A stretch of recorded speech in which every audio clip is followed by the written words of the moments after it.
my hair is at that phase where it just kind of does whatever it wants. It looked real good after the haircut, but now it's just kind of like the cowlicks have taken over. How's it going, Gonad? Gonad's like an alarm clock.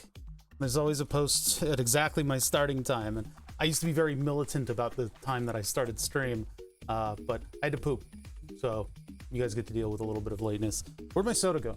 I had a big Red Bull. It's gonna be buzzing by the middle of the stream. They're gonna build up this indicator board and get that all good to go. Wait, oh, did I install? I guess I installed the new one, so we gotta uninstall. I guess we don't have to uninstall it. I can just build it and put it in. I didn't do the reprint that would allow me to have screws and stuff on this, so I'll have to do that at some point. It's a real annoying reprint to do, because I have to switch colors in the middle of it. Let's see, the last thing to happen was 21 hours ago. Okay, cool. So I don't have any updates over the night. Oh boy. I did an errand with the Corgi, and we went to Wawa and some other places. And when we went to Wawa, I guess either a train got in, or like a school. I don't think there is a school that's that near the station, the train station that's near the Wawa. But I think the train let out, and a whole bunch of teenagers came in, and we're all about, hey, Louie, and we're all about the Corgi. Louie, have you seen, hold on, I gotta open up Chatterino. Have you seen my new puppy? Oh my goodness. Try adding your account again. God damn it. All right, hold on, I gotta do that real quick. What's up, Louie? How's the baby? How is baby? I have different baby. I have this baby. On Twitter, yeah. I've been posting pictures of the baby. I wish to see the baby. Oh, he's sleeping. Or what was the line from Mandalorian? Wait, I can't move the chatty window. It's like split. Okay, all right, Chatterino or whatever. Here, I'm gonna go to, I think, a camera that can't, oh good, oh good, the window came in again and it's still split. Okay, there we go. Accounts, this one. How do I reissue? Double click it? No. Channel, count. This one, click OK. I didn't do it. Oh, you have to add it again. I see. Add account. Log in, open in browser. Log in with Twitch. I hate having to do this. Authorize chatty with my entire career. Don't show on stream. All right, I think that'll do it then. There we go. All right, now people can see chat. How's it going? How's it going, everybody? Oh boy. Yeah, we're working on the subs board today. So I will be able to finally have indicators for the power supply. Still working on it. It's gonna take us a little while, but that's where we're at. But yeah, I took the Corgi to Wawa, and she was exposed to no less than like 15 teenagers getting off the train and going to Wawa. And they all thought she was super duper adorable. So that was always fun. She's getting better with car rides. She's a little panicky in the car. She kind of like pants a little bit, but she doesn't throw up. She threw up the first car ride she ever had as a puppy, just out of the farm, basically. But she took 40 of the 45-minute car ride, and she puked at minute 40. So, but that's all well and good. So she doesn't puke now, though. It's good. It's good. Good stuff. There's a circuit board. Circuit board with lots of stuff on it. Look at it. Beautiful. Beautiful and purple, just like Osh Park intended. You don't even notice the little vector crossover lines on the emote.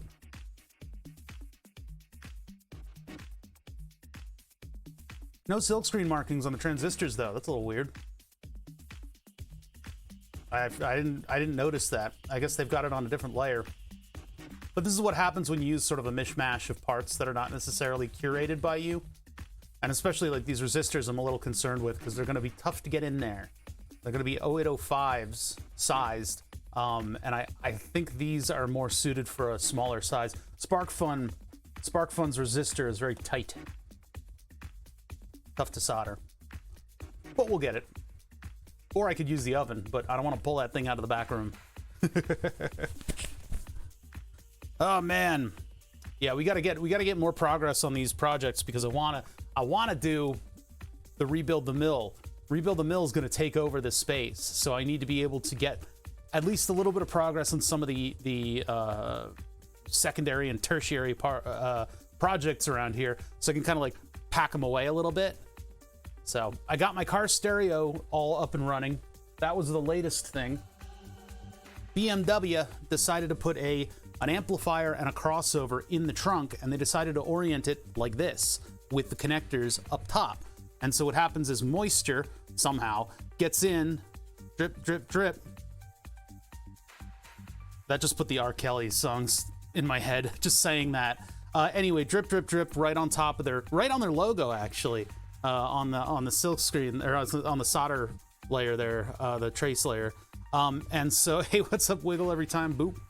So what happens is water and moisture and stuff pool right in this area. And I opened this up and I saw that. And so I cleaned it up and put it all back together, plugged it into the car and went, huh, I guess that wasn't the problem. I wasn't thorough enough. I didn't ohm it out enough. I should have ohmed out a little better because I took this connector off after our last time because I went through everything, right? We went through the whole freaking stereo, every component in the stereo we looked at, and we were coming up with these cockamamie theories like maybe the steering wheel is scaring the computer into thinking that something is now. It wasn't any of that. It was actually just taking this connector off. Water had gotten under the connector, and so there was an obscene amount of corrosion right where that power pin is. That pin right there is power. So all that corrosion centered around there, and power and salt water all coexisting. Big pop in the trace, big opening in the trace. So what I did is I scraped it, and then I put a piece of little resistor wire on it, put a pin tool in the hole, made the wire go around the hole, soldered it back, put the connector back, plugged this in, radio works. Problem is I ordered a new one of these things in the mail, so this is now redundant. I'll probably put this back together and put it in the pile of parts. You ever done BGA soldering? A little bit. I've been exposed to the reballing process, but I haven't done anything specifically. QFNs are really where it's at. Quad flat, no leads, where you just have all the pins on the peripheral of the part. So much easier to work with than BGAs. Unless you're doing something like professional, I would just avoid BGAs unless you're backed into a corner. But typically parts providers will have a not BGA package because it just takes a totally different level of stuff. Although you technically should be doing QFNs with like hot air. I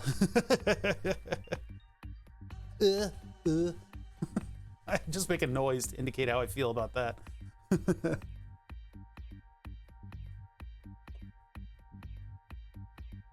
So I ordered all those USB switcher parts because we couldn't quite realize my dream of being able to pack up the steering wheel project and actually be able to have something where I just go bloop and then flip the USB over to another device, because it's 3 devices in one enclosure and they're all accessed and troubleshot via USB. So but I don't need to access them all at the same time. I don't want 4 devices to show up when I plug in my computer to the thing. So instead, what I would like to do is put in a USB switcher. So we tried the venerable and somewhat configurable Maxim series 308 and 309. It's not fast enough for USB. It doesn't quite do like the complicated signaling. This took a lot of troubleshooting to build. We basically just put the USB signal through the chip, and then we didn't put the USB signal through the chip, and it worked. So and again, it might be enough to power something less than a Stream Deck, but I would rather know that all that USB capability is there. It's just a switch, right? Like in the past, I've just used physical switches to switch USBs. But anyway, we've got this tiny little chip coming in the mail. I don't know if I'm going to build a circuit board for that. It would be satisfying to do that, but I don't think I need to. When that gets in the mail, we'll see if we can do some dead bugging and get this test setup up again. And then I can test to see whether or not that works, and then I can roll it into the project. We have like a lot going on, but not a lot of progress being made. It kind of grates on me after a little bit, because I've got so many projects that I want to get to. It'd be nice to just definitively finish something. The car stereo is finished.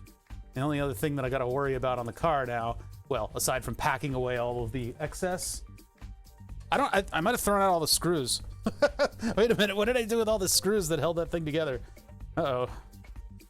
I don't know what happened to the screws for the stereo. If I don't have the screws, I just put that thing aside, I guess. Yeah, it's always with the tape, huh?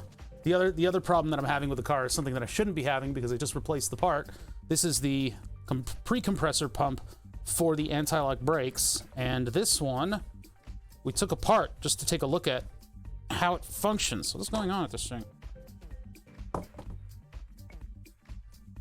It's like stuck together. Hold on. There we go. So this is just a displacement pump, and it was seized, and it was very easy to unseize it. But I think the one that I put in the car now is also seized. You don't even need to know how to solder if you're a god-tier tapist. I don't know, man. I don't know if I'm willing to say that. It's hard to display how this thing works, but this is to pressurize the anti-lock brake system, and you can see what it does is, as it moves, one of the little teeth of the gear rolls over another one. And what that does is it creates a vacuum, pulls in uncompressible liquid, and then it pushes it back out by compressing the space that it's in. Easy peasy lemon squeezy. It's prone to seizing, I suppose, when there isn't brake fluid to go around. It is completely surrounded with brake fluid. So that brake fluid, I guess, is the lubricant. Try to be a lubricant, not a lubricant. But yeah, the one that I have in my car, I installed it and bled the system. So presumably there wouldn't be any bubbles in this thing, but turns out there were. And so I took my car out and I did a bunch of emergency stops to get it to move the pump and actually like move the system around. And it did release the bubbles. And so I bled the system again and got the bubbles out. And then I tried to use my anti-lock brakes and they stopped working.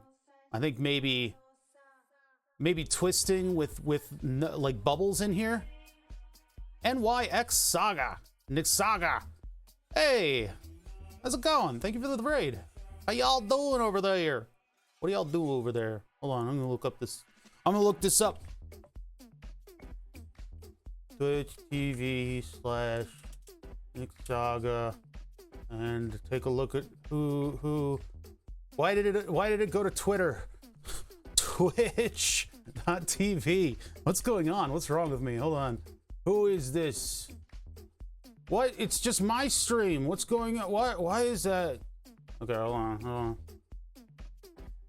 Good stuff. Star Citizen art and World of Warcraft. Hell yeah. I like those. I like all that stuff. How y'all doing? Space science. Ooh, that's fun too. One of the projects I've been talking all about, like how all the projects that I'm working on. There's too many. Oh, TKF. Oh, hell yeah. Good stuff. Yeah, TKF. I'm like loosely associated with TKF. and that most of the raids that I get are from there. So pretty cool. Cool set. If you guys are interested in like more academic content on Twitch, check out the Knowledge Felt. Oh, sorry, I gotta check out the Knowledge Fellowship. It's just a bunch of affiliated or loosely affiliated, I guess, streamers that do sort of more smart boy content on Twitch, and Nick Saga's no exception, doing some space stuff. Yeah, I got to get back into Star Citizen. It looks like things have exponentially become more complicated in that game since I took a month off 3 years ago and haven't touched it since. What's up, Twisted Sister? How's it going? One of the projects that I want to get back to is a two-handed joystick. There was a fellow, I guess on, was it a Star Citizen message board? I forget. It was on one of the, maybe the subreddit or something like that. They did a mirror image Warthog shell, and they did a really, really, really good job of it. And so I bought one, and I did a whole stream where I put the thing together, and that was many, many years ago. But I have a thing that clips to the desk, and so I can have the two Warthogs, and I can do like proper dog fighting, because this is what you do. This is how you dog fight. Proper dog fighting and stuff. Yeah, I do actually spend a lot of time talking about it. Now ease up. Don't make it weird. Yeah, so two joysticks, foot pedals, and one thing that I wanted to do is a little thumb up and down, so I get all 6 axes. Yeah, that's how you do it. You get a head tracker too, and then this is very important when you're dog fighting. Yeah, very, very important. But yeah, we got caught up with the foot pedals because I wanted very simple, like helicopter style controls. So it's just like 2 bars that you just push your feet down on. And what happened was that device requires a little box to plug into. That device just has a little magnet sensor that looks at the twist of a magnet, sends it to what we now know as a microcontroller. Then it speaks an unknown language to a little orange box that is actually the VKB, the Russian company that makes the joystick, wants all the stuff to plug into their little box, but I wanted to plug into mine. So they obfuscated the signal, and it turns out the packet is like 32 bits, and you take those and you XOR them together, half of the packet XORed with half of the packet, and then you actually get a packet that has a proper checksum and all the data in there. And we thought the data was complete gobbledygook. We took a look at it, we tried to plot it. It only works within 180 degrees. That was sort of the catch. And so I think I know how to do that now, get that working. So what we need to do is we need to make our own orange box that everything plugs into, and so I can plug it in and have one joystick show up. And I know you don't need to have only one joystick, but that's what I wanted to do with that project. I had a little MIDI pad on it too, so I could do like ship lights and stuff like that. It was really fun. And it's still over there. You're a bomb breaker. No, not really. Not anymore, at least. The job that I had was in reverse engineering the electronics and figuring out precisely how they work. Yeah, and some other stuff about it that I cannot talk about. So neat. It was a very electronicsy kind of job, though. It was kind of neat. There it is. There it is. Every time. Every single time. Do you know that when streamers have like a splash screen up, they're just sitting there? They're just sitting there watching the clock. They might be turning lights on or something, or, opening a game in the background and stuff like that. They're just sitting there. So what I do is, instead of just sitting there and watching a clock when I start soon, I put this up, and then invariably people can't seem to handle it. They don't know how to handle that. The stream hasn't started. I'm still gathering people so that I don't have to explain myself 100 times.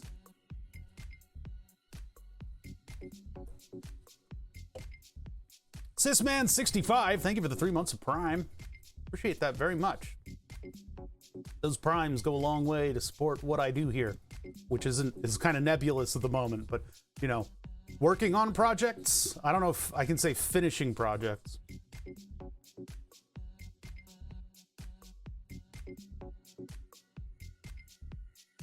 Yeah, pre-stream. Anyway, what I'd like to do with my car stuff is take this pump right here, not the pump that's in my car. And I think what I need to do is I need to unstick it. So this little motor here, this thing that straps to the back of that pump, I need to come up with either a connector or, you know, something I can just throw onto these leads so I can get my big battery maintainer clip leads, like big wires going all the way directly up to this thing. Boom, this thing spins with tons of current. Maybe that fixes the system, or possibly I give it a big lump of current through this thing, big chunk of 12 volts. This thing spins and I still get the error. That means that the MOSFET is bad and I need to bring the control unit back over here, which is a lucky for me. I didn't actually epoxy it back together. It's a very cool unit on the anti-lock brake system, because what they decided to do was more of an industrial construction, and they used ceramic circuit boards that they then deposit the chip dies directly onto, use gold bonding wires to connect everybody. The components themselves use a type of silver solder to go directly down onto gold leads that are on that chunk of ceramic. And then that chunk of ceramic being glued down to, I guess, like a big piece of metal as a heat sink, then gets covered in a gel. It's like a weird kind of gel that doesn't really move around. It'll jiggle like a Jell-O mold, but that way the entire unit can exist right next to the exhaust header, which is kind of close to where all of the brake lines happen to go anyway. It's sort of near where the split happens for the rear brakes and all that kind of stuff. So they can kind of add on this chunk, this Bosch 5.7 anti-lock braking system right in the hot spot. Problem is, though, for us, is that when stuff goes wrong with that, they typically have the tools to fix it. So there's a big block in the upper corner that is essentially the MOSFETs for the various motors that power the anti-lock braking system, which is the pump and the pre-pump. I think that's it. But I saw one person solder their own MOSFETs and like put it into a heat shrink thing for some reason and just stow that in that same the same area that the ceramic circuit board is. I don't have to explain myself to you guys. I don't gotta explain nothing. But yeah, this is the old one. We took it apart, snapped off one of the bolt heads. So I don't want to have to take apart another one of these. I will, if I'm forced to.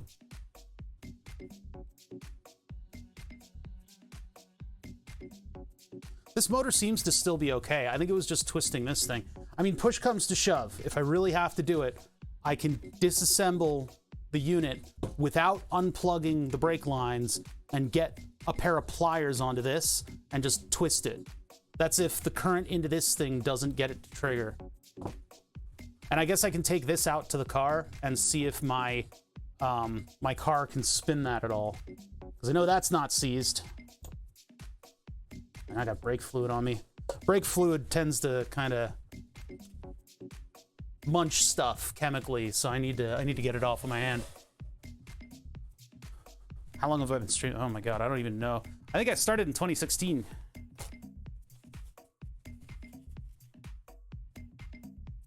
No, I cannot tell you what's going on. We don't do that anymore. We do not do that here. So I didn't reprint the 3D print, so I guess, I don't know if we'll need any of this stuff. I might need to steal the transistors off of this stuff. I'll just put this aside. Oh god, the steering wheel stuff is here though. Oh boy, alright, I gotta make some room. Time to make some space. Time to make the donuts. I gotta get this stuff out of here. It tends to stack up.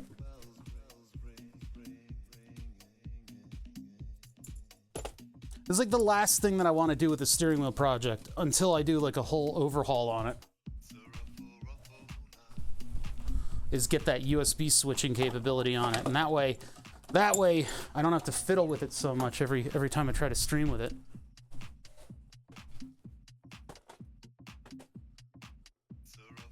What kind of car? Well, the ABS stuff. The ABS stuff is a BMW E39 series station wagon. The car stuff that is involved with the steering wheel project is from Miscellaneous Cars. And I think the closest approximation of where the steering wheel comes from is a Mercedes S-Class. But I don't think that's what you were asking.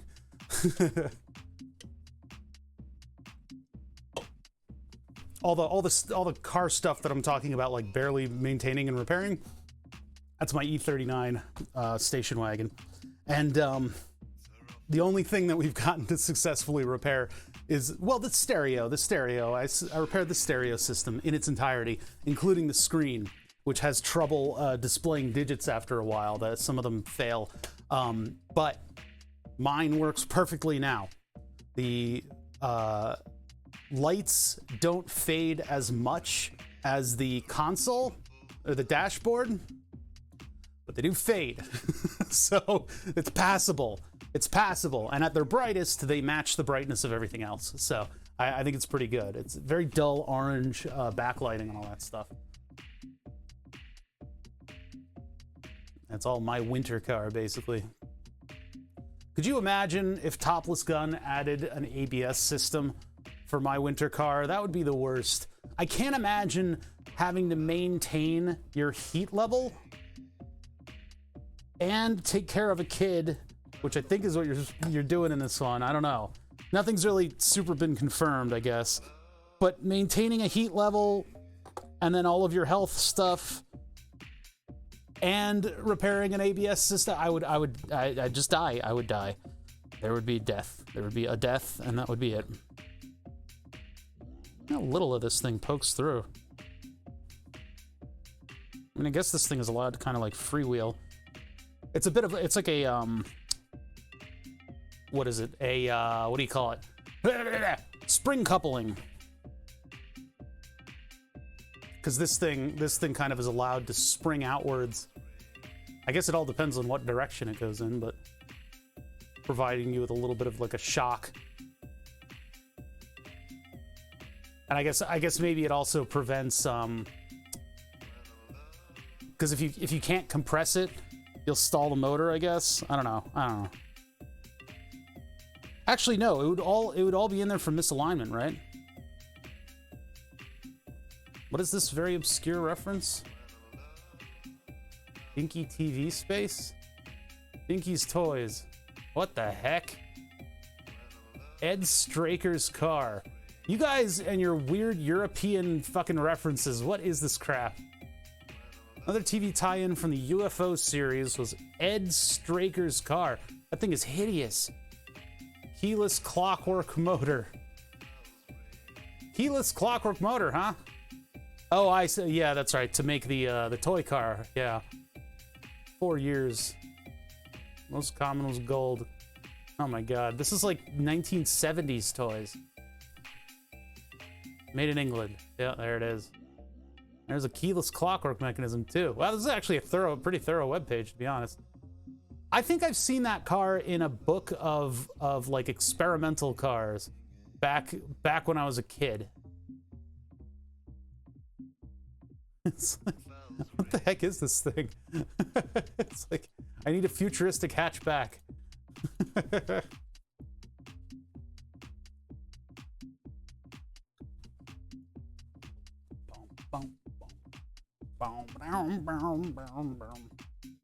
Wow, things are kind of chilly, huh? Usually there isn't this much contrast on the thermal camera. I guess maybe this has been kind of close to the window. I did just open the window, so there's a lot of cold air coming in. Here, see for yourself.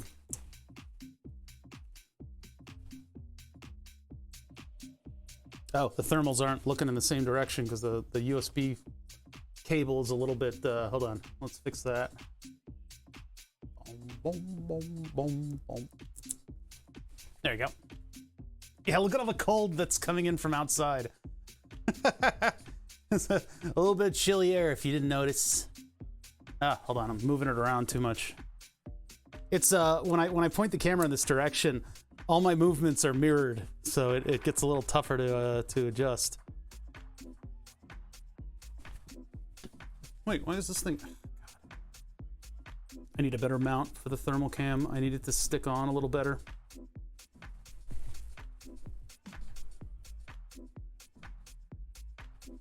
Yeah, there's a little bit of cold air coming in. I was trying to cool down the shop because I had that window open, or sorry, I had the window closed, but I can't operate the drill press. Why not? Well, I mean, because you're thousands of miles away. That would be one reason. Oh, I see. Yeah. I didn't know that was an AVE sticker. I just saw it on one of AVE's pieces of equipment, and I was like, I need that sticker. And I guess it came directly from the man on his Etsy store.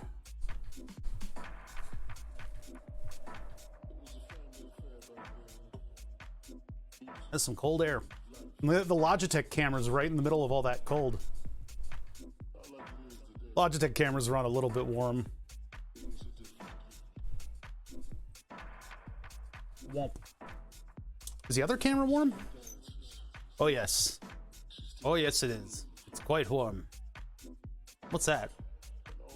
What's warm over there?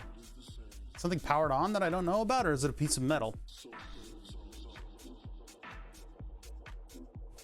Oh, that would be the power brick for the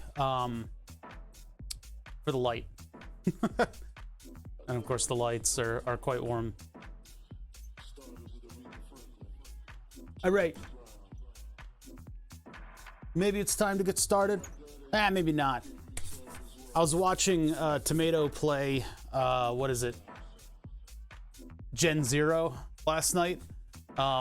He hasn't played it in a long time. They played it once, and then when they did the base building mechanic, Dave Seuss, Dave 5005, tested that mechanic, and it didn't really seem like it was quite ready. So I think that game fell under the radar for them.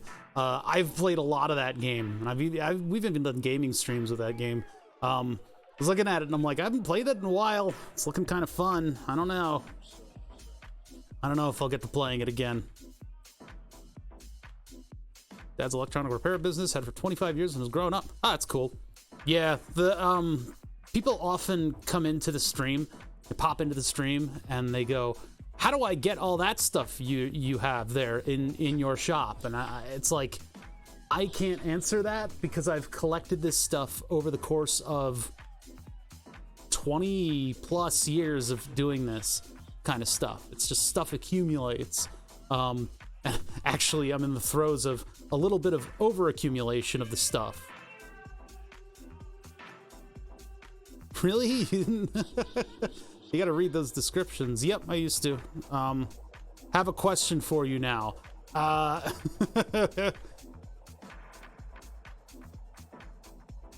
Yeah, it was a big array of switches, and there were traps on every single like facet of the design.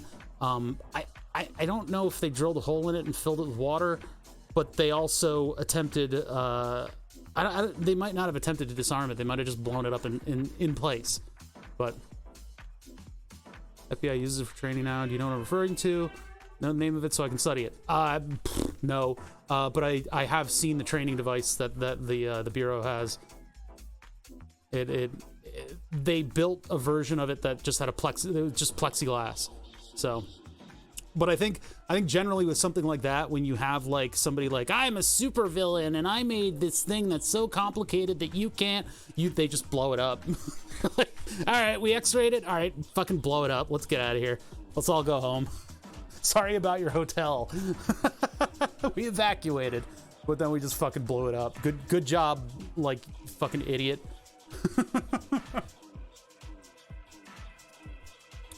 But no, I don't remember the name of it. I don't remember exactly what it's called. It sounds like it's just 2 Google searches away.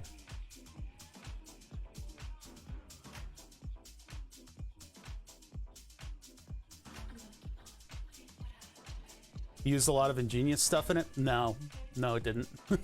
No, it didn't. It was just complicated. Not for lack of trying, can't find it. You'd think that would garner like more than one fun little post about this diabolic bomb that somebody made. People love that kind of shit now. That's a true crime, right? Put that in your true crime story and smoke it. But yeah, they just fucking blew it up. They were like, ah, fuck it. Pop. Don't want people to build it on the internet. You know. No comment. There we go. How's that?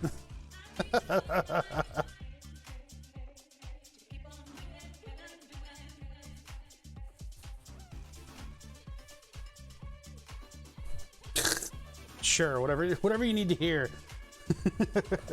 All right, I want to build a circuit board. I think that's what we're gonna do. I'm gonna build a circuit board. The intimidating part about the new burn the subs is what I'm gonna do with the screen. I'm gonna sneeze. All right, I'm back. I'm back in a post-sneeze world. Yeah. All right, let's get going.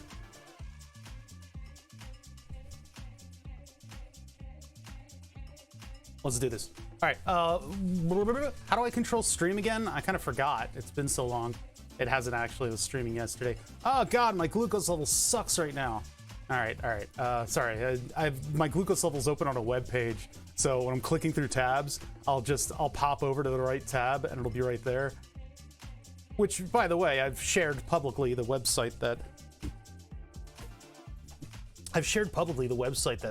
has my glucose levels on it. So, though it is very irritating to have other people monitoring your diabetes.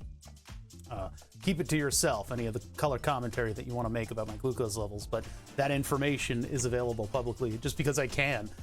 It's like, it was just part of signing up for a Heroku app, was that you deploy it online so that broad access can be had to that data, and so you can give your doctor access to up-to-the-minute data of what's going on with you. It's sort of a neat thing to do. It's part of looping, which is how I control my diabetes. I am a looper, I guess is what you would refer to it as. And that means that a normal cell phone can talk to both the glucose monitor and the insulin pump simultaneously and close the loop and make all that stuff happen. So I automatically, or rather according to my settings and how the system is designed to work, it will alter my therapy in order to put me into normal glucose levels. I showed it to my sister-in-law, who works, I believe, with diabetes a little bit, and her first thing that she said was, "Ooh, that glucose level's high, you should get that down." And I'm like, shut up. Like, shut the fuck up. Like, that's not what you say to somebody. I know you work in the industry, but you don't do that. God. People have no tact sometimes. Anyway, I need to go to the page that has the music on it. A little distracted there.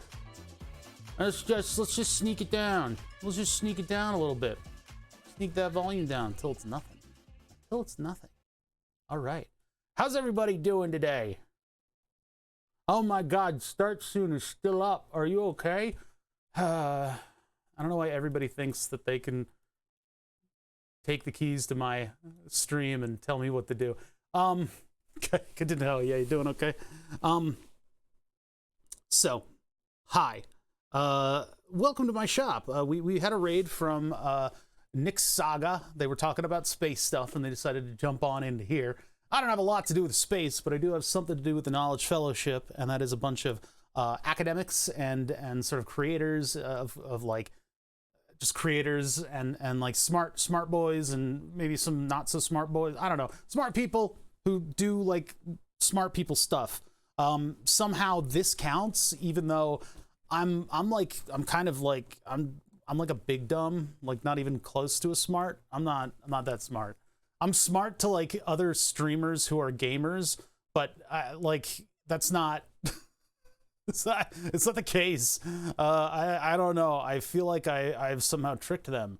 But anyway, they've got like fucking like PhDs and shit talking about stuff on Twitch streams. So, you know, if you enjoy my content, there's a possibility that you could look into the Knowledge Fellowship and find some stuff that you're really interested in, that you're actually interested in, instead of just humoring me with your presence.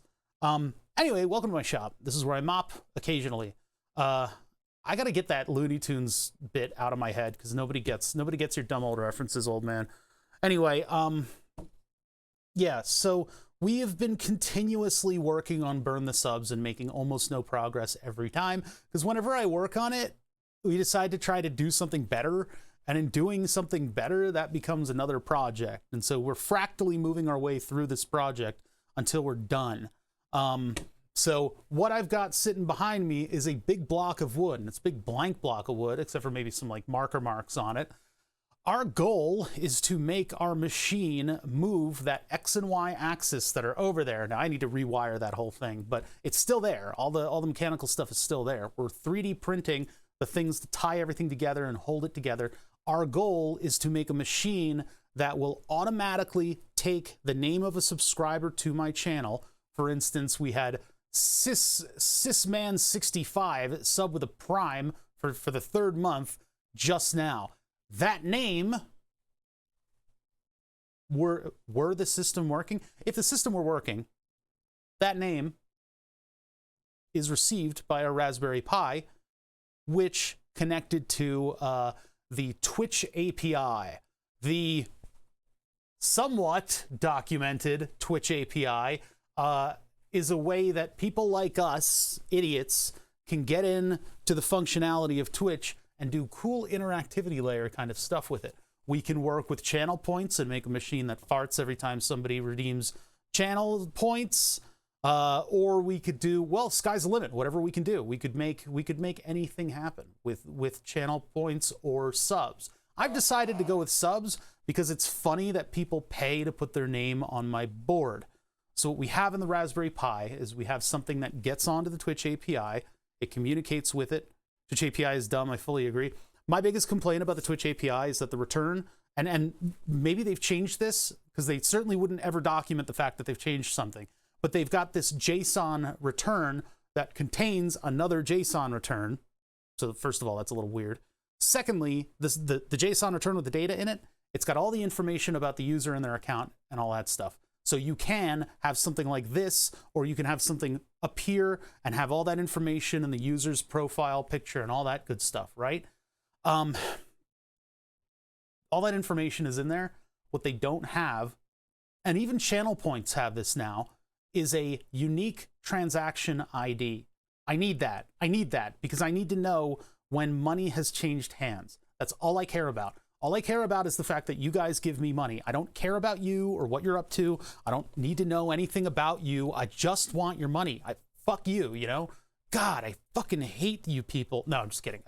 Hyperbole. Listen, I love you guys. For the purposes of burning a name on the board, I need to know that money has exchanged hands, and that's it, right? I need to know that, and I need it to be identifiable. What we've had to do is make a gauntlet of rules that the username has to go through, and conditions, including like the date we last saw a sub, stuff like that, so that they can't cheat the system. Because we have red hat, I believe is the right color hat, red hat hackers ensuring the integrity of our system by routinely breaking it. So Jeff Whelan, thank you for the 100 bits while I'm insulting my users, my viewers. Bits have a unique transaction. Black hat, is that the one? I don't know. I have a brown hat. I don't know what that means. Does that mean I poop? I don't know. I don't know what that means. Anyway, you can't really know somebody gave 2 times 100 bits because the transaction will just be 200. Yeah. Yeah. So bits are also the Wild West. I need that on subs. Subs is like a significant thing, and I don't know if that happens. We don't have an explicit terms. We don't need an explicit terms rule set. We don't need that because these are Twitch usernames, and as long as the account is of a particular age, I figure it's on Twitch. It's not on me. So people find some very unique names to gift subs to because the giftee goes up on the board. What else is set up here? There's some stuff. Excited to burn my username on the board. Yeah, well, I mean, unfortunately, we have a lot of work to do until then. I'm trying to focus on it. I really am. Nice haircut, thank you. And then we got the link to that bomb. Well, I don't want my chat to become bomb talk for very very clear reasons, you know. I would hate for my channel to get suspended for that reason. That would be very, very bad, because that's one of those ones that I like. It's not an easy one to argue against. All right, so what's going on in Burn the Subs land? Because we've had two actual boards. What about the Asian characters? Are you going to use English translation of that, or just the characters? Neither. Twitch has a rigid requirement. The username that's the display, there's two usernames for every account. There's a display name and an account name. So your display name can be different than your account name. Your account name has to stay with the character rule set, which is A to Z, 0 to 9. I think dash and underscore are the only characters that can exist within usernames. So that helps us, because I have a specific font file with the board's font on it. I'm not doing crazy fonts because all the fonts need to be machine instructions, and we are doing a mixture of Hershey fonts, which are single line fonts, and bubble letter. I know a lot about how fonts are constructed because of this project. So, what are we working on right now? Well, if you guys were here, this is the circuit board that we designed in Fusion 360. And I sent it to Osh Park. And Osh Park produced 3 of these boards. It cost me like 24 bucks. In the grand scheme of things, and I know the people who are suggesting that I use Osh Park are probably not here right now. The time and the money were pretty much equivalent of me getting this board built at Seed Studio, and I think I like Seed Studio more. I may get boards from Seed again. This worked out okay, but we still have to knock off these little tabs here. I guess what they do is they send the router around and it just cuts these gaps, and then they'll snap the boards apart. Which I don't think that's, I think there's a larger trough between them, but it would be something like this, where they would be in alignment, and then, is that gonna make a full? Where is it? Well, it might not be, that might not be the one that was cut, but yeah, it's essentially like that. You can see that they would just run a router bit across these. And then they just snap the boards apart. So it's probably like the last operation that they do. Yeah. So anyway, we got this circuit board made, and this circuit board is designed to go behind this 3D print over here. 3D print over here is a bracket what holds on the power supply area of the entire thing. We're kind of working our way up these various pieces in order to kind of get them into a final state. Burn the Subs, if you guys aren't familiar, is going to function with an absolutely enormous power supply. How long did that take to get to your door? When did we order it? Because I got it like, when did I get this? I got this like, I think it was it Friday? I forget when I got the package in the mail. Damn it. Well, let's say it got here on the 6th. And it got here on the 6th, and I ordered it 12/16. So not exactly the most speedy thing, but it was also during the holiday season, so shipping was not exactly as spry as it usually is for us. Yeah, so Burn the Subs is a Raspberry Pi powered project.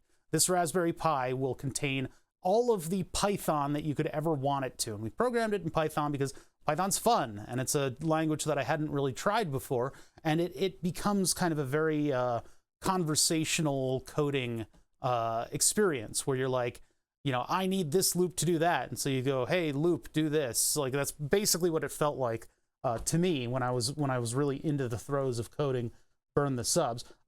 So it is Python, and it's actually, I believe, 3 threads of Python. One thread is purely responsible for getting onto the Twitch API and staying onto the Twitch API. Now that might change. It depends on how much of a software overhaul I'm I'm willing to tolerate at this point.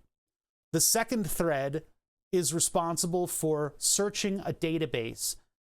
Well, the first thread goes on the Twitch API and it enters names onto the database. The second piece, the second thread, is responsible for finding names on the database and turning them into machine code in an area where there isn't already a name.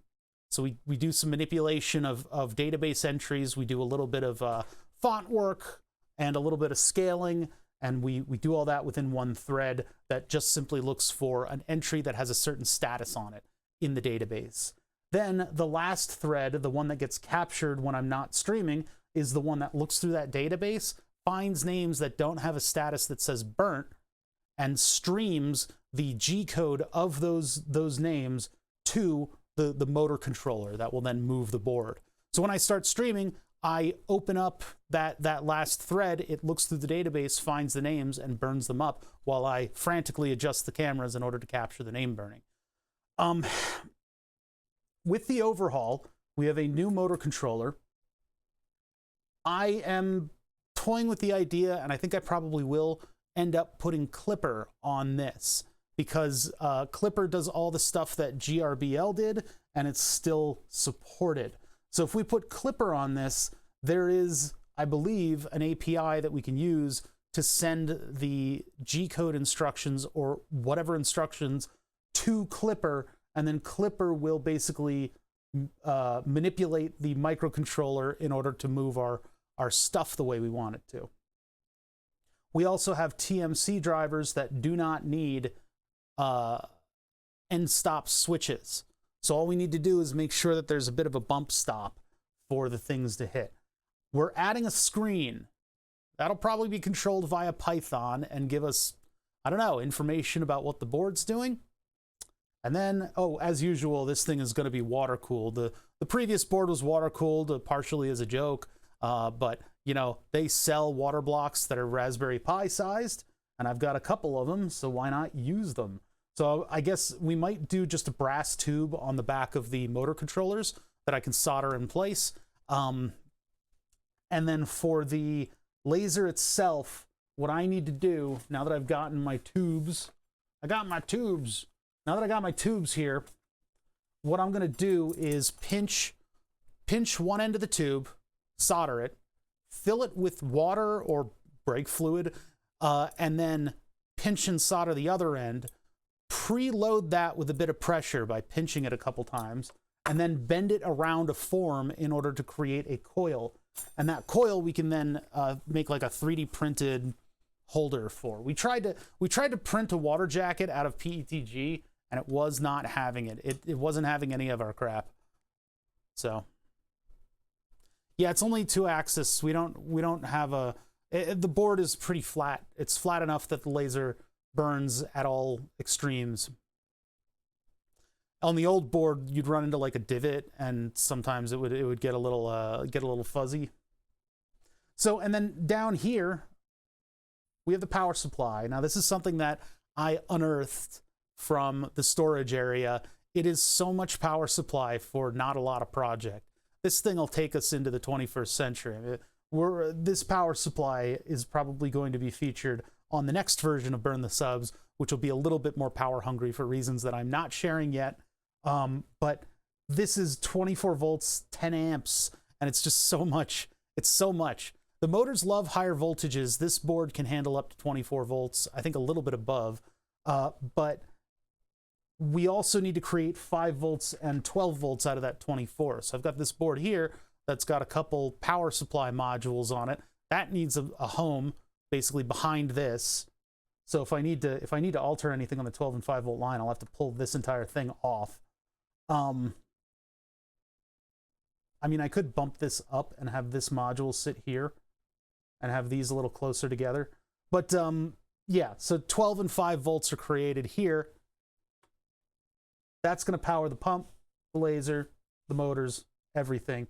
This is so much power supply. We're trying to do right by it, though. Everything has status lights on it. These two power supplies have status lights. This has a status light. The Raspberry Pi is going to require a status light to tell me that it's connected to the Twitch API. The screen, since it's a VFD, will only really be in use when the board is active and live, and it'll just tell us what stuff is going on. We'll put a bunch of prints into a bunch of threads, and that'll sort of give us an idea of how everything's operating. So to do right by all this stuff, I've been 3D printing, and I've been designing in 3D printing all kinds of weird little bracketry, and this is sort of one of the better looking things that I've done recently, which is to do a dual color print. So we have like about 1 millimeter of clear PETG, and then I've got black PETG doing the names of the indicator lights. Actually, this is an old one because this doesn't have the API light on it. So we designed that board, and then I tried to make just a board with LEDs on it because nobody would ever see this to judge me about it. And then my brain broke, and I decided, you know what? Instead of trying to fit connectors onto this stupid thing, since we know those lights are lighting it up all right, I designed a circuit board, and I spent like 20 bucks and a couple hours making this. So much more organized and neat. Then I went to order the connectors, and it turns out the 5-pin and the 2-pin Hyros are a little bit harder to find. So I'm waiting for those parts. Those are on back order.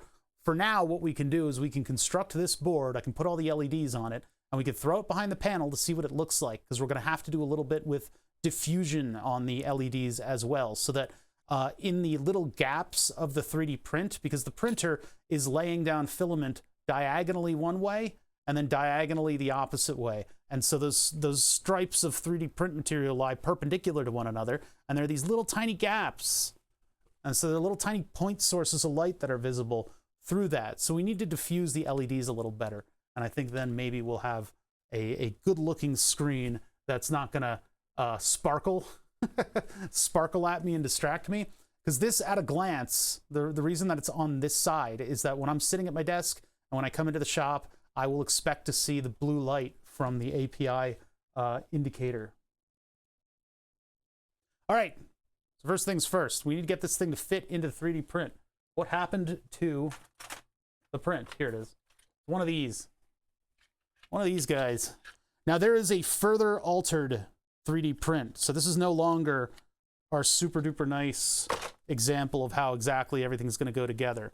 This one right here is was for a little bit the best that I had.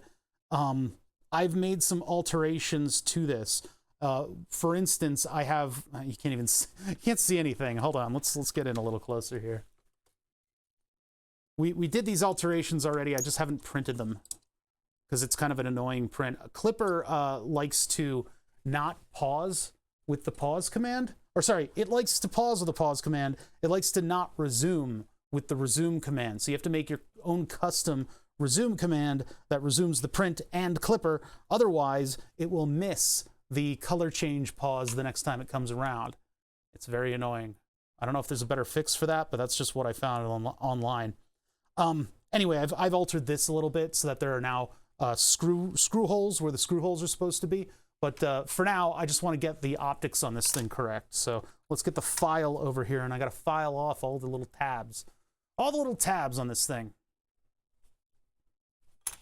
Yeah, I hope that does well by way of explaining everything. The tubes that I bought, I don't know if I'm going to use black tubes instead of the clear ones. It's nice to be able to see bubbles, but at the same time, the clear ones get like fouled up with stuff, and they end up being gross. But the silicone rubber tubes are the same ones that I buy for the Engineer SS02 solder sucker. This is the last solder sucker that you'll ever need to buy until you get into the weird ones that are like motorized. Yeah, moldy water cooling. The mold, how much heat does the mold sap off? It's not really mold that's in it. It's like salt. I tried to clean it. I tried to clean the silicone tubes, and they would not clean. I don't know if I need to, like, run a pipe cleaner through it or something. I don't know. It's weird. It's got like a salt residue. All right, so I guess I'm linishing it back until the whole side looks like the file hit it. Because this is designed to press fit in there. We'll see if it over press fits in there. It's designed exactly for the hole. Like in that Japanese horror manga. Yeah, I use tap water. It's like tap water minerals. Yeah, you're right. You right.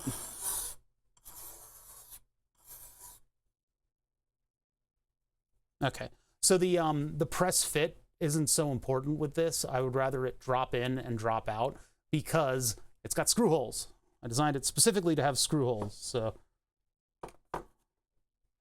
I would rather it not stay in there permanently. Watch this be a hard press fit, and I'm gonna be annoyed. Oh yeah, it's a little difficult. Probably should alter that one a little bit. That doesn't fit at all.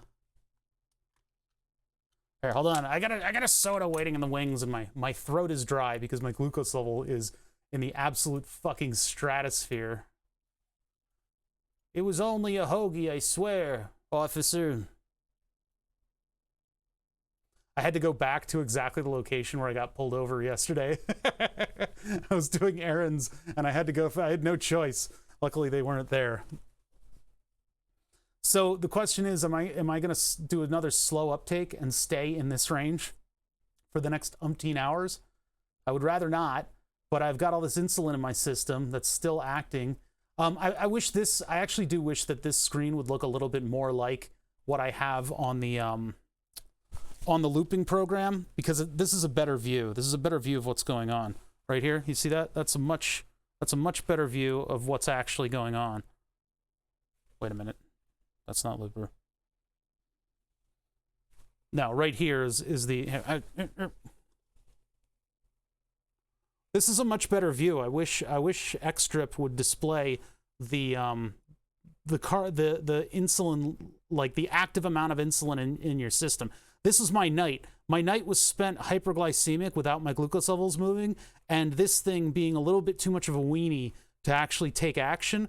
And then I woke up and I'm like, God damn it, not this again. And I gave a bunch of insulin. I was like, oh my God, you're gonna die. But then my glucose level went back down to normal. And then I ate a hoagie and everything went just completely wrong. But you can see that the amount of insulin that's active in my system is chasing that glucose level. And so as this tapers down, I would like to see this glucose level taper down with it. That should be what's going to happen, but you never know. But yeah, these prediction lines are typically not exactly correct. And usually it's my fault. Usually it's because I'm snacking.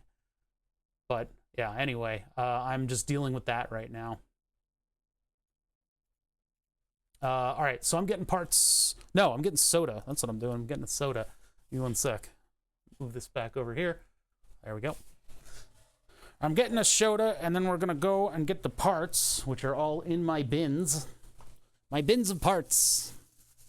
We got to get the LEDs. We're using orange. And I'm going to design this board. This board is a little bit universal. Like, I can run the board at 24 volts, which is probably what I should be doing, running it at 24 volts, and maybe putting in like a little 5-volt regulator in there. But I think we're going to run it off of 5 volts.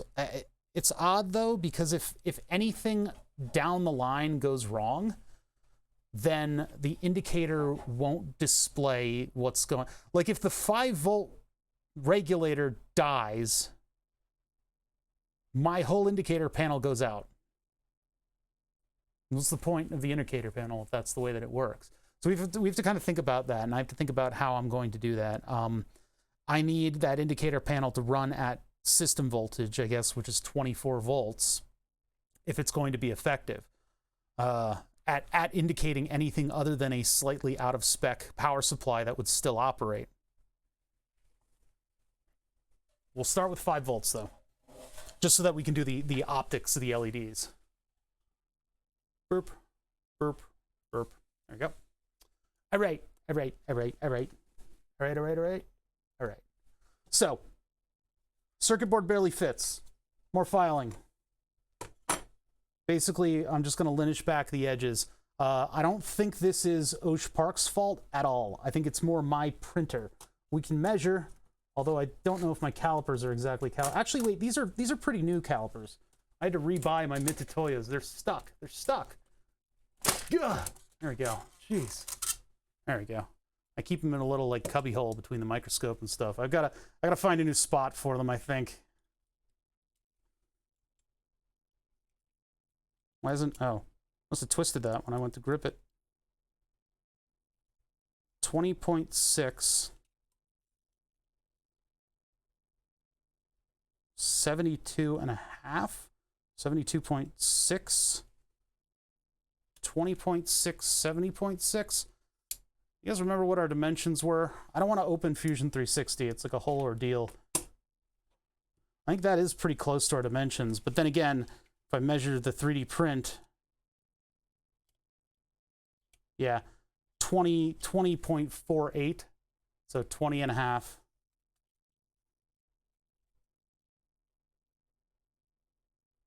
$72.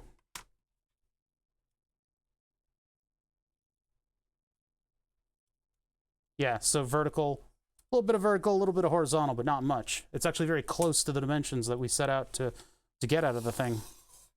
This isn't exactly the most scientific process as me just running this thing on the file in order to flatten these edges, which I wouldn't have to do if I ordered from Seed.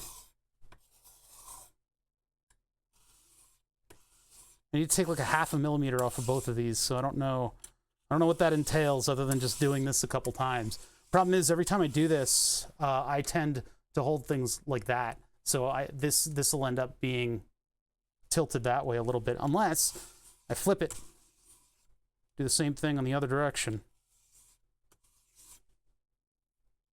Okay, how does that fit horizontally? Oh, that's a nice fit. That's a nice fit. How about that one? That one still needs quite a bit of work. There's a lot of excess material in the vertical. Which, you know, to a certain point, this is the thing that I have more control over.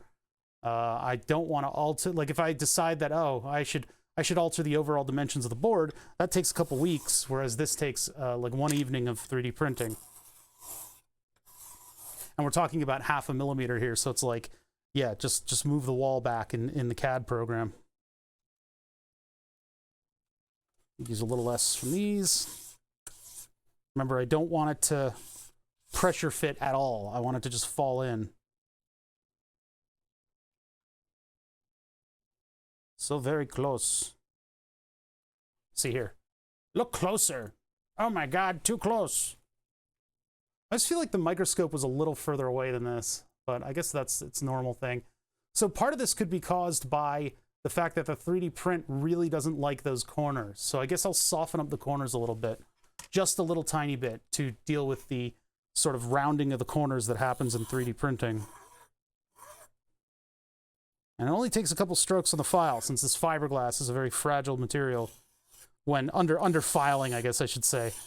Fiberglass circuit boards can be extremely strong.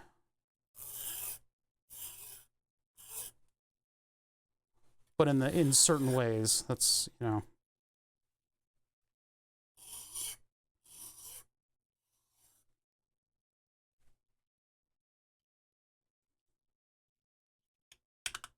Yeah, that's like an exact fit now. Or not. Not. I guess I gotta go top and the bottom a little bit.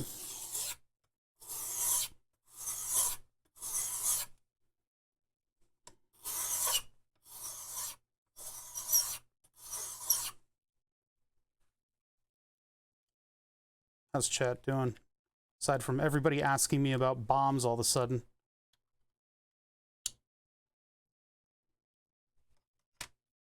It's like, Father, how do I build a bomb? Yeah, sure, there's no problem with me telling you that. Absolutely no issue at all whatsoever. Who's at my door?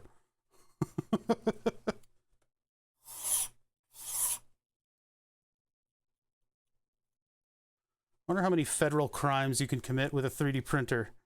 What if you wanted to go on like a 3D printer crime spree? The obvious answer is print a gun, which is not necessarily even a crime if you mark it properly. Well, that's a bit too much of a press fit. That's not coming out of there.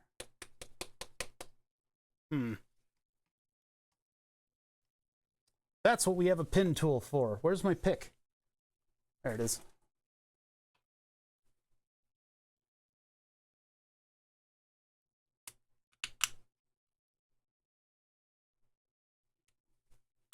Jeez. Yeah, that needs work on all edges.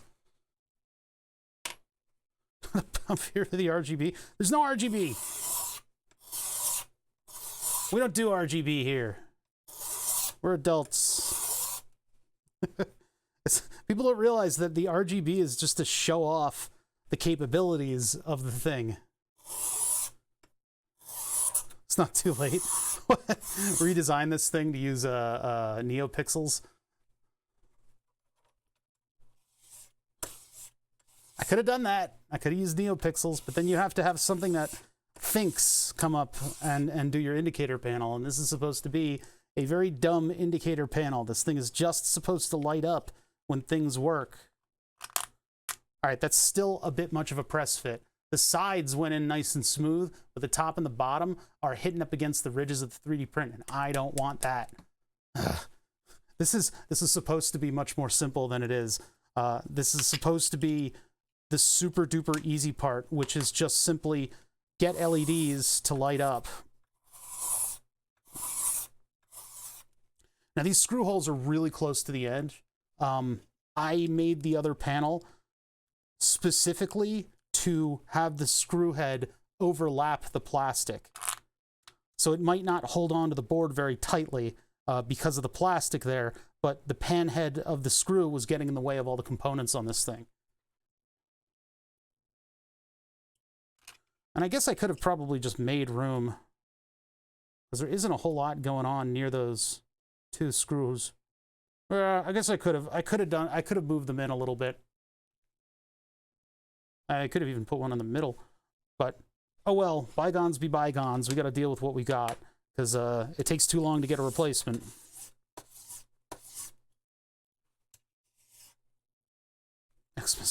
Have you seen they have digitally addressable Christmas lights? You wrap a tree in it, and then you put it through the detect mode, and it will figure out where all of the LEDs are by lighting them up individually. And then you use an app on your phone in order to animate whatever's going on the Christmas lights. So you can make your tree like do all of these complicated full RGB animations. I wanted to get them, but they're very expensive. My dad has a tree in front of his house that he lights up every year, and I wanted him to be able to do, like, you know, cause a traffic jam. He'd probably be liable. He'd probably end up being liable for that, and he already gets in enough trouble on the road. What with being as absent-minded as he is. I think I still need to knock the corners off. I think that's where it's sticking. Note to self. Note to self. In the future, if I am embedding a circuit board into a 3D print, I should do fully rounded edges. We should chamfer the edges, not fillet, chamfer. 50 untested algorithms of his viewers on the Christmas tree. See, I did something like that where, well, not quite. When we built the 10 fire cannon setup, so we had 10 fire cannons in a row, and they were all poofing away and doing their thing, we were able to control that with MIDI and a piano reel. And so we put the word out to some friends, and we're like, hey, come up with like just some fun patterns that we can do. We didn't really get anything good back.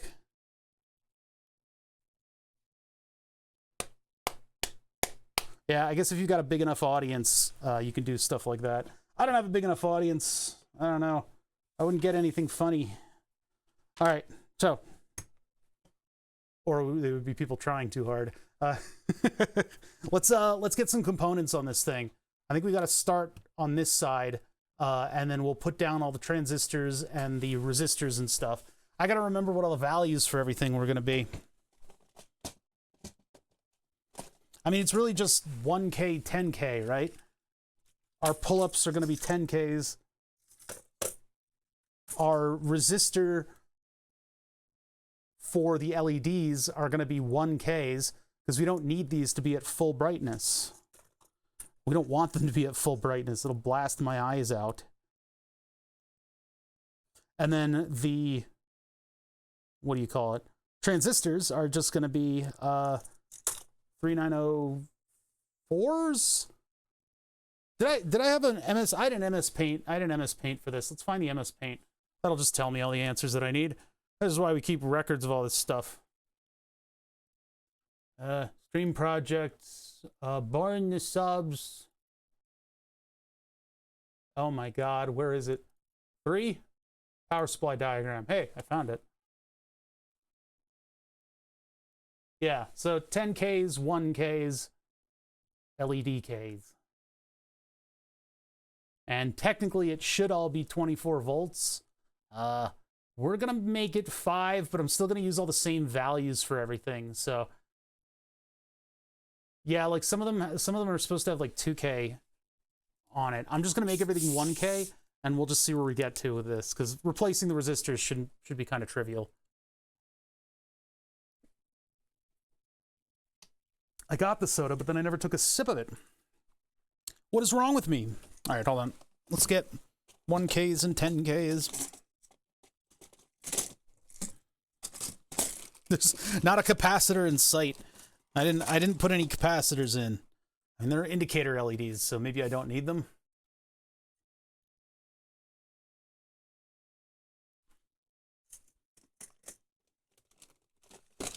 I always wonder where I'm supposed to be putting all these capacitors into things, because they really do seem to be sprinkled all over normal designs.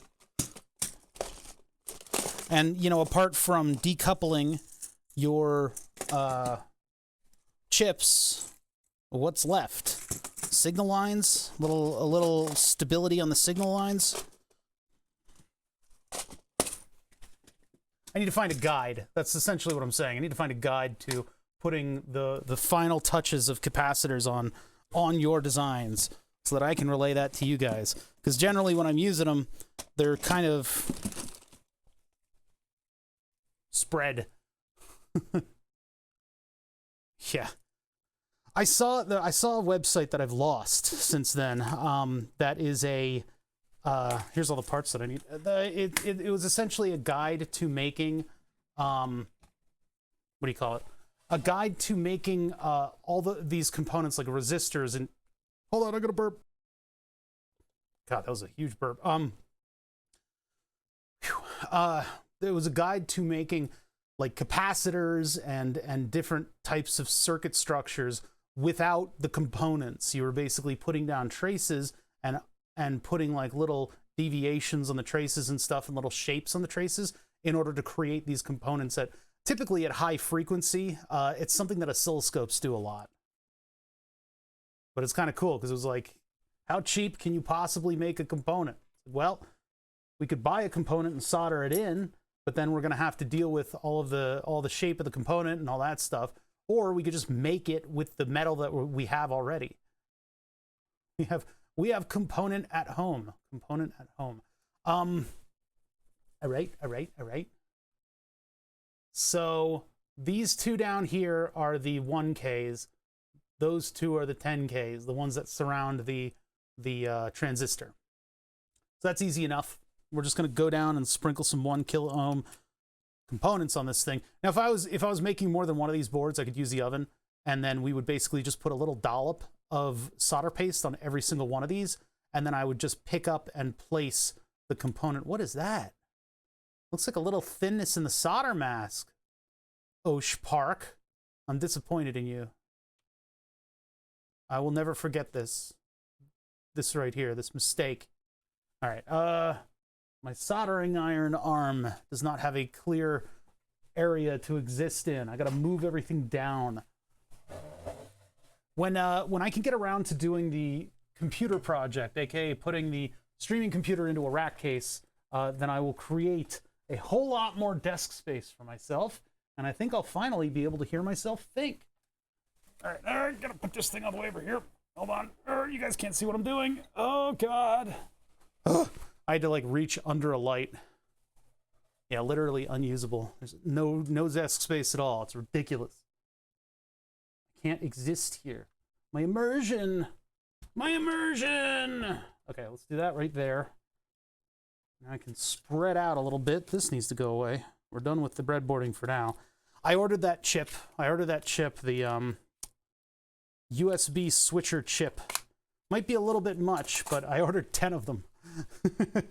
Just so DigiKey wouldn't get me with a low volume fee. But they're coming in the mail, and they're quad flat no lead, and I'm gonna have to exercise every ounce of willpower in my body to not design a custom circuit board for them. Because when you're dealing with QFNs, they're very easy to dead bug, glue upside down on the board and put wires to them. And they're very, very easy to design a circuit board for. And the advent of the super cheap small circuit board has made it so that that is way, way, way too easy to do. It's way too easy to do. It's just a complete lapse in willpower. Exhibit A. It's our little lighting circuit board. It is too much fun to design something in Fusion 360 in plastic and then make a circuit board of a particular size that goes inside of it. If we had this technology when I worked on Project Hornet, there's like 2 people that'll remember that name. Project Hornet was a left-handed controller project that was commissioned to me and another viewer by the previously recorded guys who are Rich and Jack from Red Letter Media. And so we built this controller for them, and somebody else designed the solids, and I designed the electric parts. If we had this stuff that I'm doing today, then, in 2016, I think it was, which it's not to say we probably had all that stuff, it's just that I didn't know how to use it. But I could have probably designed the entire controller myself and made bespoke, very cheap circuit boards that fit inside of the thing, and it would have been really, really cool. But, oh well. It's good to have that capability now, that's for sure. But yeah, this, people are talking about earlier how all the stuff in the shop and, you know, they want that capability. How long have I been streaming? This has been like a constant process of upgrading capabilities in order to get to where we are today, in order to get to the point where I can say, yeah, circuit boards are super duper cheap and they're very easy to work with and make. That's taken a little bit of doing for me to get up to that point. Taking a little bit of learning and a little bit of doing. All right, iron's not even on. Turn the iron on, get in position. Most of the thing about soldering stuff, like surface mount stuff, first of all, this is not small surface mount. This is like entry level sized. 1206 is sort of the really, really easy stuff. This is slightly more complicated. 0805 is the size designation, which is actually like a fraction inch kind of standard. This is not difficult to work with. It's actually, I prefer this over through hole. If you find that it's too small and that your hands are too shaky and things like that, there are a couple strategies that you can employ. First of all, if it's too small to see, just know that it is too small for me to see too. And actually, I'm not using Mark 1 eyeballs on this thing like that. I am looking directly at the OBS feed. So what you're seeing through the microscope is what I use in order to position my hands and position everything and solder everything. My hands are not in, well, okay, my hands are pretty steady. I guess I can boast that. But you can see, like, I'm not crazy. Okay, maybe I am. All right, so I have extremely steady hands. So this may be, I may be talking out of my ass here, but most of the steadiness that I exhibit here is due to the way I'm placing the pads of my hands on things. So I'll prop my hands up on stuff and just do everything in my power to support the tools on only one muscle, right? I don't want to be using every muscle in my arm in order to hold the soldering iron, because you can see it's moving around as I talk to you guys. Every time you say you have steady hands, you start to shake. I believe it, but I wanted to shake there and I wouldn't. I have extremely steady hands, heart starts beating. Now, I guess there's one thing that I got. If I wanted to go into medicine, I guess I could have tried to become a surgeon. Human hands and fingers are usually limited in precision by the eyes, not the muscles. Using a microscope gives almost everybody an advantage.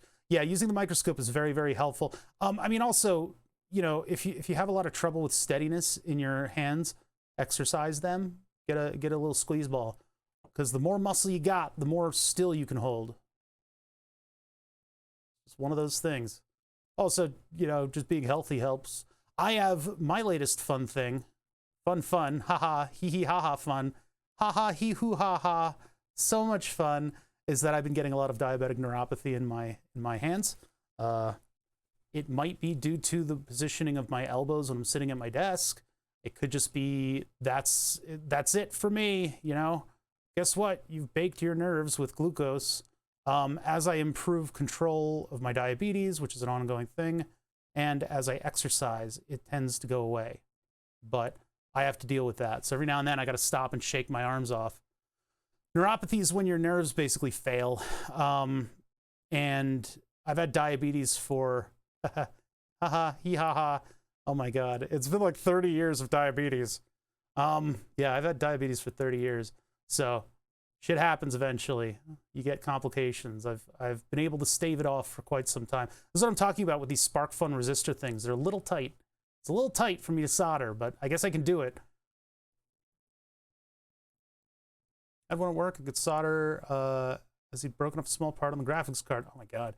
So it's not that small, it's not that bad. It was an 0402 resistor pack with 20 other things around it. Oh my God. At that point, you just should use hot air. Hot air and magnification.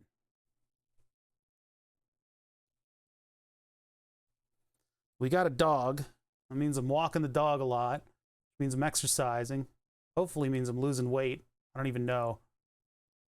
I've had family members comment on the weight, but I think they were just being nice.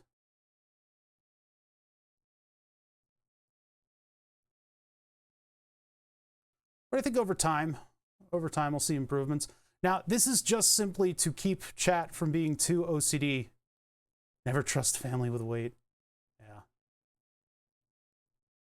Yeah, I get every kind of comment, and then they go, wow, those millennials are so sensitive. It's like you've been calling me fat every day. Of course I'm going to clap back at you. Like, clapping back does not equal sensitivity. I'm just tired of hearing it. Those millennials are so sensitive. You can't call them fat every day without them saying something. Like, stop calling me fat. They're so sensitive. Little snowflakes, all of them.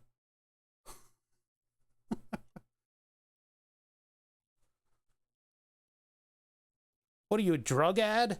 Oh, is that for neuropathy? Yeah, I'm gonna bring it up at my next endo appointment because I've had it for a while. It actually, I had it going all the way back to 2016, but it was so occasional. All I would do is just hit the exercise bike a little bit and then it would go away. And I think it was because of my hand positioning on the exercise bike. Now it's back and it's not going anywhere.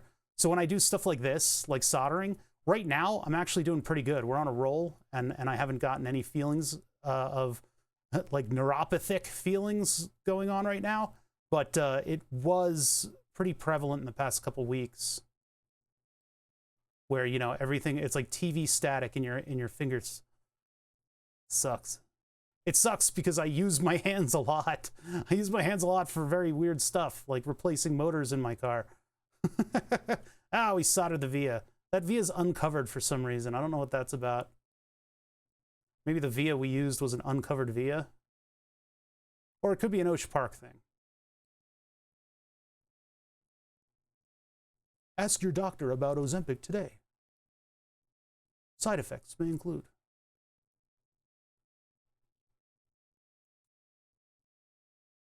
There's some 1950s song playing in the background. Yeah, I didn't used to have any complications, but now I got a couple nerve things going on. But that's it. So I'm pretty hopeful for the future. And also looping has helped me out quite a bit. More for weight loss without exercise. Oh, I'm already on an SGL2. And the thing is, I'm not supposed to be. A lot of the looper stuff made me promise that I wouldn't be on it. But I went off of it for a little bit on a reduced dose, I was off of it for a little bit, and then I did reduced dosage, and now I'm back to the full dosage, and everything's okay.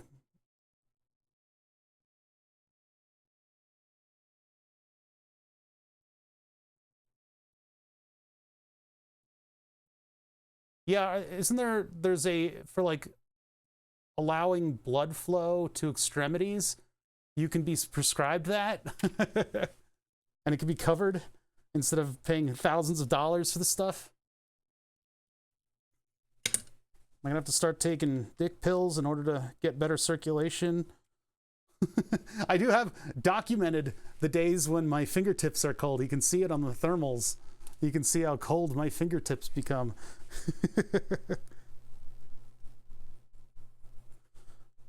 All right, so there's the 1Ks. Now for the 10Ks. Now, if you guys can see what I'm doing here is I'm only soldering one of the pads, and I'll go through and I'll solder the other pads. But for just initial positioning of components like this. Now, when you build a circuit board from scratch, you start with the lowest component to the board and work your way taller and taller. We don't have any caps on here because this is just a stupid LED board. So technically, I mean, to be honest, technically, I probably should have maybe like a ferrite. Well, there's no signaling involved. If there was more signaling involved, I would have a ferrite on the inputs. Thrustmaster does that. They put a ferrite on every single wire input to the board. It's brilliant to see. But I could probably also have like some capacitors just stabilizing the switching of the diodes. But it's not like we're sending the signals to this board are not complicated. It's on and off. There's nothing more complicated than that. So I don't think we need a ton of capacitors. It does kind of feel weird that I don't have any, but I guess that's just the way it is.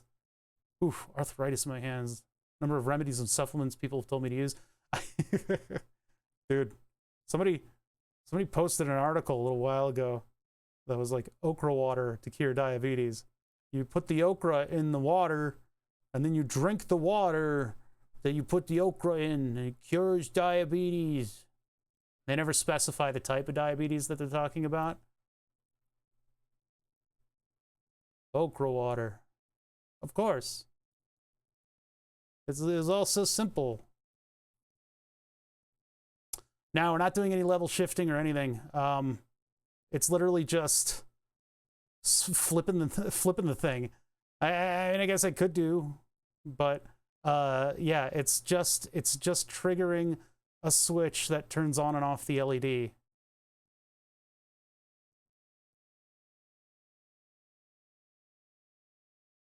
Because we have the indicator signal coming in from afar, and I don't know what voltages those signals could be at, and I guess we want to turn them all into, well, right now we're going to do 5 volts, but it probably will be 24 volts in the end.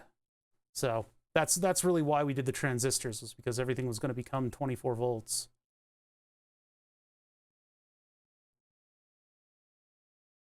Because it's like if I've got an indicator panel on my 24 volt power supply and one of the modules goes bad, like if the 5 volt module goes bad, how do I know what went bad if the 5 volt module is what's powering all of the lights? Which I guess is why the Vicor power supply is like, use a battery. Because it basically, the Vicor power supply's indicator things work like a, well, the light comes on when there's something wrong, and then they work like opto-isolators. So it's like, if that light is on, and it won't be until the batteries go out, or it won't be after the batteries go out, but if that light goes on, that means something's wrong. Instead, I have light on, everything's okay. So I got to kind of reverse their logic around. I could have had this thing be battery powered, I guess.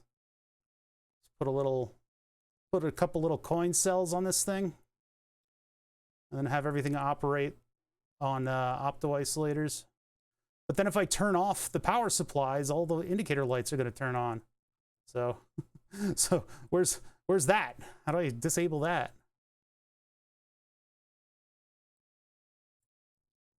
Need like a dual throw switch on the power supply so that it can tell my circuit, my battery circuit, that it's off. And I guess that would just be cut off the battery. I guess I could have done that. Oh well, not doing it.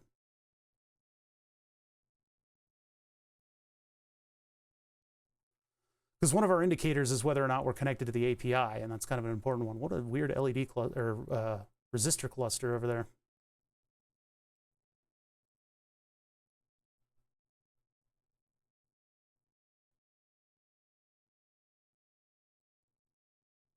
the ground is sucking away the heat from my resistor here. So I'm trying to position it properly, but I don't have a lot of time to move it. There. Good enough. This is building a lot faster than the perforated board version. Oh, it exploded and left me with just one. Oh, there's another. It's one of the casualties. I bought like 210 and 1K resistors, so I've got plenty. They were not expensive.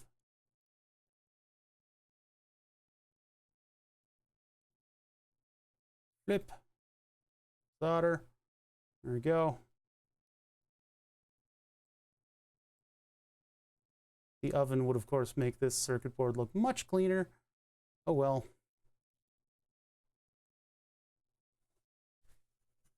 All right, let's see. More 10Ks. I feel like I'm gonna get tunnel vision doing this. It's the same thing over and over again.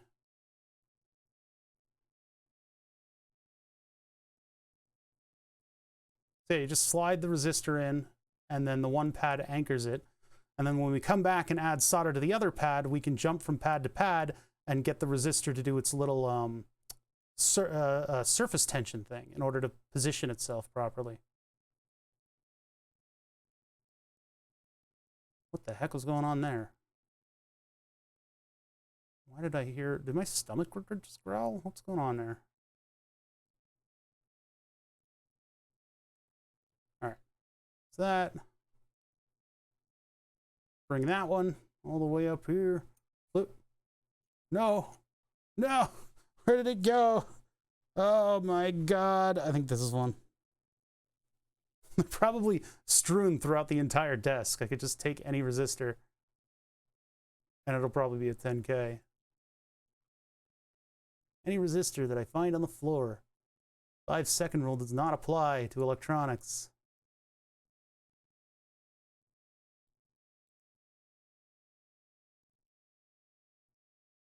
I really want to do the mill redux project because that will be a little bit more physical, and I'll be climbing around on stuff and, like, you know, taking apart big things with gears.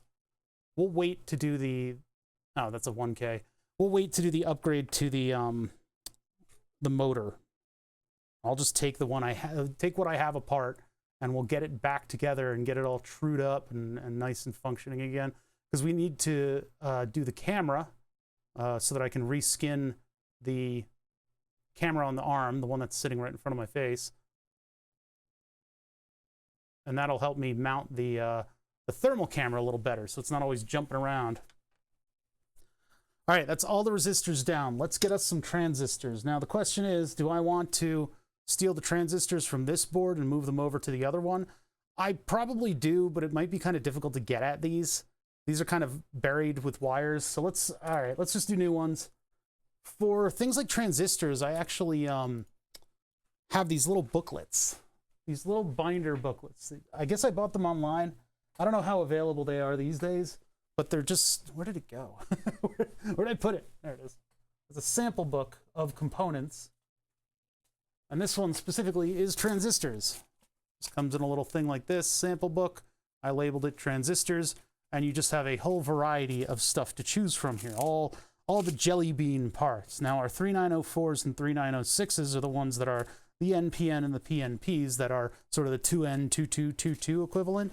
And I know that's meaningless to the people who don't know electronics, but the 2N, 2222 is a transistor that just has a very broad range of abilities. It's sort of the one that everybody learns how to do the equations with. But then the 3904 and the 3906 came along for the NPN and the PNP, and they're just about the same thing, I think. I think they're a little bit better in some... I don't know the specifics, actually, to be honest, because when I put in a transistor as a switching transistor, I'm like, 3904, go. And that's it. I don't really need to alter that part number unless specifically it either doesn't switch fast enough or it doesn't have the right range of voltage that it can handle. But when you're in 5-volt town, there's a lot of options. So 3904, 3906. Get on with your life. Now, what's in our schematic? I didn't label it, but we're pulling it down to ground, so we are an NPN transistor. Negative, positive, negative. It's just how the layers of silicon are doped. So we do 2N3904. And if this one is, gotta be careful because sometimes they 2N3904, NPN. So that's the one we're gonna use. We're gonna use NPN. All right. So that would be this one. It looks like I'm running out of them. And I need 1, 2, 3, 4, 5, 6. I need 6. This is what's called a tape. And it's cut tape because they cut the tape. Where do they come up with these terminologies? It's like sailing. You've got to memorize all this weird shit. This is tape. This is designed to be advanced with a machine so that each one of these holes is indexed to the component, and a pick-and-place machine can come in here, pick it up, and place it. Now, sometimes pick-and-place machine means a machine that picks up a component and places. How do they cut? Like, what are these words? Anyway, these can fit into a little rack if you're doing a big batch process. You can fit them into a little rack. They go back to a reel where all your components are. You keep those reels stocked. You have the rack up here, you advance it, it peels back the plastic and reveals the part, and then you're the pick and place machine. So you can pick them and place them onto your board that has solder paste already on it. Those go into an oven. It's a way that you can do big batch processes, CCs. And I believe people have been working to make 3D printers into automatic pick and place machines. There are also manual pick and places where you have a little control that you hold on to and you can twist it, and then you hook it up to your shop air and it creates a little suction, and you can and just place the components with like a little handle to keep you from getting carpal tunnel syndrome. But there's all kinds of different methods for this. Ours is to use a pair of tweezers because we're only making a prototype board. 1, 2, 3, 4, 5, 6. I'm keeping the plastic on here, and I'm not going to cut this because I need to get at it from the end of the sleeve. These little sample books have been pretty nice. Just so you have at least you have one of all the parts that you typically would need to do weird stuff in the shop. Kind of shame the books are cheaper to buy than refill the books. I've got like 10 empty books now. Oh no. What's the one I used? I forget what the one I used was. It was a pretty neat one. Oh yeah, this is cool. This is like the 3D printer with all the picky and placey stuff. Look at that thing. What the hell is that? Expanding capability, Lumen PNP. Oh, it's open build. Yeah, that's cool. Yeah, there's some really cool projects like that. I don't ever need to manufacture anything, to be honest. I'm always doing prototypes. Everything's a prototype, unless it works, and then it's permanent. All right, so without shaking this thing, because I don't want to lose those, I'll, I guess, position them on the emitter. It's a base, I think, collector emitter. Could be wrong about that.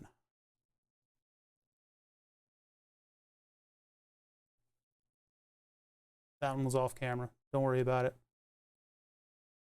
The only problem with me not soldering all these down immediately is that I could accidentally heat up one of the pads and it would immediately walk instead of just kind of holding in place. But And I could have actually made this design a lot more dense. I decided to kind of spread out a little bit. This board isn't doing a whole lot. It's only holding LEDs in particular positions so that we can get a nice looking indicator. Kind of like boards like that though.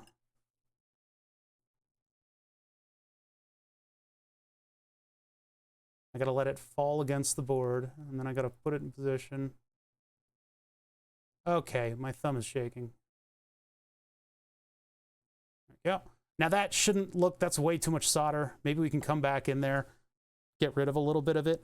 If we were using solder paste, of course, this thing would look absolutely professional because the solder paste has tons of flux in it, and it'll coat the pad and the component lead, and then use surface tension to pull evenly on all sides of the...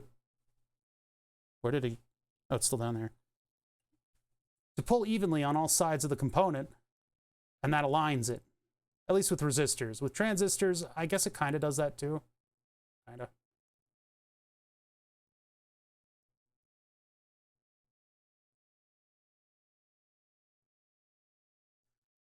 It's so weird that the symbol for a transistor is a line with two lines going into one side and one line going into the other, right? Two lines into one side, one line into the other of a vertical line. In construction, the transistor is three pieces of silicon. So it's a stack of three pieces of silicon, typically drawn as a stack of squares. So the transistor itself looks like the schematic symbol for a transistor. And because you have PNP or NPN doping, you have one lead going into each layer, creating a boundary layer that can be manipulated by outside voltages. And then the component, the surface mount component for a transistor, is a rectangle. It's a little box with three leads, one on one side, two on the other. So you would assume that the side with one lead, as is traditional, is the base, aka the thing that's switching the transistor, the thing you use to manipulate the boundary conditions in order to allow flow through the other two leads. But you would be wrong, for they have, okay, for the lower left-hand side of the component, this one right here, is the base. Why did they do that? Probably because if you have a bias resistor, it's real easy to put on the side with two leads. It just goes directly across those two leads. Still, though, it's annoying.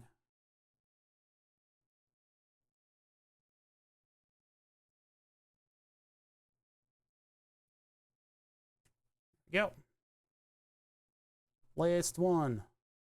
Where did it go? My fingertips are starting to buzz. Need like a neuropathy meter. It's like starting to become noticeable. No, wait, got it back. I got it back. I got it back. It feels okay now. Oop. The third dimension is often very irritating when doing this stuff. There you go. Okay, so that is all the components on this side of the board that I have. I don't have these yet. Those we will just, I believe, just short and make a power lead with.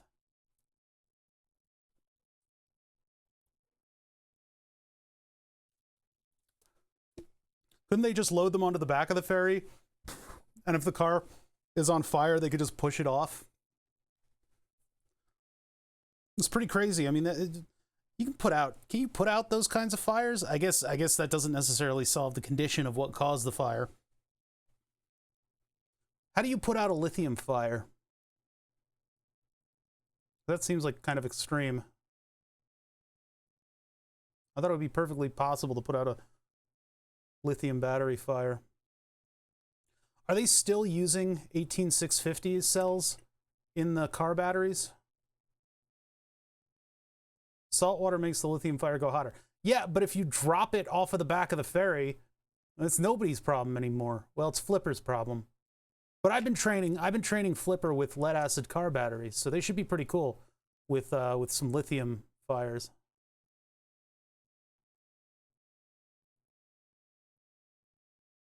Okay, that's not even trying to solder. Hold on, I gotta reposition to get all these leads properly. Well, let me go through and do the resistors, and then I'll reposition and do the transistors.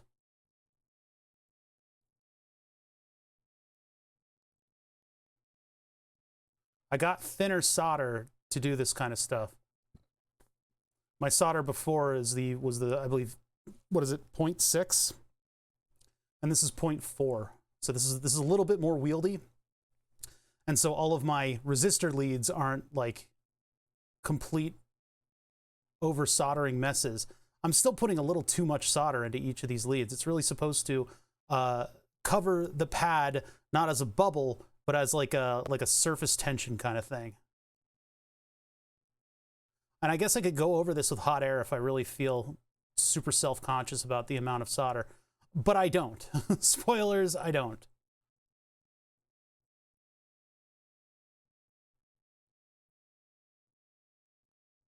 That one's just not moving. These 10K and 1K resistors are much different than the 470 ohm, or sorry, the 420 ohm resistors that we used on the car thing. The car thing had the 400 ohm resistors, and as you can see, unlike the car ones, these aren't soldering both pads at once immediately. That little bit of extra resistance keeps the heat from traveling.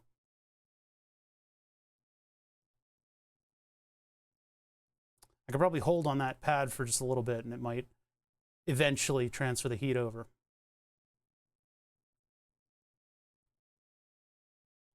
It'd be nice if I could do that with this one, because that would actually position them perfectly, but it's not happening. Oh, that was too much solder. I'm moving too quickly. I'm making mistakes.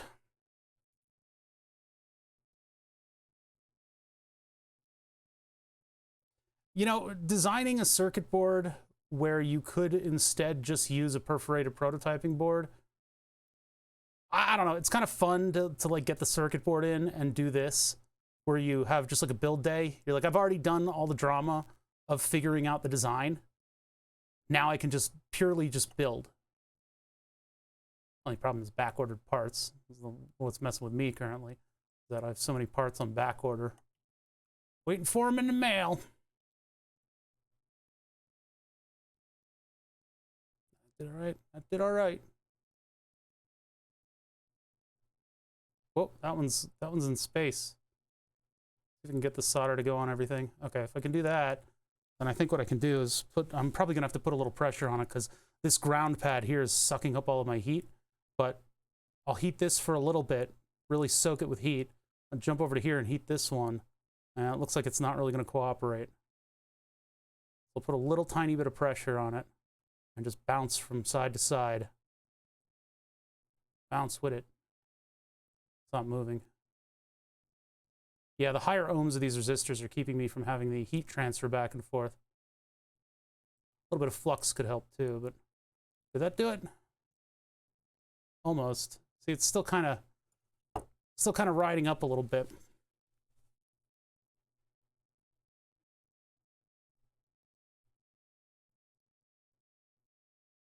I guess I could have used larger traces on everything too.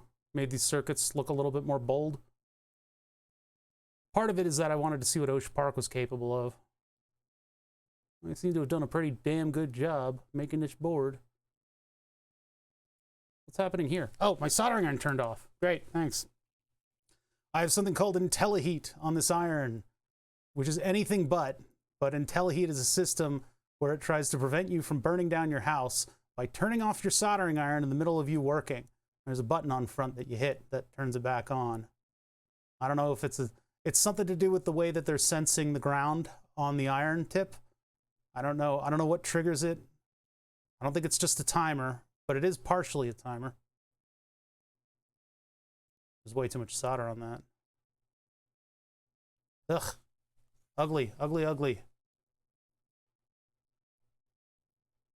Am I missing the numbering on the... Did the number on the resistor come off? Oh boy. Oh, that's embarrassing. Working with it too much.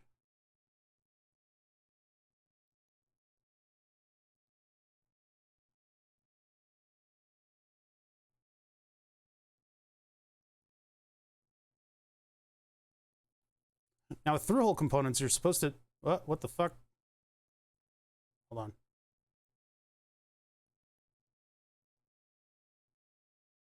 Come on.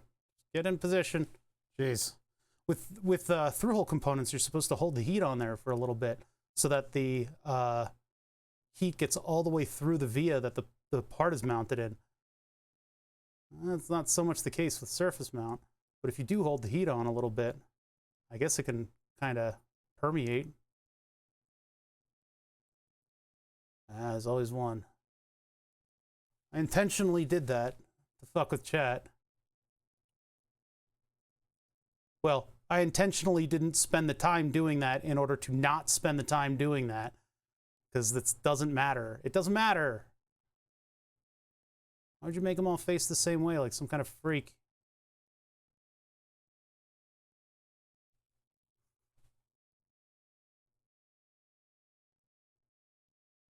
All right, you. I need you to reposition. Come on.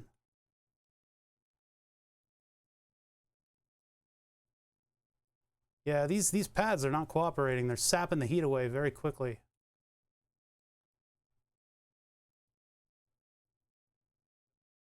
Also, I'm not getting heat into that one fast enough. Maybe I can grab it from the side and hit both of them at the same time.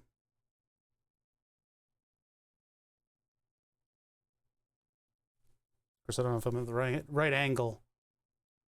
Tip has a particular angle to it. Yeah, I'm just not getting heat out into there. Blob it up.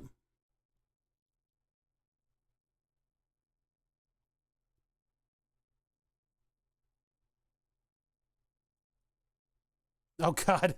Oh, God. What have I done?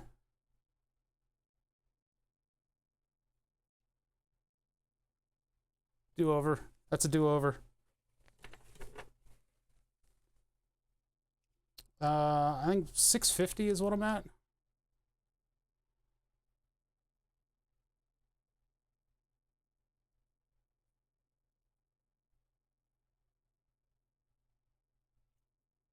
Okay, see you later, resistor. Been nice knowing you. I got it. It came back. It came back.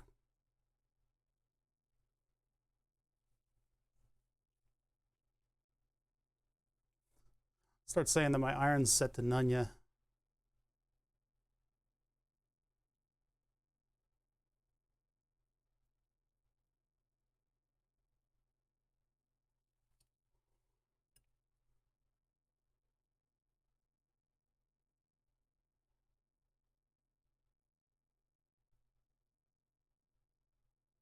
All right.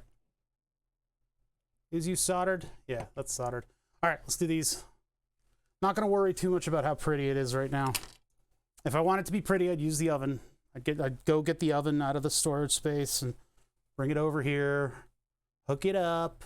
We get the solder paste. We put a little dollop on every pin, and then I would just take a pair of tweezers and very carefully position each individual component to sit on top of their little blobs of solder. And then we pop it in the oven. It does a cycle, and then when we get it back, everything looks super professional, but you know, this is just a little one-off prototype, so it doesn't need all that. Doesn't need all that. I can sit here and I can vibe out with chat for a little while. I'm gonna have some conversations. Nobody's really saying anything though. We could just hang out on a Friday and do a little bit of mindless soldering work, and you guys benefit from little lessons that I run into along the way. These ground pads need slightly more heating because all that heat is bleeding out into the rest of the board. And if I had the camera positioned correctly, you guys would be able to see that. And potato, yeah. See how well the heat's bleeding into the rest of the board? It's like a big uniform temperature.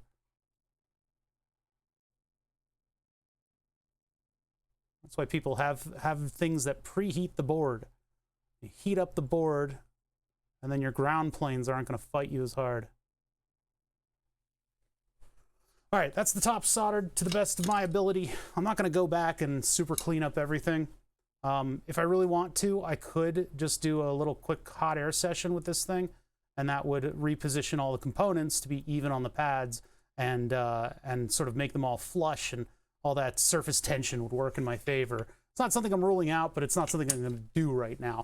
Now, if we were using the oven, we would only be able to do, we would only be able to do one layer at a time. And well, overall, we would only be able to do one layer. The components here are just about the same height, so we might get away with doing both with the oven. Obviously, not in the same process. We'd have to put all the components down, flip the board over, and then put all the components down again. Sorry, flip all the components, flip the components, put the board down. Damn it! Totally lost it. I've totally lost it. I completely lost it. The narrative, what I was saying, everything's gone. Everything's gone, and I've got to build it from scratch. If we were doing both layers in the oven, I would probably do this layer first. The transistors are only a little bit taller than the resistors, so I'd probably do this layer first, maybe even just without the transistors, and then flip it so it would sit on the resistors, and then I could do all these diodes. But it would still be a little weird. I'm gonna actually do hot air on this. I'm gonna do hot air. I want to see how pretty it can look if we just do a pass with hot air. The machine's right here. I just got to be careful not to overheat my desk. I don't want to get out the whole silicon nonsense. So I'm just gonna do, let's see, put the heat sink like this, and maybe that'll guard some of the heat from hitting. And we'll focus the camera again. I got an aluminum heatsink that I keep here just for this sort of thing. And I got to kind of clear things out. Make sure we don't light anything on fire. Get the 3D print well out of the way. I don't think the 3D print would take to that too kindly. Do I want to add flux? Well, we just soldered everything and there's still flux on everything. So I'm just going to run down and heat everybody up.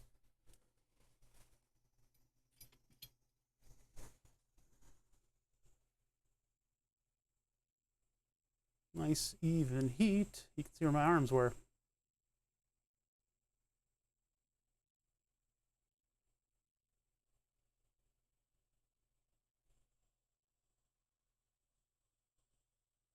All I do is just keep it moving, keep that heat moving. I want to preheat all of the ground planes and the FR4 substrate. Groovy Something and Flatulent Gonad, because of the way that I view Twitch, both have the same shade of green for their names, and they both use the Cat a lot. So they're hard to differentiate from one another.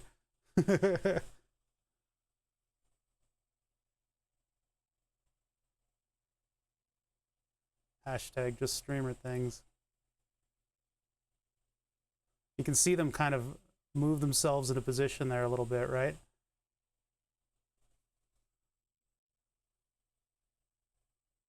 Now, there's a lot of solder on these, so maybe I need to go through with the braid and just pick some up.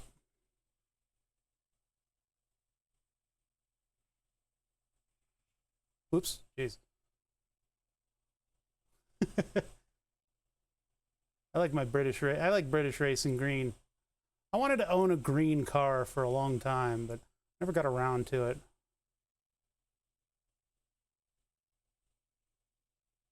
Why isn't that one moving? Come on, R5. You do better than that. All right, moving on. I don't want to spend too much time on a section of the board because you can overheat it and do damage.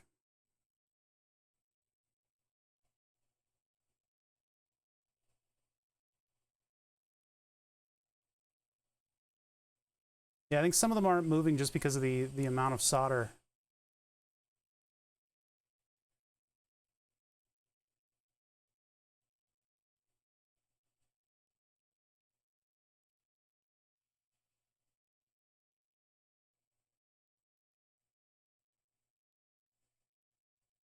I don't think that one's moving at all. What's going on with you?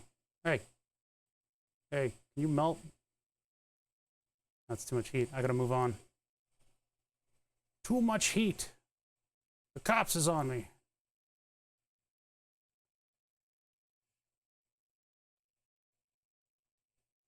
A little bit more flux would encourage these things to kind of become molten. I'm a little far away from the board. I just don't want to overheat the board. I don't have to start over. And if I get really crazy, I could get the oven. We could do it the proper way. But I don't really feel a need. I don't think we need to go that far. I think that's going a little too far. Yeah, am I not flowing over the solder? Is that what's going on? Because those didn't change shape at all.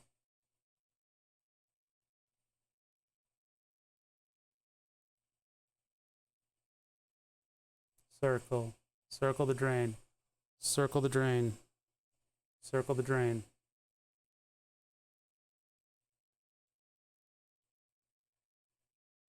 The ones out on the edge moved.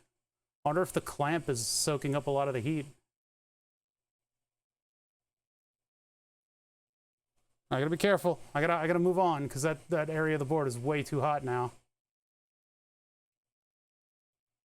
Flux probably would have been a good idea, but whatever.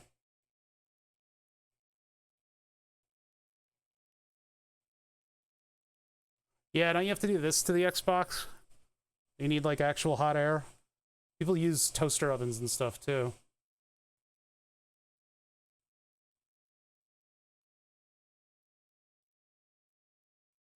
And sometimes once they die, there's like cracks on the circuit board and stuff. Yeah. Reflow the board. It's tough to do because they put all the much lower... Ooh, jeez, I got way too close. The much lower temperature components on there that you can ruin by reflowing. It feels like I'm not doing anything. We're at 500 degrees on this thing. C, I think.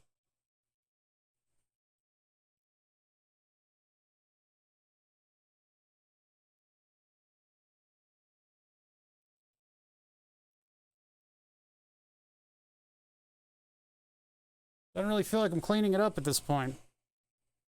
Let me jump over to here.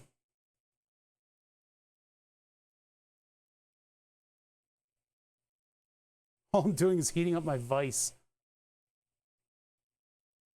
Making the shop less comfortable to be in. This one right here is a real problem component.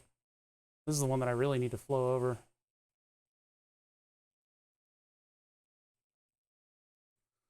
It doesn't appear to be even doing anything, though. I don't know what it is. Did I lose something? Is the vise somehow, like, cooling it too much? Get over a heat threshold, and now everything is suddenly flowing away? Thank you guys for the follows. I do an introverted follow mode, so they show up on my screen, and occasionally when I show the desktop, you'll be able to see some follows. But I generally keep those secret just because I don't really... there have been channels that I've followed where they're like, oh my god, thank you for following me. And they make a half hour out of it. And I'm like, I don't like that. I like to kind of quietly follow a channel. So that's what I do here.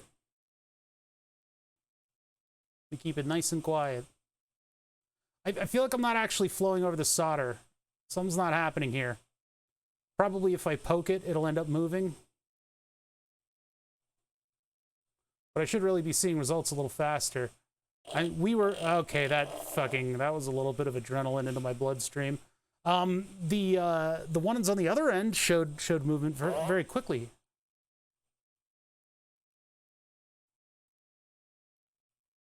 I'm just afraid if I stick on a part of the board too long, it's going to end up burning away. This nice, pretty board. All right, whatever, I tried. I'm putting it away.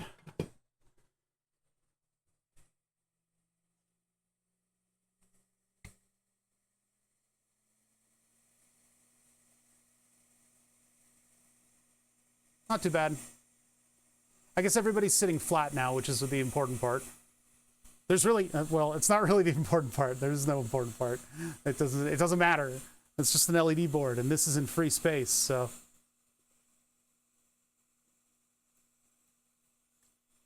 I'm gonna let that cool off for a minute. And let's see. Now we get to do LEDs.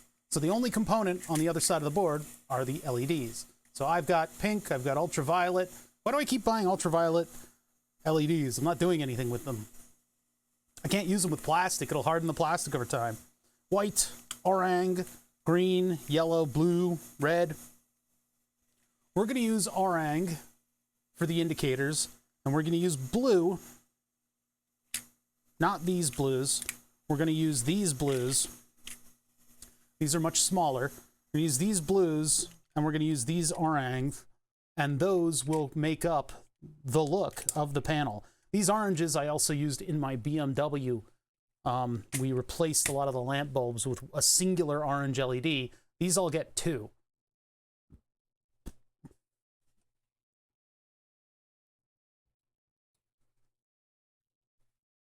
And those go there. So what end is what? What is what? What is what? I need to figure out what these markings mean. The one that goes to the local via is the positive lead. So they are enclosing the positive lead. There was an LED symbol that I used to use that would just have a little triangle in between the two to indicate the direction of the pointing arrow, what tells you the orientation of what the schematic symbol consists of, which is a little arrow that points towards the cathode, A+, C-. That is the mantra, at least the one that I've used. Yoink, boink, and there we go. So that little maneuver that I did just there, that was to tell how far I was from the board. I don't have depth perception. I am viewing it through exactly the same mono screen that you guys are.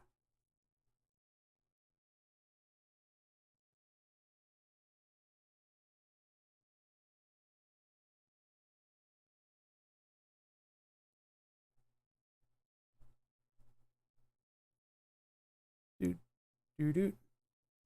Moving. There's going to be a lot of orange LEDs compared to the BMW display that we did last week.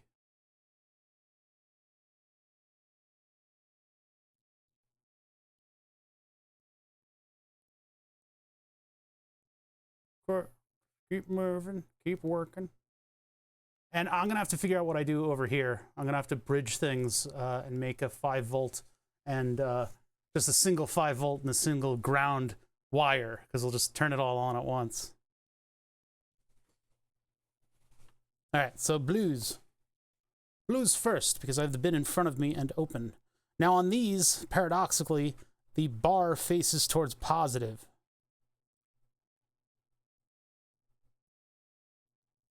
The little T on the underside of these things. I'm not really good at seeing the indicator on the top of the LED, so I have to flip them over in order to gender them. This has an arrow on it. This is the wrong symbol. Wait a minute. Wait a minute. Are these all like this? Ah! Where do those go? Oh god, they're 0603. I'll never find them.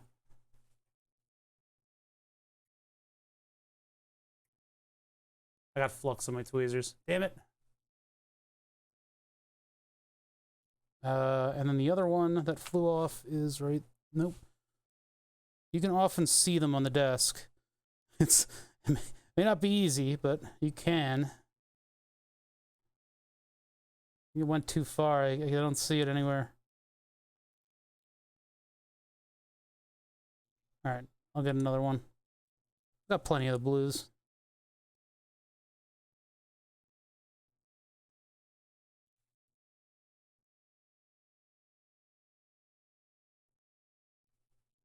All right, 2 blue LEDs. Walk into a bar. I need to see what direction that symbol goes in. I could look it up online, or I can use the multimeter. I can put the multimeter into the diode mode, which will tell me the forward voltage drop of the diode, and in doing so, will give the LED enough energy to illuminate. The problem is, the size of these things makes that kind of a difficult ask. Well, I do see the green marking on this, so we can use that. Not that way.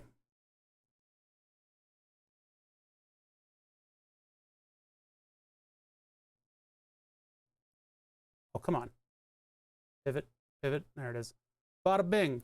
Okay, what lead is in what hand? Okay, so the positive lead is here, the negative lead has the marking, and then the arrowed.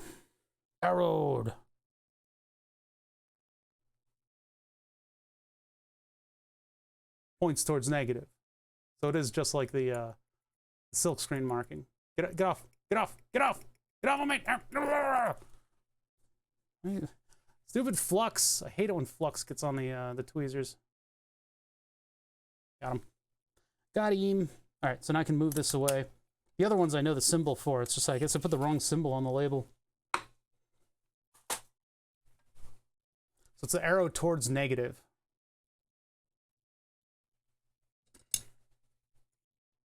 Oh, jeez, I almost freaking threw that.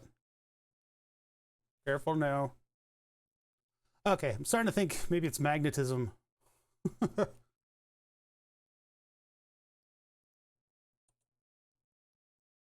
Maybe it's Maybelline.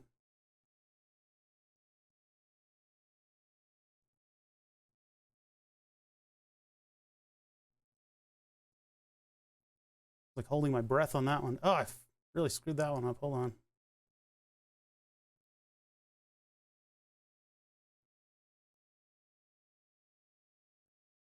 Nope.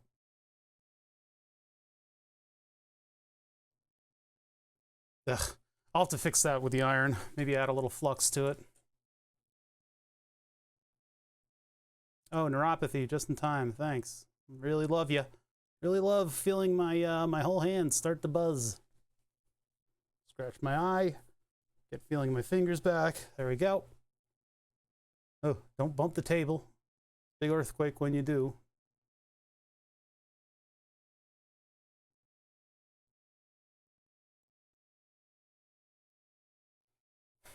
Holding my breath on that one. Shouldn't do that. Makes me shake more. All right, on to the oranges. We'll come back and we'll make sure that those are positioned properly later. Orang. Here we go.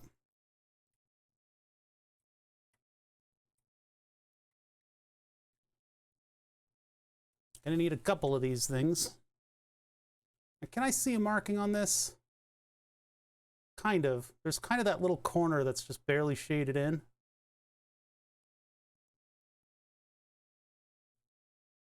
Which then, I guess it's the same as the other marking. I just look for that slightly more shaded corner. I'll do this one first, actually. When you're soldering a lot of LEDs in close proximity to one another, you need to be aware of the angle of the soldering iron, because if it hits any of the lenses of the LEDs, it will melt the lens. They sometimes use kind of weird materials on these lenses to get them to be a particular way about things and stuff. Let go. Please let go. Okay. What do I see? I feel like the marking is on this leg. Yeah, okay. If I can, it's hard. I'm still questioning myself about it, because it's a very light marking. It's very subtle. Right. All right, all right, all right. Next. Well, that's just, now I know which way it is. Let go. Please let go. Please let go. Please let go.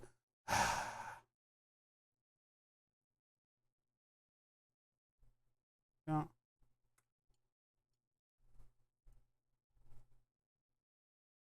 I'm not seeing what you're seeing. I'm famously bad at viewing that marking.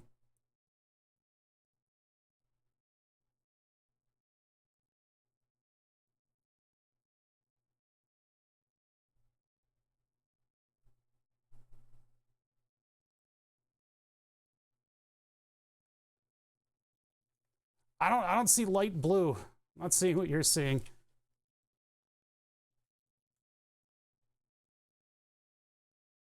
Because chat was telling me that there's a marking on one of the tabs, and I can kind of see a marking like there.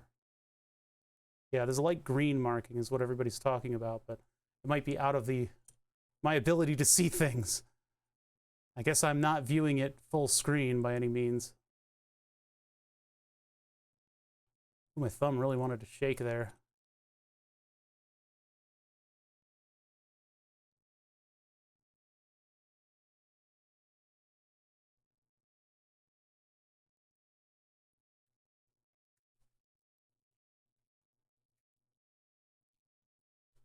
All right.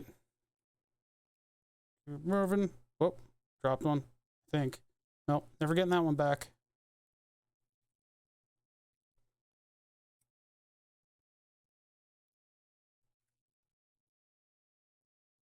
Yoink.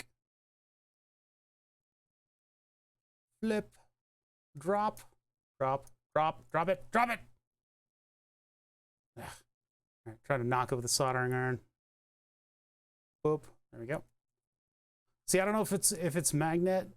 Why did I emphasize that all weird?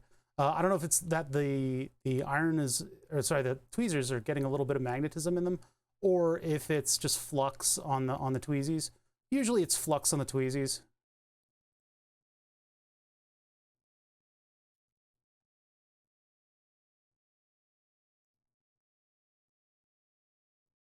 But when it does stuff like this, I start to think magnets.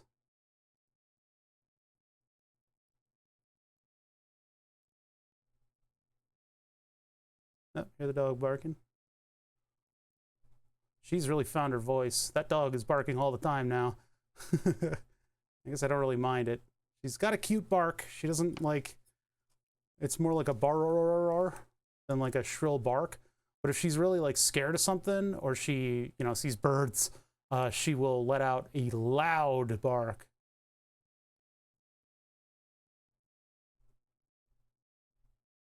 She's a corgi, of course she's gonna bark, you know. Oh, I would have guessed that one wrong. I can't see it. There it is. So the positive lead is the other way. Oh, lost it. Lost it. I think this is in the right. Yep, cool. Yeah, diodes are unfortunately polar.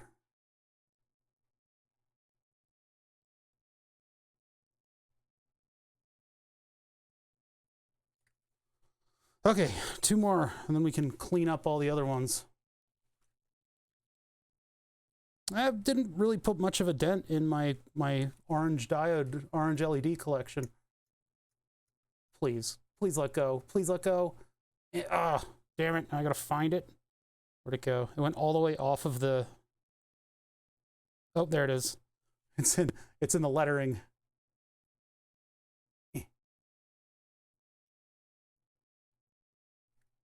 Okay. Careful. Careful. Careful. And then I sneeze and they all go everywhere. There you go. That one like this.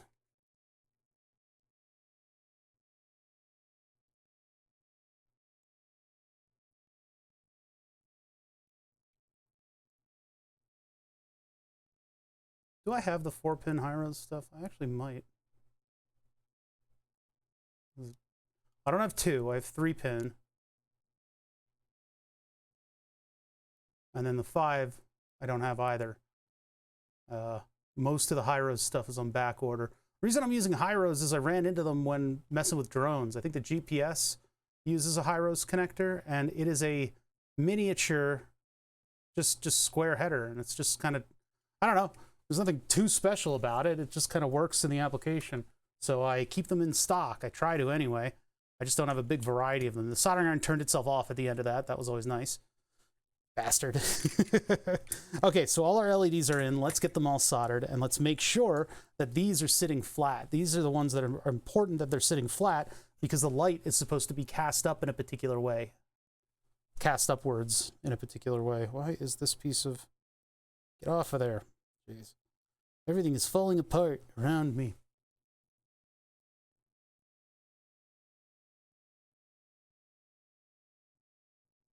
My chat died. Dead from boredom.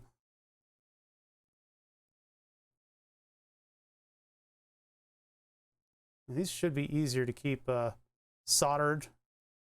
Keep the solder on both ends, but it's not been working out on this board. I think the ground plane is a little close to everything, and it's sapping the heat off.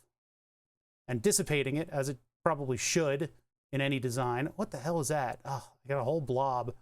But it's creating a little bit of difficulty on my end, because I'm having trouble holding solder on both sides.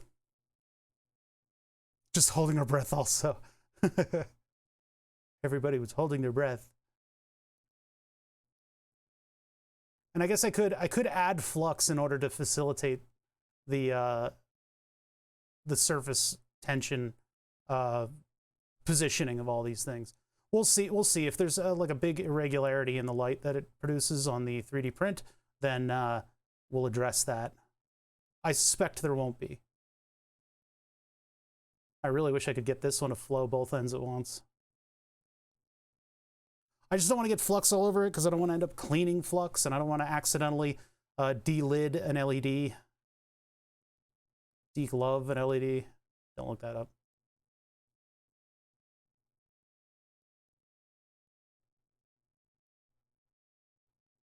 See, that one was sticking up. That was sticking up into space. Why isn't this heating? What the? All right, tacky flux. You win this round. Ugh. Big burp.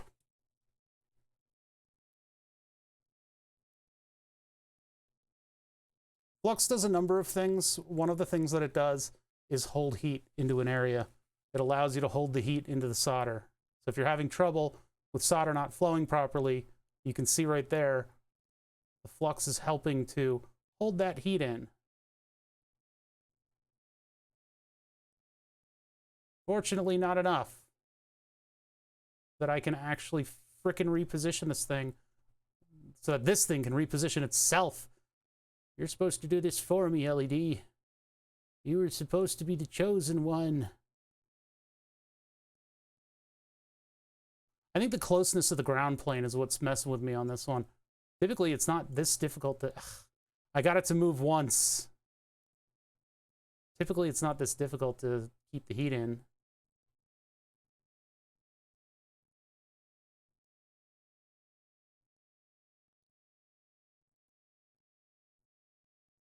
I'm about to say good enough on this one. Oh, God damn it. It started to move. Okay, maybe I can use hot air on it. I'll come back with hot air. I guess we'll see. We'll see if hot air can do anything to this. I gotta solder the rest of these first.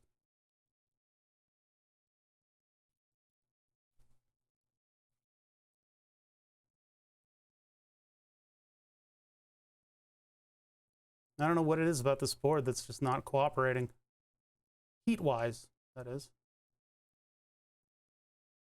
See, I end up adding way too much solder because it takes so long to heat the pad. That's a little better, but the size is significantly smaller.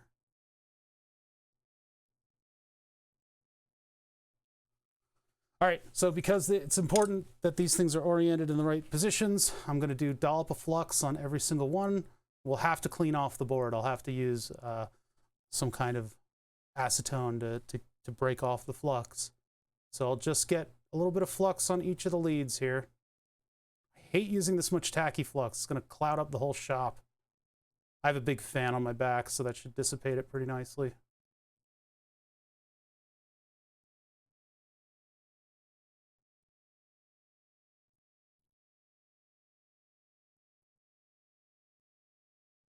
The pick and place machine that I got to use the one time was pretty cool because it had like a flux and solder dispenser, and the way that it worked was there was a little plug inside of the syringe, and you would press the air in, and then it would push that plug forward into the plunger and advance the syringe.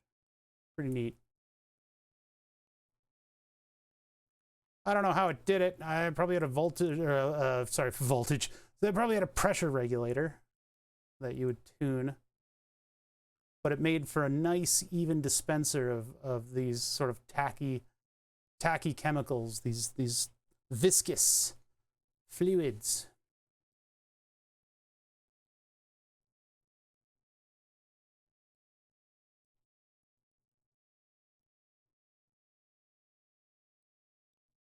All right, flux applied. Now for heat. Heat to whole board. I got to get that ground plane up to, and I have to put enough energy into that ground plane so that I can hop from device to device and they'll flow over and do their little surface tension thing.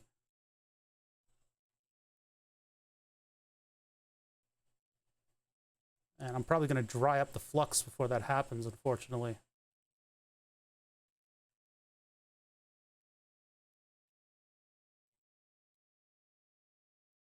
There it goes. Did you see that? Watch. Yoink. Now this can push them around to a degree.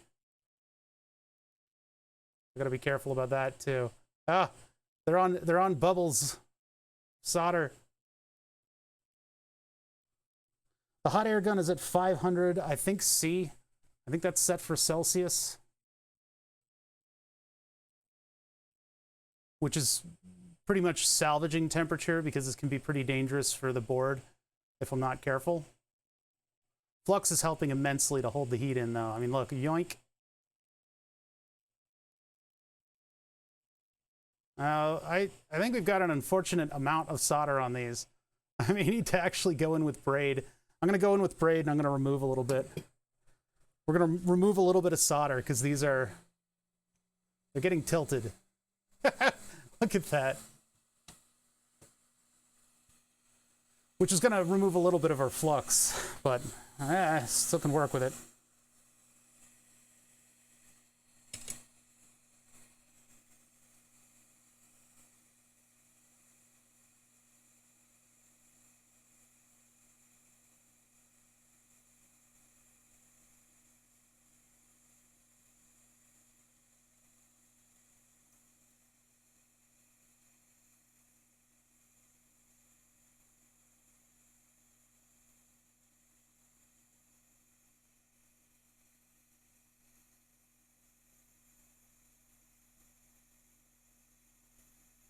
Yeah, hot air makes everything nice and easy. It really does. Or can. It depends on if you use it properly.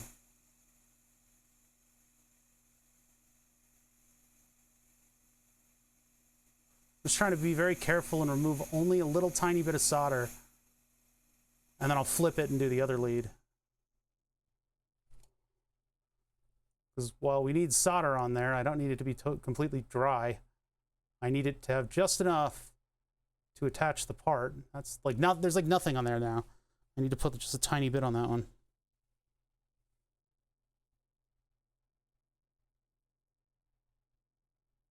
It's probably too much.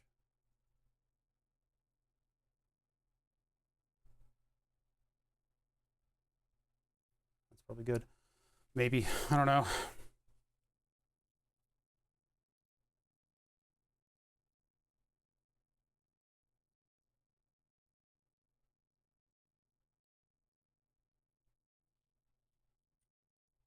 These are gonna have way too much.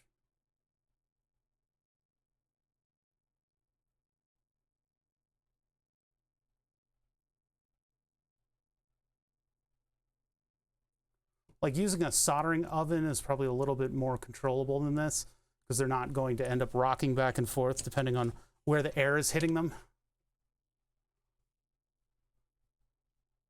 But I feel like the resistors were the diodes were sitting on a bubble of solder and sort of rocking back and forth on it. And while it was very cute, it wasn't very good for my operation here. Sending all the light into the top or the bottom of the chamber is not the goal.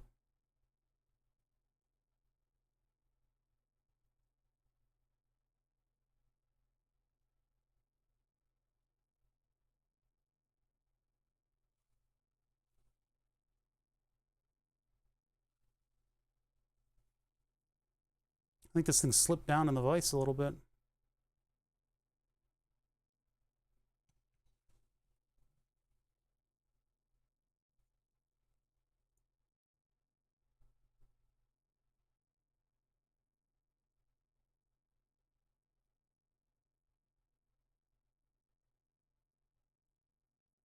Why isn't that doing anything? Hold on. Oh, because I'm not touching it because it's slipped down. No, it's still up there. Ugh. I need to shake it out. I need to, like, stand up and walk around and come back. Now, we'll get through this, and then we'll take a quick break, and then I'll hook this thing up to 5 volts. going on? Hello? There it goes. That might have been too much, but oh well.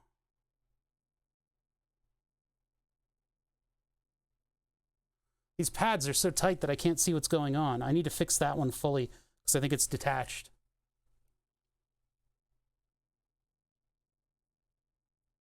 The only problem with moving it is that I could have broken off a small connection to the pad, and that might end up pulling the pad off of the LED.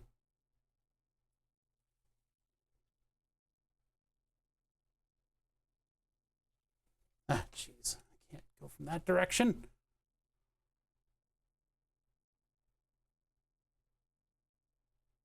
All right, hopefully that's soldered on, because we'll come back and we'll blast it with piss.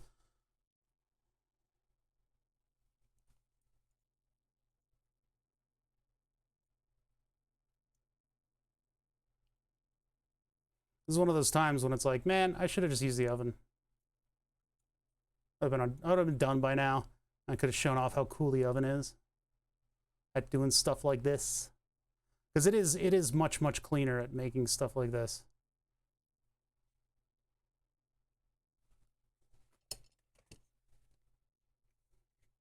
I don't think they're particularly expensive. You can turn a toaster oven into a soldering oven, an old college toaster oven.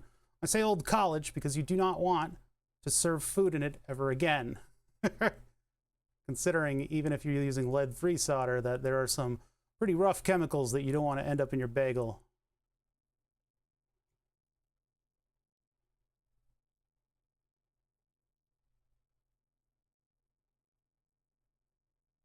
Because unlike in the comic books, we don't get superpowers. We just get, like, cancer. In California.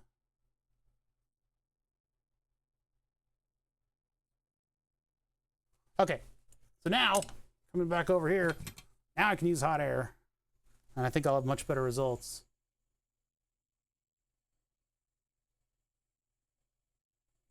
Now my flux has been pretty well displaced, but I think I should still have the same approximate effect with just a little bit less flux.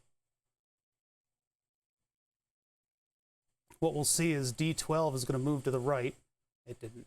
It didn't. Slide to the right, slide to the left, slide back, slide forward.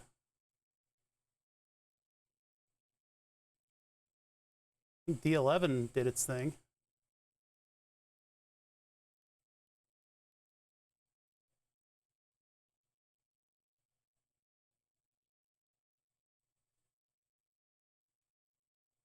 Well, maybe D12 just hangs out there. Maybe that's your new home.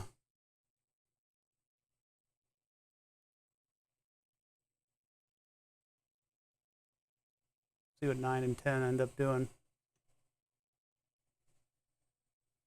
I gotta get that better on camera. Hold on. There we go.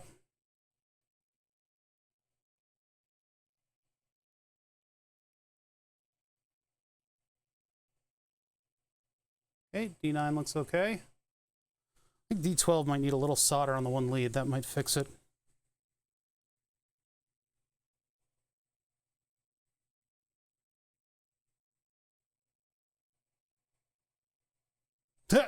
That didn't work. My solder ended up rolling up.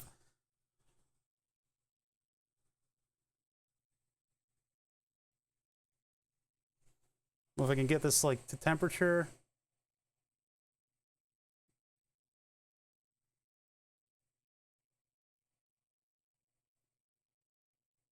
Nope, it's just going to drop a huge dollop of solder on there. All right, I got to put this away. And then I've got to start this over. And then I'll just do a little tiny dollop over here.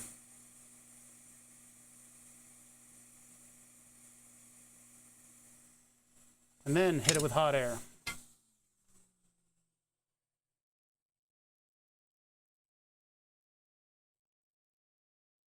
You can overcook the LED lenses too. They start to yellow, so I gotta be careful. There it is.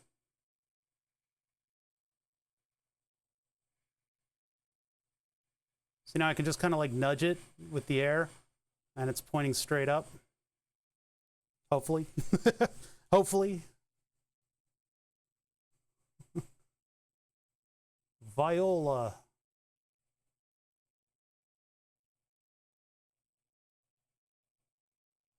If you know what I mean.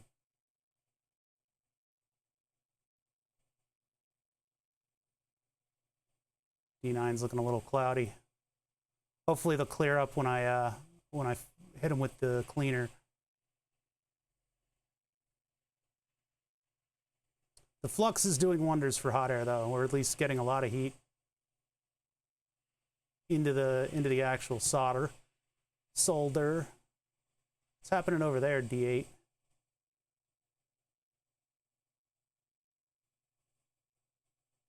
D8's looking like it's in need of a little bit of aid. Where was Gondor when D8 needed more solder? Huh? Where was Gondor when my flux didn't stick? That's not gonna work. I think that's too much. We'll see. Let's just add a little heat in the area.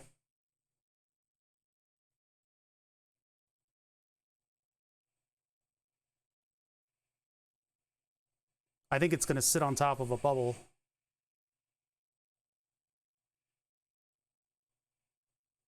Actually, it seems to have worked. Ain't perfect, but it's all right. Better than we had. All right, D5 and D6. What do you got for me? D6 kind of looks like it has the perfect amount on it, assuming that that's actually making a connection.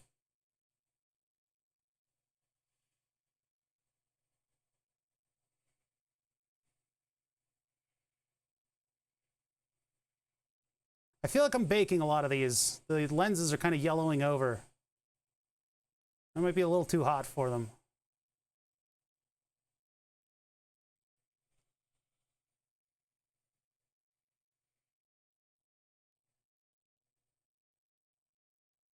It could also just be the flux browning. Nothing's happening on that solder down there on D5. Well, moving on, because I don't want to overheat them. See, there's D3 immediately flowing over, but it's not moving. I'm going to poke D3.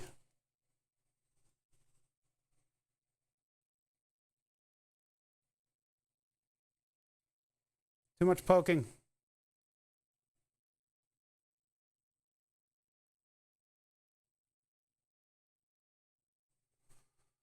Huh, weird. Maybe not enough flux.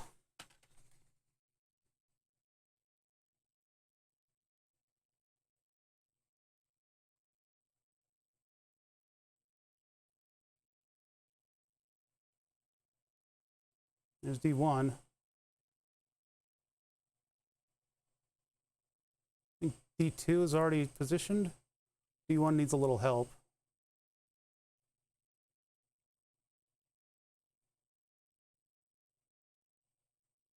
Well, I've helped D1 all I can help. Nothing will help now. Okay, I think that's all I can do. So now I'm going to use some Q-tip adjacent applicators that I hate. They're not quite Q-tips. Unfortunately, they're all plastic. These are the kinds of things that like professionals use with this stuff.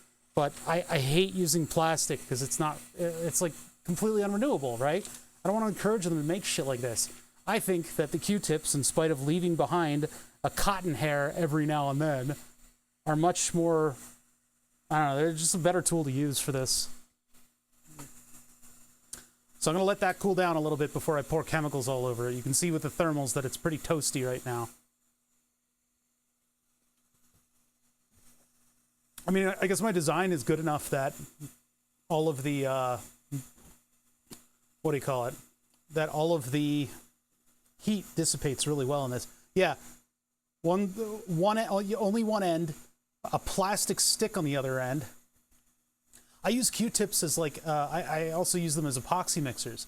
So you just you lop off one end with flush cutters and then get a pad of sticky notes and you can mix your epoxy on that. That's my super duper tip to you guys. My maker's tip. If you're working with epoxy, a thing of sticky notes, Q-tip, knock off one side. You got a mixing thing then, and it all solidifies. You throw it out. It's at least plant fiber, except for the epoxy.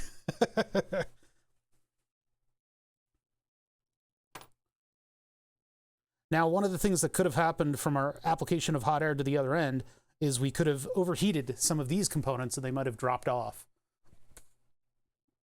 That didn't happen though, so we're lucky in that regard.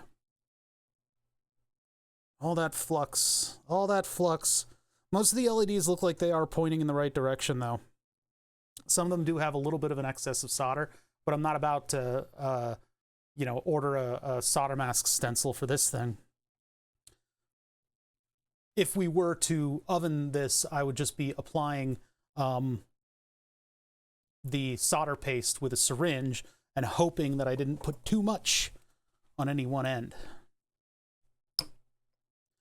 Yeah, these are sent to me because I would use Q-tips, and now I am forced to use these things lest they go to waste until I'm out of them. I use them quite often, but I always keep Q-tips in stock because I use them on my body. Don't stick in your ears. But that's exactly what I'm here for. That's why I'm here. So I use Goof Off because it's orange scented acetone. Generally, acetone is not really going to harm your circuit board, although I don't know about what Osh Park is using on their solder mask, but a little application from a Q-tip adjacent device isn't going to kill your circuit board. I don't let it, it's not like I let it soak, you know? I often dry it off with another one. I'm probably going to have to go through twice because I just spread a bunch of flux all over it. Yeah. That one just had the effect of getting an initial cleaning and then spreading the flux evenly throughout the whole circuit board. So I'll take another one. And these things are so weak, you've got to like twist them to like bunch them up so you can actually press down on them a little bit.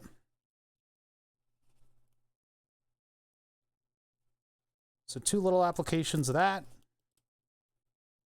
So your Q-tips are clean, and then dry it.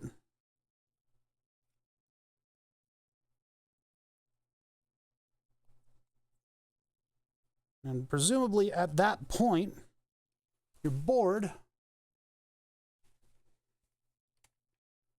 looks brand new.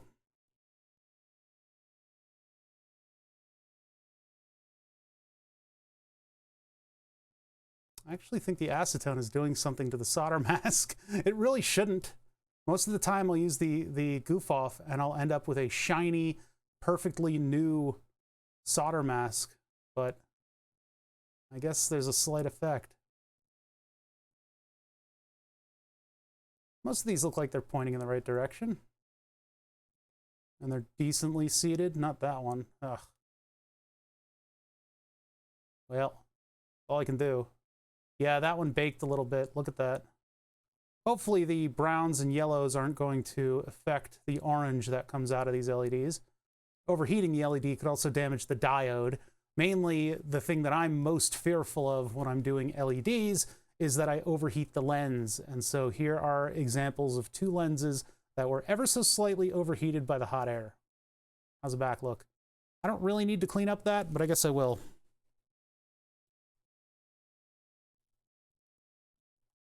Yeah. We've cleaned up so many circuit boards and things on this bench that all my markings are starting to wear away. I think it might be time to invest in another one of these mats. They're like $35 or something, though.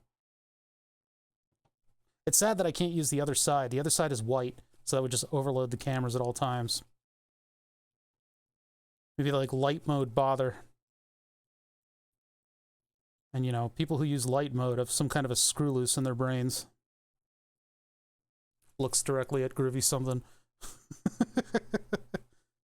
I actually do use light mode on Twitch chat during my streams because I've got a very bright light in my face, because that's how you do a face cam. That's how you're supposed to do a face cam without your camera looking all grainy. People buy these expensive cameras and they don't realize that all they need to do is go into the settings a little bit and then give your camera the benefit of having some light. It needs that light to see what it's doing. It needs its glasses. How can it see without its glasses?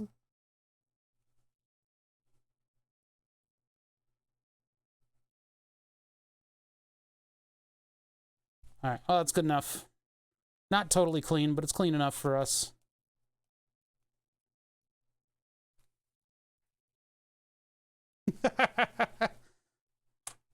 Yep. I gotta use these up.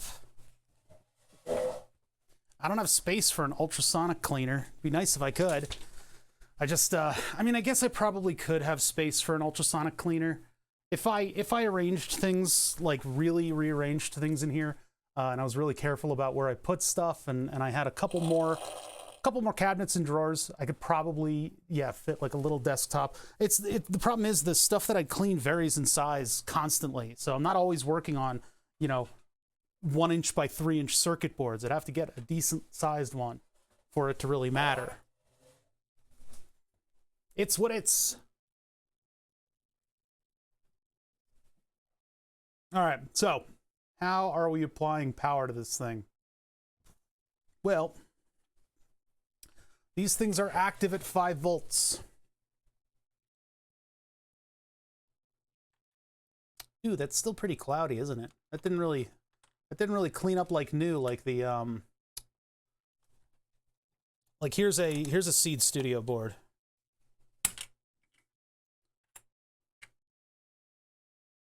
This is a Seed Studio board. It's a little dirty, but that silk or the solder mask layer is so much brighter than Osh Park. Yeah, I think I'm gonna go with Seed from now on. I think the quality of the PCB is a little bit higher from Seed. Their requirements are a little different too. I mean, Osh allowed me to get closer to the traces. I think Seed is a slightly larger standoff, and I might have tweaked that as well. I might have tweaked that little hold-off area. Well, one's in China and the other one's in the States, so I guess they probably do use a different formula. I mean, they have purple. They have purple. Yeah, I think the Seed one is a little bit higher quality. I don't think I pushed the solder mask text all the way down to where it could be. This is pretty clean looking though. No, this is not exactly totally clean looking. Hold on one sec. I'm not finished. I'm not finished. I'm not finished.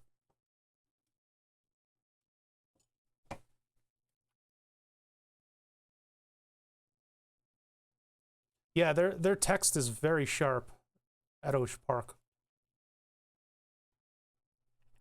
Did I burn the board, or is this stuff just really adamant? I think the flux is just really adamant.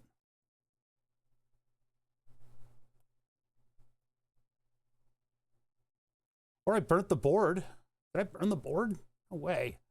No way. It's not possible. There's also a little divot in this board. And that wasn't me.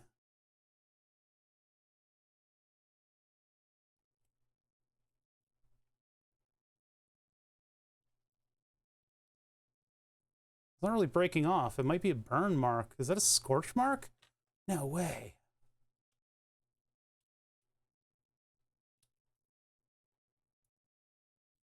And you can see where the acetone's been applied. It's leaving like weird marks. I don't think I burned the board.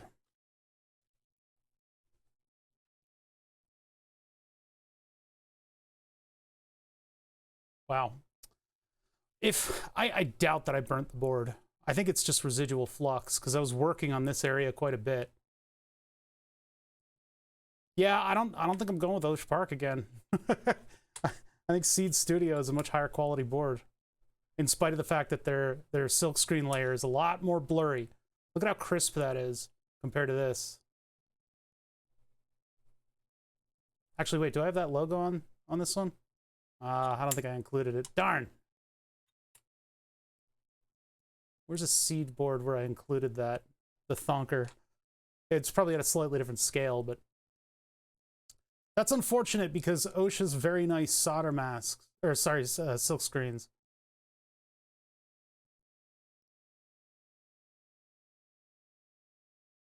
But Seed is a much higher quality overall board. Then again, I did push this to the limit of its trace size. The solder mask is so much better on this one.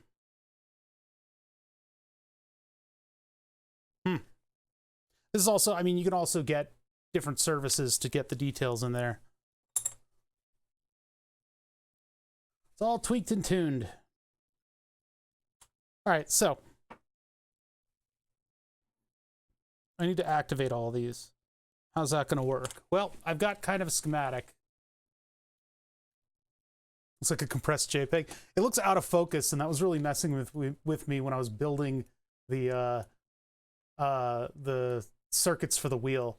So here's what all the components are doing. The connectors are doing. Plus minus 24, 5. So what I'm going to need to do is bridge the 4-pin connector and bridge the... Why does that one have so many... I have to bridge the connectors together in order to provide 5 volts to all of the different devices that are on here. I think one of these has an extra thing on it. We need to take 5 volts to all the transistor circuits so we can trace those to where they go. And then we will do 5 volts on all the other things. I guess I'll just build it flat against the circuit board, and then I'll just run wires out of it so that we have something that we can illuminate and take a look at and then base our optics off of. And then I can come back and I can desolder the little thing that I built, and we'll go on from there. Sorry, I need to move my windows around so I can see the microscope again. Man, this vise will not cool down. It's not even that warm. It's just a little bit warmer than ambient, but it is fluorescent under thermals. It's usually a little colder in here. Where's that little reel of wire that I put aside? Little tiny little collection of, there it is. Some of this stuff here. This is just wire wrap wire. This stuff, unfortunately, has a bit of oxidation on the outside of the wire, so I kind of ran solder on some of it. So I'll just have to clean that off, because we've got to build this very, very small.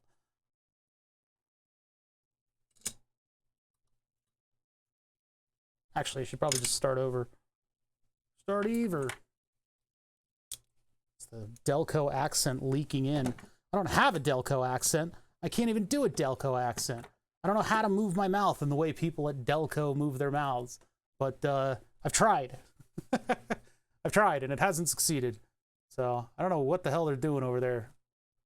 Hell, where do they get off? So it's going to be 5 volt and ground. So 5 volt, I can go from here, and then I want to go there and there. Let's see, hold on, let me just make sure. Everything's going to be triggered all the time, and everything's going to be 5 volts. So hold on, let me pull up. I'll pull up my schematic in another window.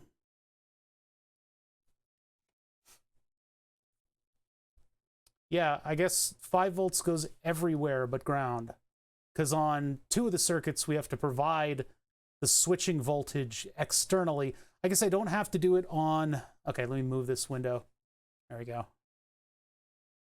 I don't have to provide this one and this one. I just have to do the 2 with the traces coming out of them. Because those should be connected to a different power that's on the other part of the board. Hold on, let me double check. Yeah, those are going to the supply voltage over there. Well, actually, that means that I can just solder a wire across that whole thing, and that'll just connect them all. Cool, cool. That's easy.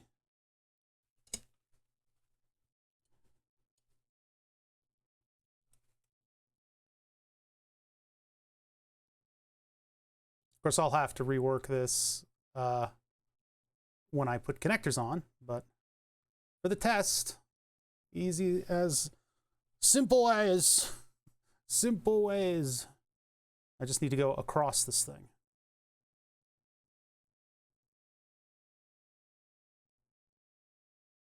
Need my tweezers to manipulate this thing. Yep. Tweezers, check.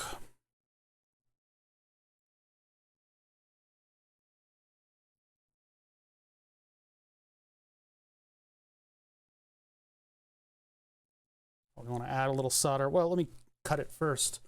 Use a knife on this just so I get a nice accurate cut. Trick with this is you just press down against the board till it pops.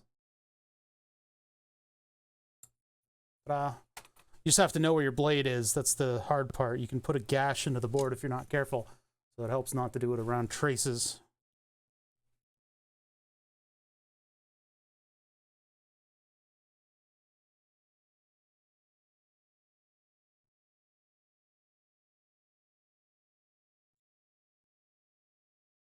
And the solder sucker should be able to make short work of this in terms of getting this back into the state where I can solder a connector onto it.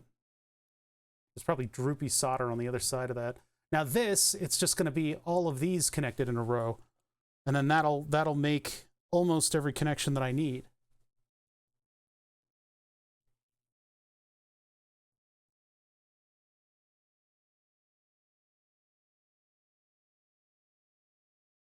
Damn it.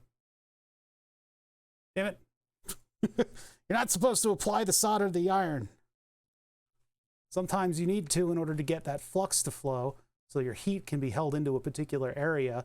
But generally speaking, especially if you guys are like going to take a course in this stuff, don't apply solder to the iron unless you're tinning the tip. Tip should be tinned, should have a little solder on it. It should look not quite like this. This one needs a little bit of work. I'm going to clean it off just by hitting into the Brillo pad. Not Brillo, the Scotch-Brite pad. It's a dry sponge. You can also steam clean it on a sponge, but I don't like doing that because then you have this grody-ass fucking sponge sitting with your iron. Now see how it's sort of unevenly tinning? You're supposed to have it just coat the tip of the iron. And I can kind of force the issue using the heatsink. I can just roll my iron tip on the heatsink a little bit. Try to help that solder get around so that it sticks to the tip, but it looks like I'm not getting a very good tin. So what I can do is I can use the tip cleaner and submerge this into the tip cleaning chemical, and that should get it back into shape. I don't really care enough to do that right now. We're just going to continue this. So I will push this down here, solder that right there.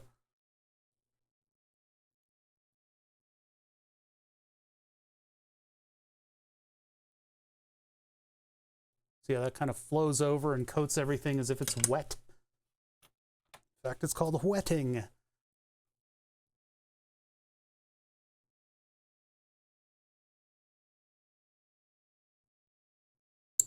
can also pull the wire directly upwards in order to get it to meet the blade. Up, shorts, how's it going? Snake grapes. What? I don't get it.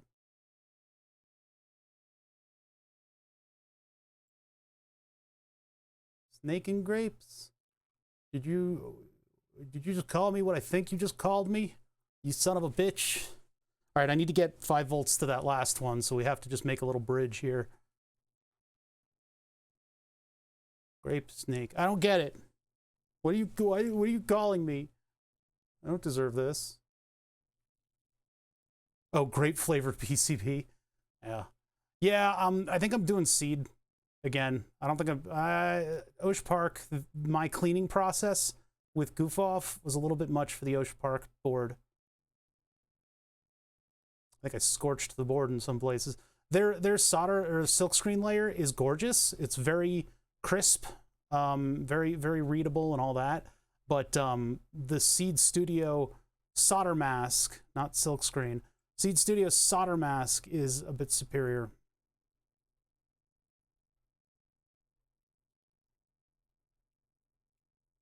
All right, this is there. GLPCB? Yeah, maybe I'll try that too next time. The lead time on Osh Park was just about the same as ordering it from overseas. It was like a bunch of time. What the fuck is going? This is like cold soldered in. The lead time was similar to Seed Studio. Seed Studio would get my boards done very quickly if I used just a generic solder mask color, and then all that time would be spent shipping. but it wouldn't be that big of a deal because it would get here, you know, in like a week or two, which is about the same time. What is happening? What? I'm just not getting any heat through the wire, I guess.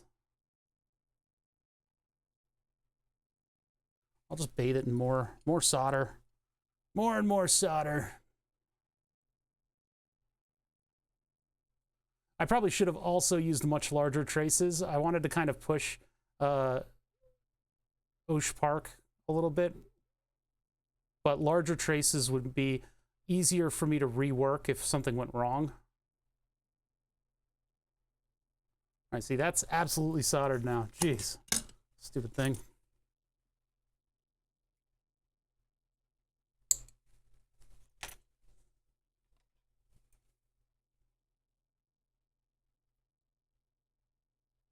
Give it a little tiny bend at the end. Ugh, God. All the dexterity is leaving my body. I rolled low dex today. How is Dodger doing? I haven't looked at one of her streams lately. She do anything cool with cool stuff? Probably. She had this awesome, like the one time that she raided me. I don't think I'll ever get a raid ever again. But the one time she raided, I guess we raided her back at some point, and she was working with this loom that creates, basically it knits a tube for like making socks. And it was this cool like mechanical device that she was cranking. It was really cool. I like stuff like that. Like, hey, look at this cool thing. All right, oh, I can turn off the hot air, and now I just need to get like a red and a black wire. So, red and a black wire.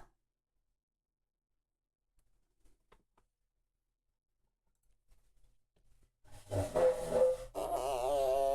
I'll just use the generic wire that I have, just the wire wrap wire. Since this is a temporary setup, if this was anything less, I would be using stranded wire, because the wire wrap wire is solid core. Solid core does not like flexing. Solid core is not the wire that you want to flex. The ones you want to flex are the stranded ones, because all the strands make for less of a strain on the metal. And the metal's what's going to break. Metal's what's going to metal fatigue over time and then crack. Yeah, you get 2 flexes if you're lucky out of component leads.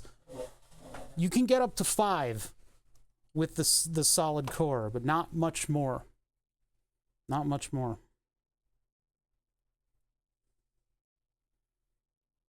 So strip it. I'll give it a little tin. I don't know why they call it tinning. Sure as hell ain't tin. I guess maybe it's just what the bare wire with the solder on it looks like when you're done, I guess. Looks like it's coated in tin. But it's not. But it's not. It is not.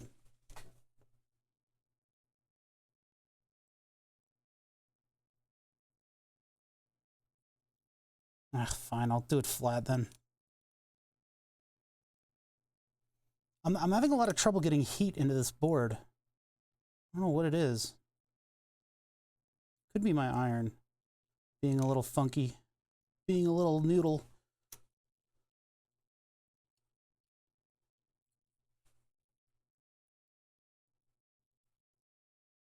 It's really bad when doing work on wire wrap wire that's been wrapped around a square post. Well, yeah, I mean, you can't reuse that. The wonderful thing about wire wrap around a square post is that at the corners, it will actually create a cold weld by pressing down. So you actually get very, very good electrical conductivity out of a wire wrapped circuit.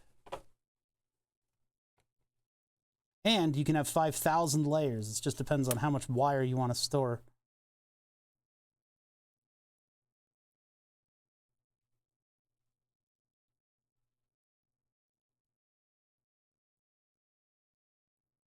I can see what I'm doing about as well as you guys can. Except you have the benefit of the thermal camera. Damn it. So let's go to the microscope, since I can't see what the hell I'm doing. Boop, boop, boop, pop, pop. That doesn't look soldered. It's not. It was Flux holding that thing on the whole time. I am betrayed.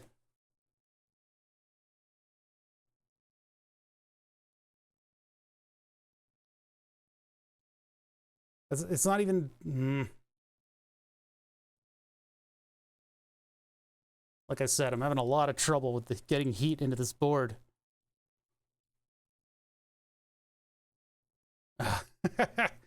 Yeah. I guess sometimes, yeah, you don't have control over whether or not you can reuse it.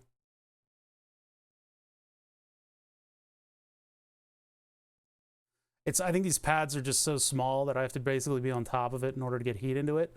And then because the ground is so extensive, the grounding is so extensive, that all the heat goes away very, very quickly. And a little combination of factors is what's been affecting my ability to solder to this thing.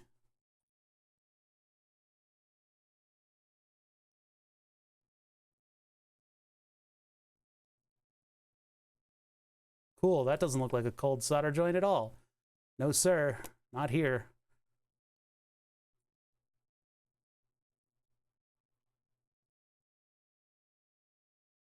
Oh my god, how curled up is this fucking thing? All right. It's like completely curled up. Little do you know that you're looking directly down the barrel of the wire, and it's not even close to being soldered onto the board. All right, that's good enough for 5 volts. Just the very tip of the wire, and I think it's still cold welded on there. It's probably going to break off in the middle of my messing with it. Now, okay, cool. Remember, our only goal here is to test this board and get it to illuminate to about the brightness that we want it to be, considering 5 volts and 1 kilo ohm resistors. So, whatever, that's good enough. Power supply, bring that over here. Not turning on, there it is. There's such a big capacitor in that PSU that it takes a while to turn on and off.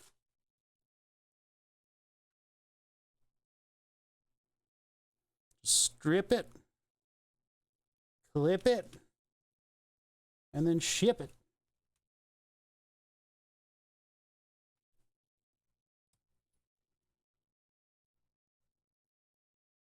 So we're set to 12 volts. I'm going to go 11, 10, 9, 8, 7, 6, 5. Power on.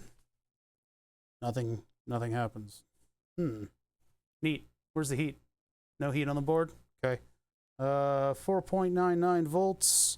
Ground is on ground. Power is on power. Move the wires around a little bit. Nothing. Nada. Zilch. Zippo. Applying 5 volts to all of the areas that I should. Yes. And it's not shorted in the wires, or those would be heating up. Are they heating up? No. So we're just not... The 10 kilo ohm resistor is too much for 5 volts. Okay. I mean, we originally made it for 24, so 6, 7, 8, 9. Anybody heating up? No. 10, 11. This is bad. 12. There's no current. 13, 14, 15, 16, 17.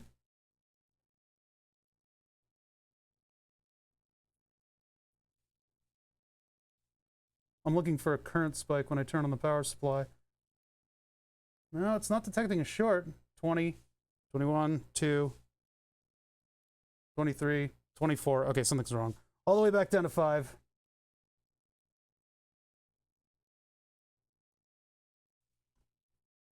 All right, what did I do wrong? What did I do wrong? If either of these don't make the initial connection, maybe? Did I just feel a... Did my wires solder together? No, they didn't. All right, so troubleshooting. This didn't light up at first, so where is the error? Is it that the alligator clips are not making contact? Because that's happened before. Roll the wire around that. It's not that. Could be that there's a short in my soldering over here for the connector connection. Or it's just blatantly not connected properly. Well, J1, one of the connections is ground, and the other is power. Am I correct about that? Yeah, that's ground. And the other one is the positive signal, and then power comes in at the very first, this connector right here. That connector right there is connected all the way down there. It has a trace, what runs down to that connector, where they're all connected, and then one that goes, oops, wait. One that goes there, goes to the thing to activate it. That's why we have the trace that goes across. So that's where our power's coming in. So our power is going out to all the stuff properly.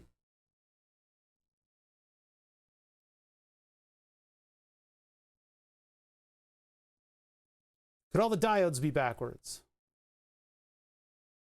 Yes. All the diodes are backwards. Oh no. Yeah, all the diodes are backwards. I didn't see this trace here. This trace goes to power. So that's what I need to flip all of these. All right, welcome to hell. Welcome to hell, chat. Here we go. In hell, we have hot air. We have hot air and a propensity to flip things around.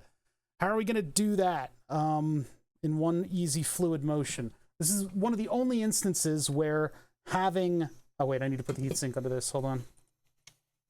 Where having tweezer iron would help. Tweezer iron is never a good idea. People think tweezer iron is the best, right? You should have a tweezer soldering iron. No, it's too specialized of a tool. However, we're in one of the only times right now where that would actually be useful. All right, let's get moving.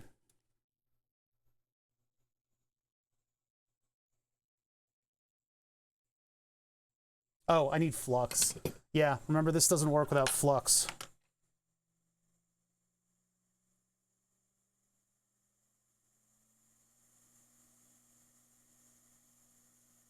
That thing's being all dramatic.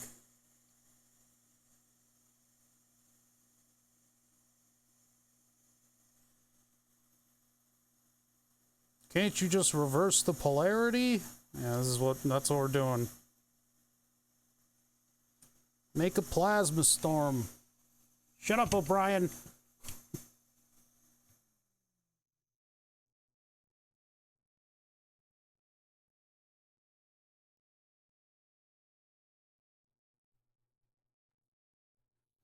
gonna try to do this quick. Can't believe I did that. I thought the resistors were on positive. Screw that up. All right, so now we can apply hot air. Did I get all those? Wait a minute. Oh no, I didn't get this side. Maybe I did. Just don't see it. Maybe it's your fault, chat. Maybe you did it. Maybe this is on you and not me. You know? You guys ever think about that? Should. All right. We're all greased up. And now it's time to flip them all.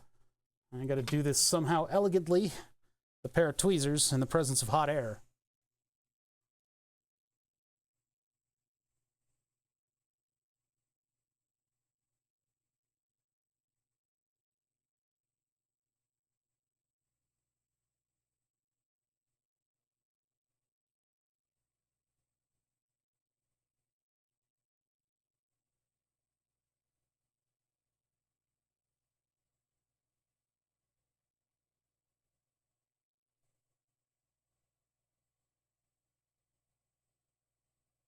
I think I actually want to put new LEDs in. No. Yeah, I think I do. I think these are overbaked. These are overbaked. They're gone. They're gone. Too much heat.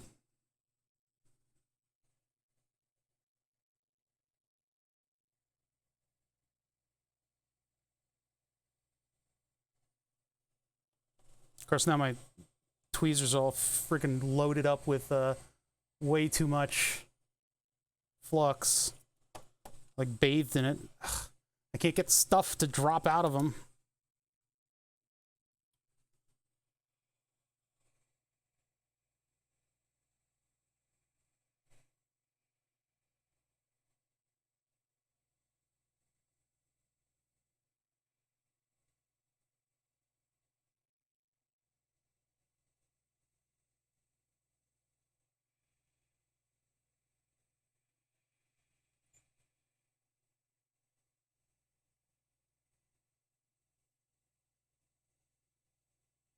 Get out! Got him. God, this sucks. I can't believe I did that. That was dumb. I said that earlier. People say I'm smart. You believe it?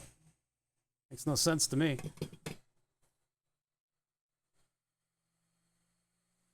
Alright, all the old LEDs gotta go.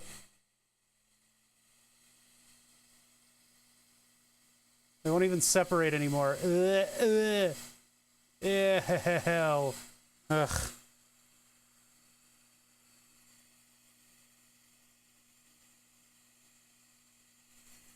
They won't even open anymore. Oh, God. Ugh. I hate flux. You guys are wondering why I don't like using flux. There's your answer.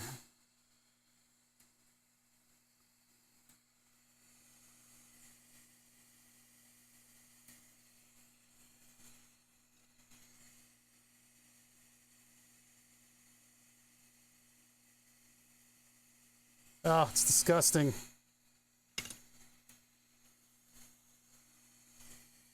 All right, so now we've got like a butt ton of flux to help us out, I guess. I'll start with the oranges, work our way up. Those are the wrong ones.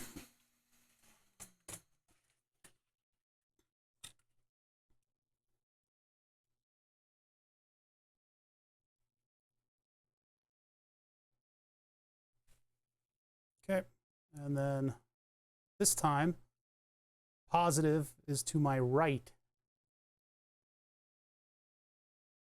Of course, I can barely manipulate these things because they're all so covered in flux.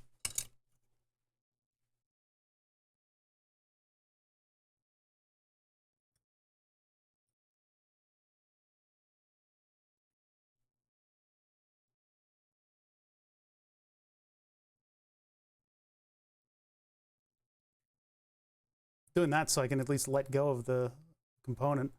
God, so much flux everywhere.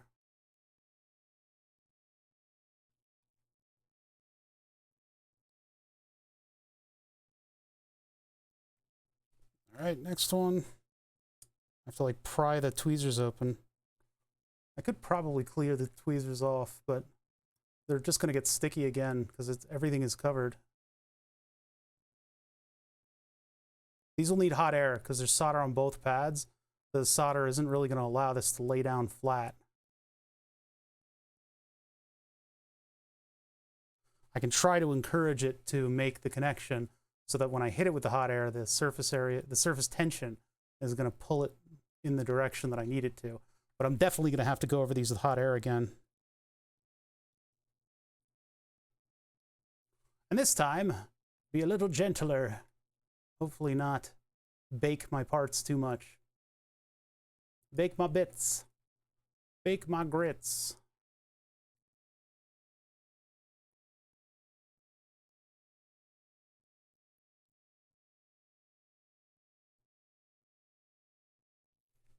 Next. Okay, that one's in the right spot. I can't believe I did that. Every single diode, wrong direction. That's what I get. That's what I get for making an ass of me.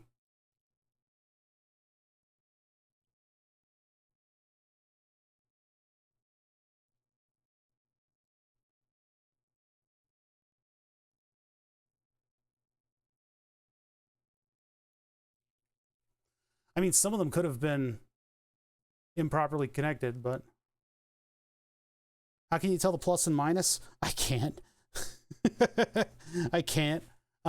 With these, there's this T symbol underneath them, and the bar of the T, the flat part of the T or whatever, this part of the T is the positive lead. That's the way I tell. Some chat members have been very frustrated with me because they can see some kind of a marking on the body of the LED.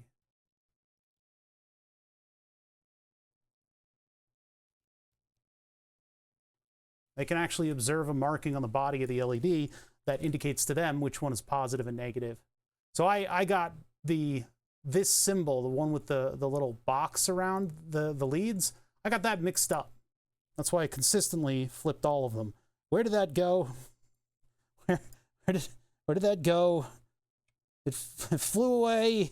It's gone. Never gonna find it.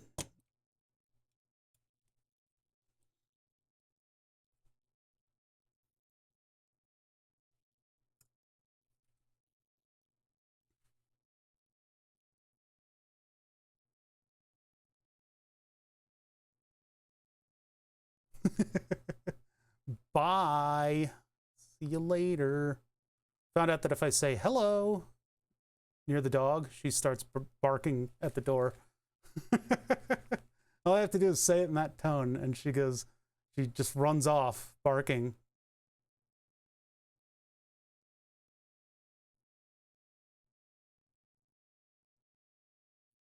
All right, so that one's going to stay there for a minute. Jeez. Okay, apparently I chose this one just by virtue of flux sticking the frickin' thing to my iron. And I want to actually solder it to the other pad. The other pad looks like it's got a little bit of solder on it. Now I got to make sure that this one is oriented correctly. Stranger danger. That's stranger danger. Man, stranger danger is one of those things that really fucked up society, huh? Why do people think dogs are smarter than cats? I don't know. They're not.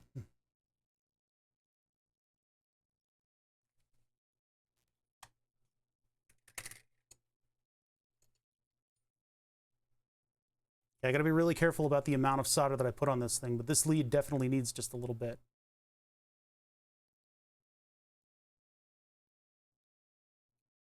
That was probably a little too much.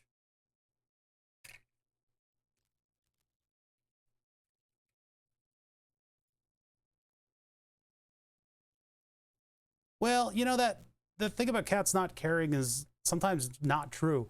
Cats really, really like people. They just have different ways of showing. Once you know the signs of you know how cats express themselves, there's a lot of affection there.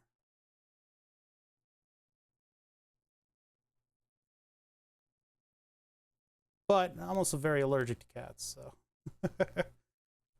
I like my dogs. Dogs is cute. Dogs is a bunch of cutes.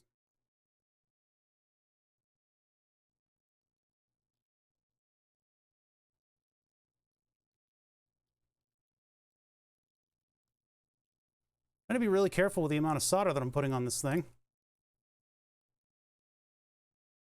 Having a little trouble. Feel like that's probably a little too much, but there's also a little too much over here. So I guess that'll balance out. I can't believe I'm doing this again. Proper direction, good. I feel like that pad could use a little bit more. This one has just enough.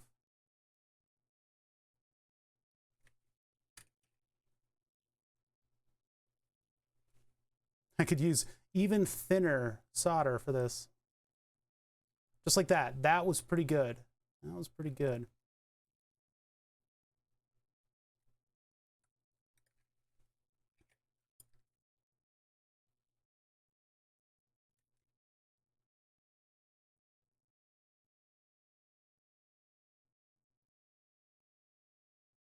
Cats can sense when you're allergic to them. And I think mostly it's because that's the sort of behavior that they want from a friend, like another cat that they're cool with. They kind of, you know, ignore you and give you enough like space to exist. And what that means is that the person who's allergic to the cat's like, this person's really fucking cool. And so they'll hang out with that person. And that would usually be me. I'm like, oh, Kitty loves me. And then I'd be a total mess leaving. Ah! Okay. I know where that one went. Right here.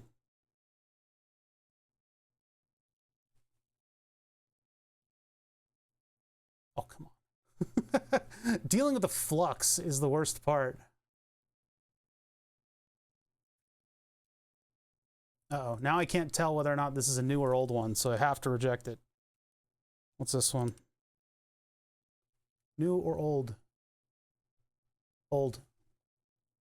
Well, I guess the one that flew... Oh, wait. New or old? Show me the solder. Good, that one's new.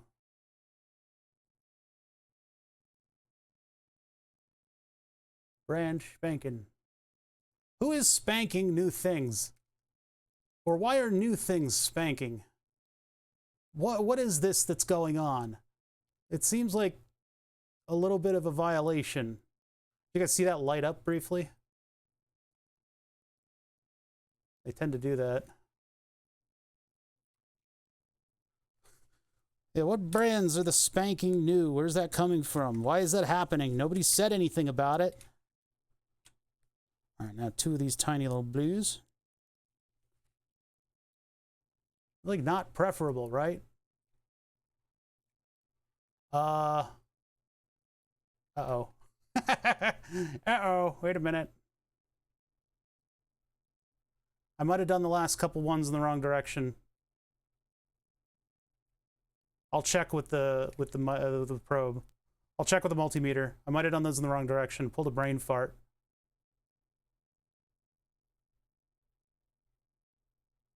A few of you may die. That's a risk I'm willing to take. Check with full voltage. That's what I did. I did that. We put it up to 24 volts and nothing was happening, and then I realized I put all of the LEDs in backwards. All of them.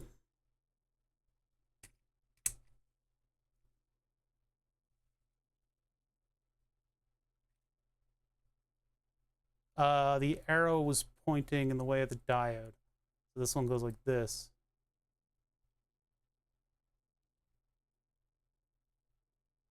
Did I even check on the other one? I don't think I checked on the other one. Odd. Why is there that much of a differential between my power supply and this thing?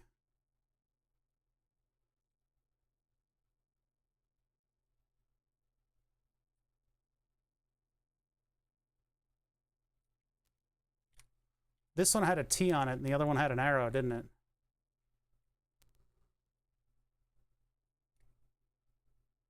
Oh my god. These tweezers not letting go of stuff is really getting on my nerves. Okay, this one has an arrow, and it was pointed in the right direction.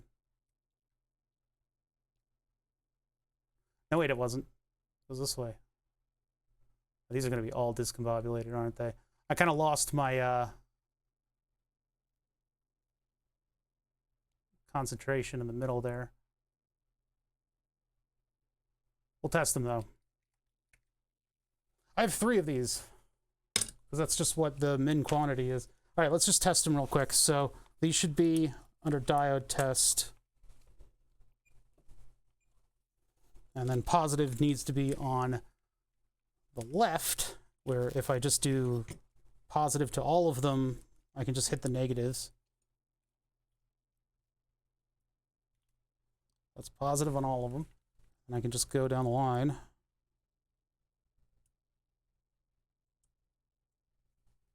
See if they illuminate. No? Hold on. Wait a minute.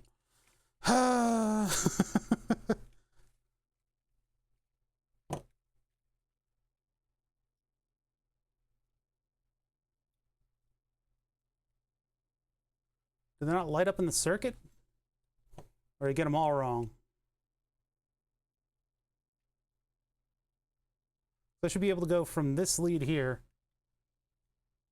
and they should illuminate across like that.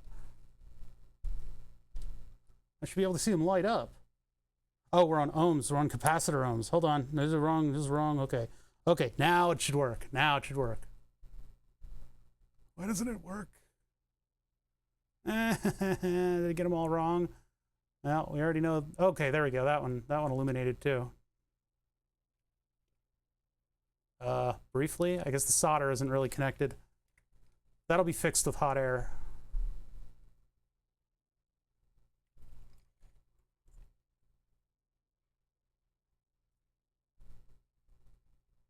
Okay, this is about where I lost it. Nope, this is about where I lost it. God, the setup is... Okay, okay, calm. I'm calm. I'm not mad. I'm very mad. Extremely mad.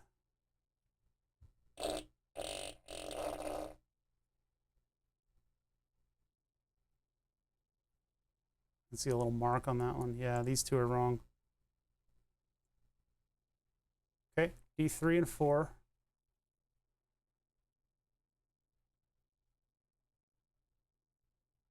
Really, D2? You gonna do me like that?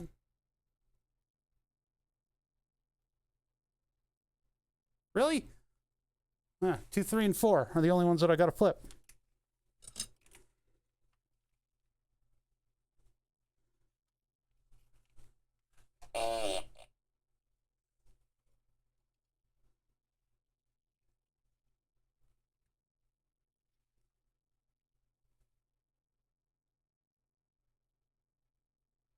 Oh, D2 might not have been soldered.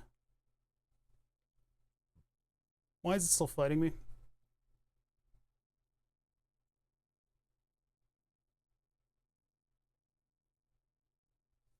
Let me just see here. If I do...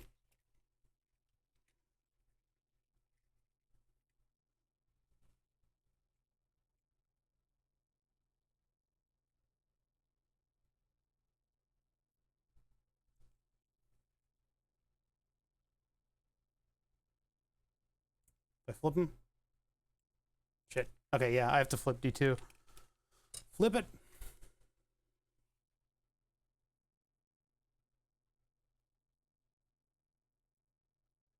Really? Why are you flipping? I guess I managed to solder the other lead.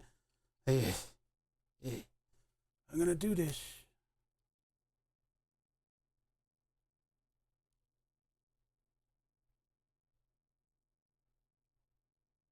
Okay. Come on, D2. You can do it. Come on.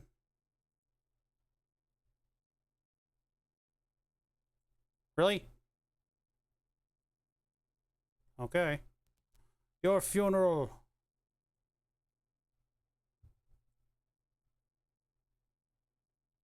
It's rejecting any of my attempts. There you go. Yeah, you're gone. Welcome to the Scotch-Brite pad. Let me get these and see if I can flip them while D2's out of the way.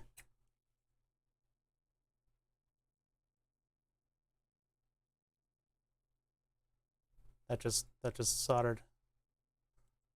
Oh, jeez.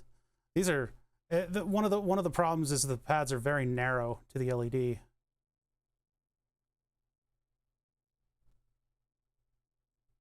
All right, that should correct itself once I apply heat from the hot air. This still is going to get a hot air process because I want these to stick down against the circuit board without me pressing on the lenses. Buddy? Come on, buddy.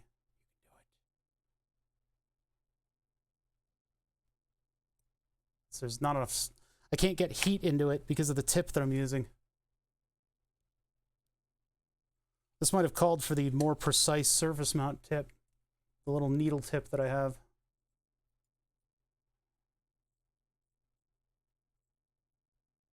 Come on. There's going to be like a split second when this thing flies off of the pads.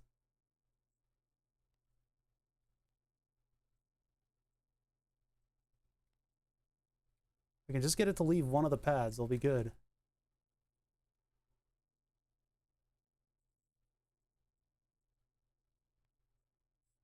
Come on, I don't want to have to replace this.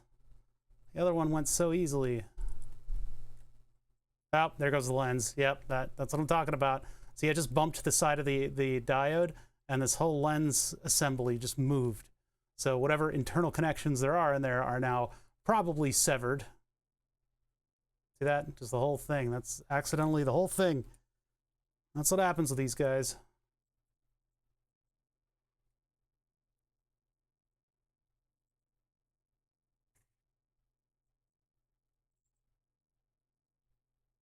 That's why you just simply replace them.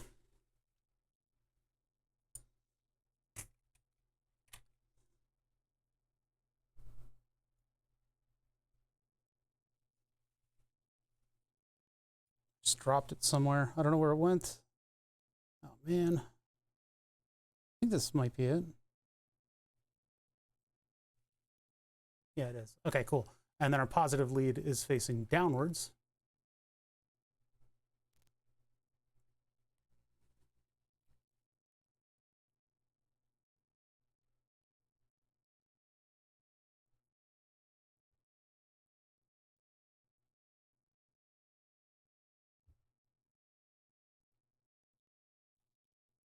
I hear a fan over there. I guess it's the power supply just decided that it was a little warm.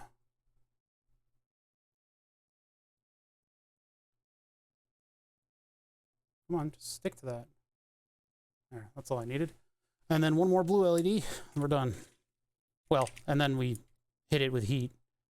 So the arrow is supposed to face upwards. It's supposed to point up, points down.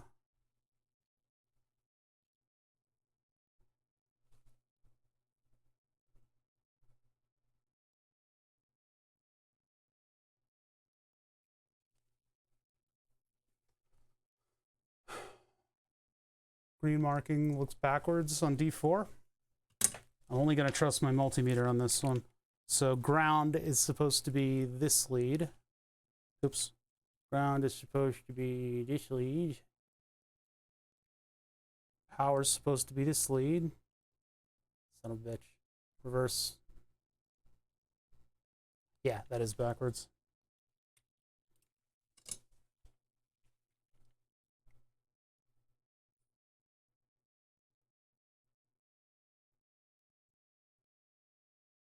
All right, D4. You did so well last time. Oh, no, I fucked the lens. All right. All right. Goodbye. Goodbye, old friend.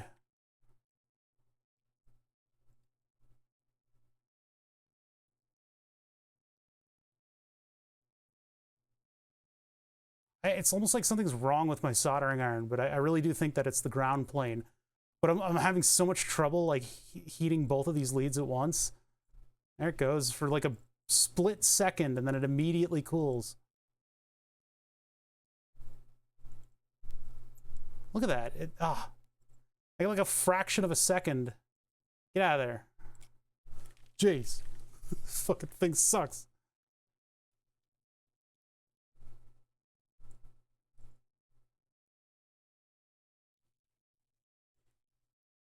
Braid. Ah, it's right here.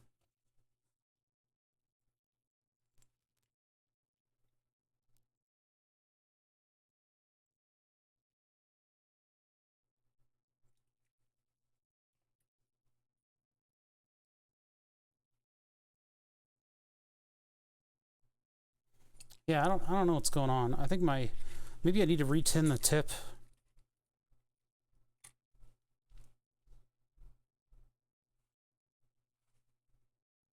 Wait, there's another Windows update? What the fuck? My computer's saying that it needs to apply another update, even though I just, at the beginning of stream, restarted it, and there was an update. God, stop it. Stop updating so much. It's a stream computer. It barely should update at all. Okay, please, LED, please. Please work with me. And Windows being a butt. What else is new?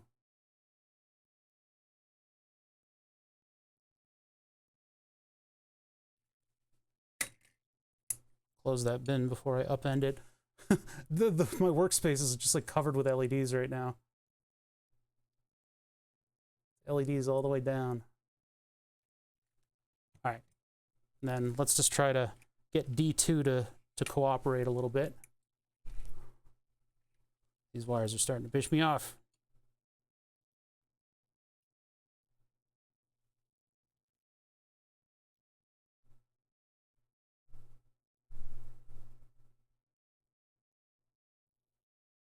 My thumb twitching.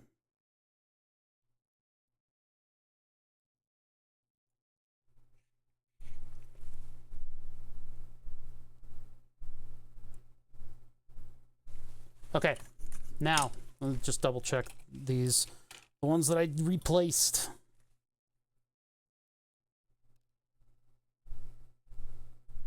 Good.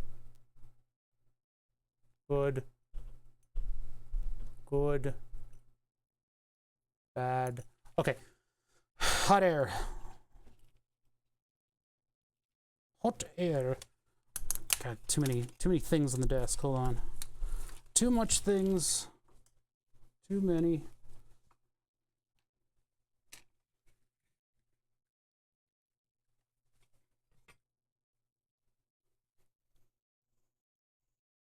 Yeah. Compatibility check. I'm gonna need the CPU for a minute. You're not doing anything, right? We can detect when you're not doing anything, but I'm just going to make an assumption.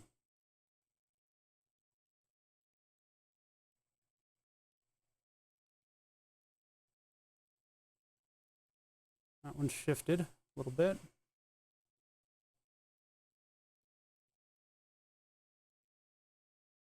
Oh, the discoloration of the flux.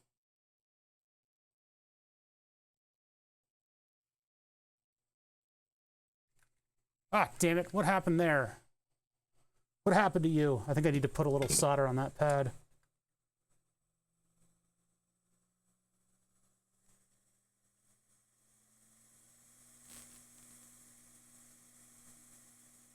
I don't have consistent amounts of solder.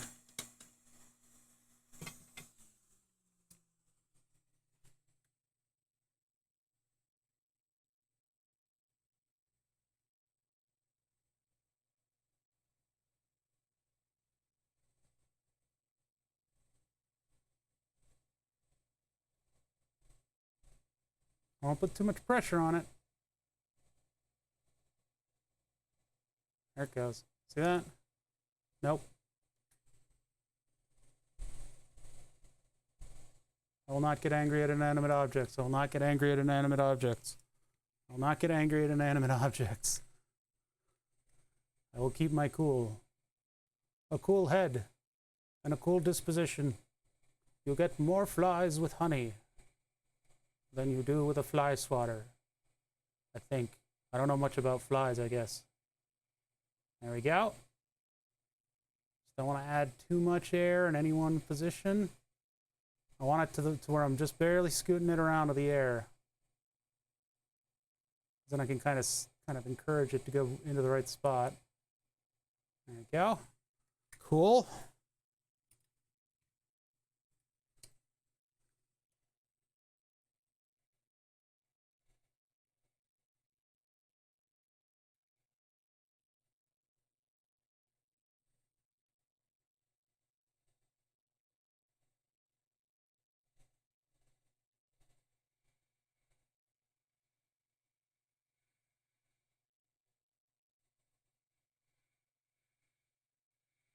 There you go. Nice and surface tensiony. And the only reason that I'm doing this is because these are in fairly narrow, like optical chambers, and I want that LED light to follow the right path. Really, if I had my head about me, I should have started with the oven, because the oven would have done a perfect job of this. That one doesn't appear to be moving. I need it to scooch. Kids with the scooching.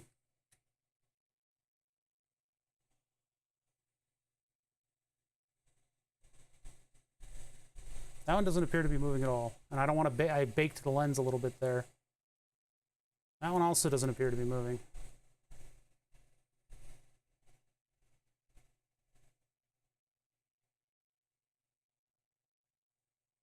Shouldn't take very long to you know, flow the solder on these. I think maybe that there's less flux in those areas.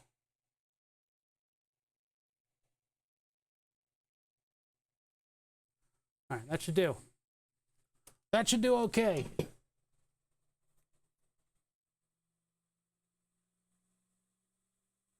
I've seen a few streamers with the hot air, and it's amazing when they just snap.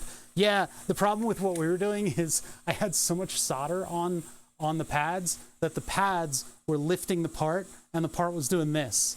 It was rocking back and forth on the two pads. So like, do I have an example? Do I have any square that I can use as a representation? Like if this were the part, right? It was rocking like this in a semicircle. I think these LEDs, there should be exposed stuff on the top of the LED. So it should try to like grab it like a C, and that should hold it in the right position. But for some reason that wasn't really working out. I think maybe just too much solder was the enemy.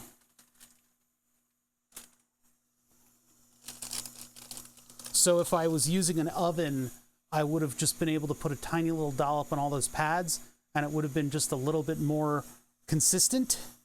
And then that consistency, without having air influencing the positions, would lead to surface tension holding everything in the right places. So in the future, use the oven. Use the oven. But we'll get everything looking nice and clean right now, and then we'll see how it looks in the 3D print.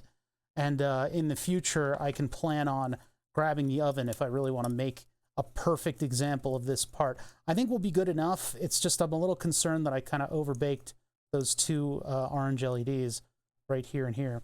But I maybe that's not going to be the case. I hope not. This one already looks chewed up. Oh yeah, because I used it. There we go. Grab this one. It'd be nice to have an ultrasonic cleaner, you know?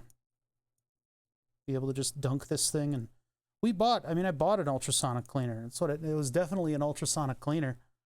It wasn't a little DC motor hooked up to a counterweight that just vibrated under a little tub. It was like $10 at CVS. And I emphasize air quotes, ultrasonic cleaner. Yeah, that's Rossmann. God, they must. What do they do about chemical disposal there? They must have a contract with somebody, because hot damn. 5 volts. Yay. Oh. Why don't you work?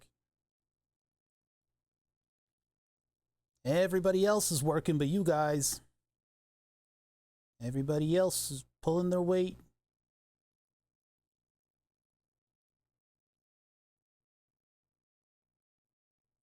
Everyone else. What about at 6 volts?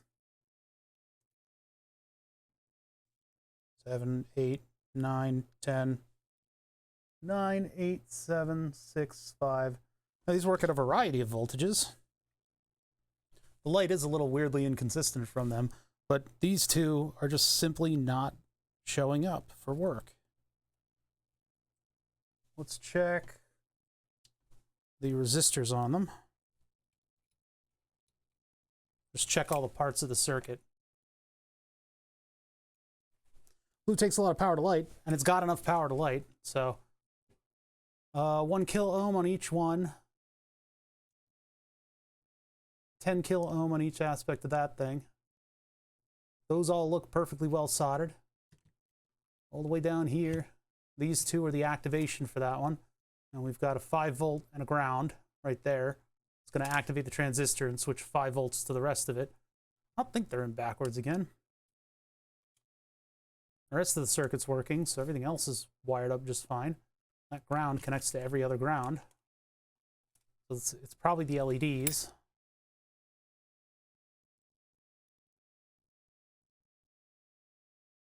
They look like they might not be creating enough connection. Let me double check on the direction.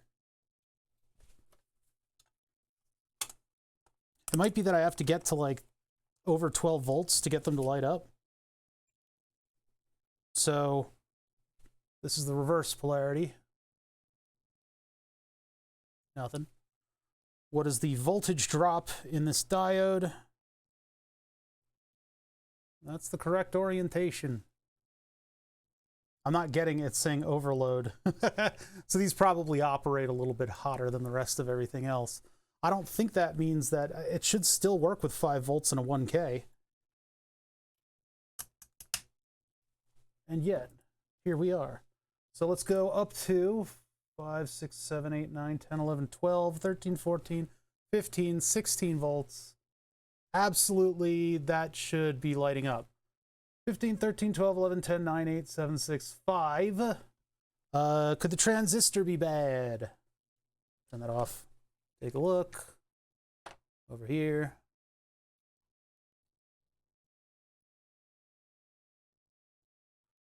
Let's see. So, you ain't switching. Let's check what the voltage is here. So I need to go to V mode. DC volts mode.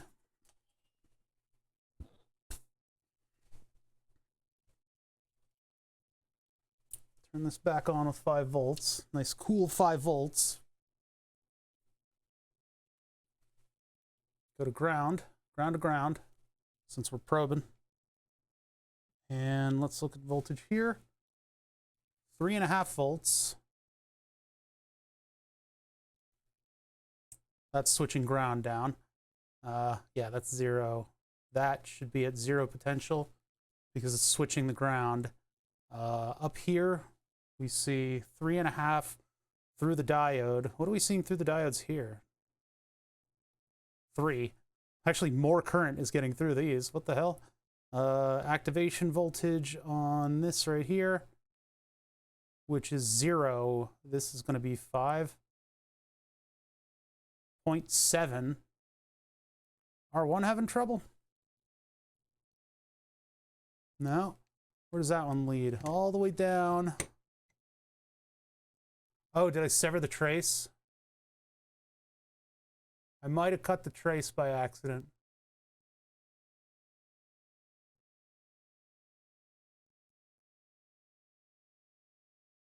Yeah, my alteration of the size of the board might have had some effect.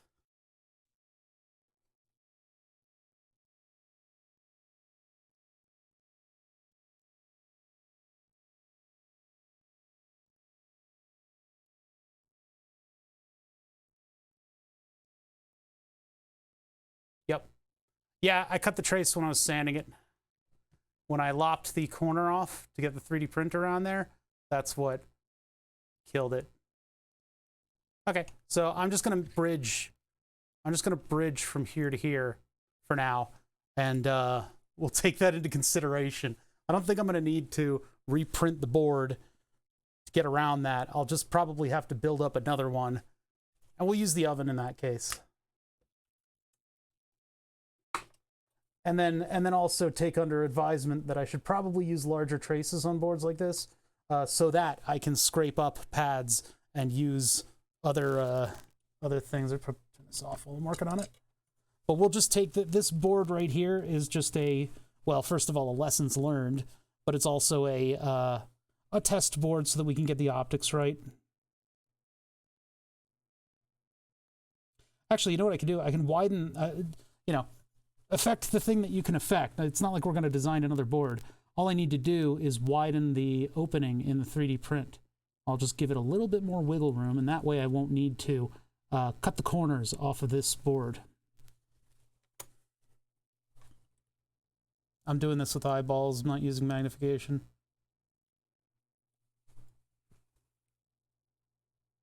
I really have to pee because my glucose level is like 1 billion right now. Fucking ate a hoagie, and apparently I'm in an insulin resistance cycle, which is always fun. Took all my pills this morning, so it's not that. Actually, how is glucose level doing? Oh, it's actually going down quite handily right now. I fucking hate being on Humalog. The recipe, what has not changed since 1886. Humalog's been around since the 90s, and it's like it is very nice that it exists, but apart from that, it is the slower of the fast-acting insulins. Slowest. There is stuff out there that acts so incredibly fast that my glucose level control would be absolutely phenomenal. with the stuff that I'm using. But no, I get U100 Humalog. All right, so that's just going to make sure that they all light up. I can't believe it's put the trace so close to the edge. Bada bing. All right, we got our traffic light. Got a 3D print. You got chocolate and my peanut butter. Okay, let's put these together. So this is without anything blocking the light. This is going directly into the 3D print. And we know what this is going to look like. Pretty sparkly and uneven. You can see kind of the dots for the LEDs and stuff. With Mark I eyeballs, as in not the camera, it does actually look pretty damn good. It's hard to relay it to you guys. It's hard to show, like, you know, subtle lighting. Use the thermals command. Exclamation point thermals. So what we're going to do with this is I'm going to get like a sticker material and put it behind these, and it'll be semi-opaque. And I think that'll get the look that I want out of this thing. I'm going to use the bathroom, and then we're going to do that. I don't know what I can use as like a cutting implement so that I can get the shape of these things right. All right. All right, I'll be back in just a second. Need to put up a BRB. Setup. No, wait. Overlays. And then I need to press the right overlay. And that comes up. No, wait. What is that? Why is... Okay, no. Don't look at that, chat. Don't... Whatever that was. BRB. There we go. Whoa. Okay. So, blah, blah, blah, blah, blah. And then I hit play on the thing that we had going before. Where's the play button? Where's the play button? Where did the play button go? Oh, there it is. Why does it say pause? Oh, is stuff still playing? Oh, it's playing like random stuff. Oh, weird. I've had Mixcloud going in the background for like an hour. For like 3 hours.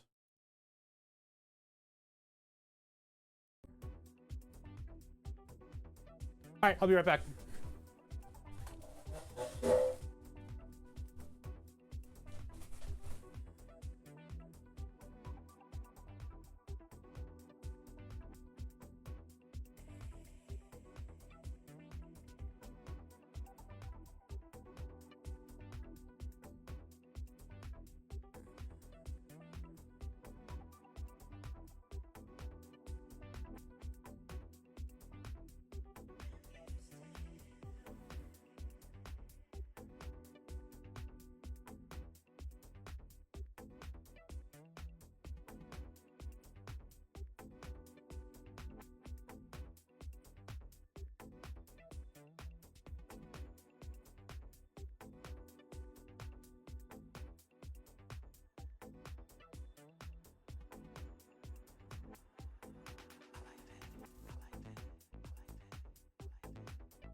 I'm back.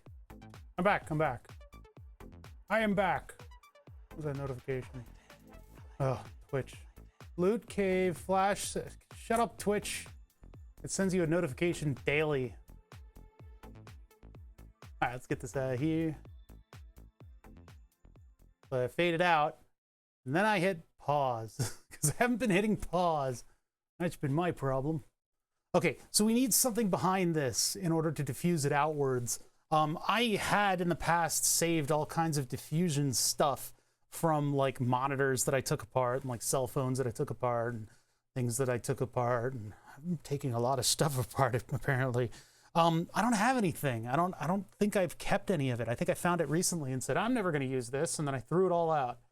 But we can make do. We can find stuff that will act kind of the same way. And what I'm thinking is any opaque white plastic should do it.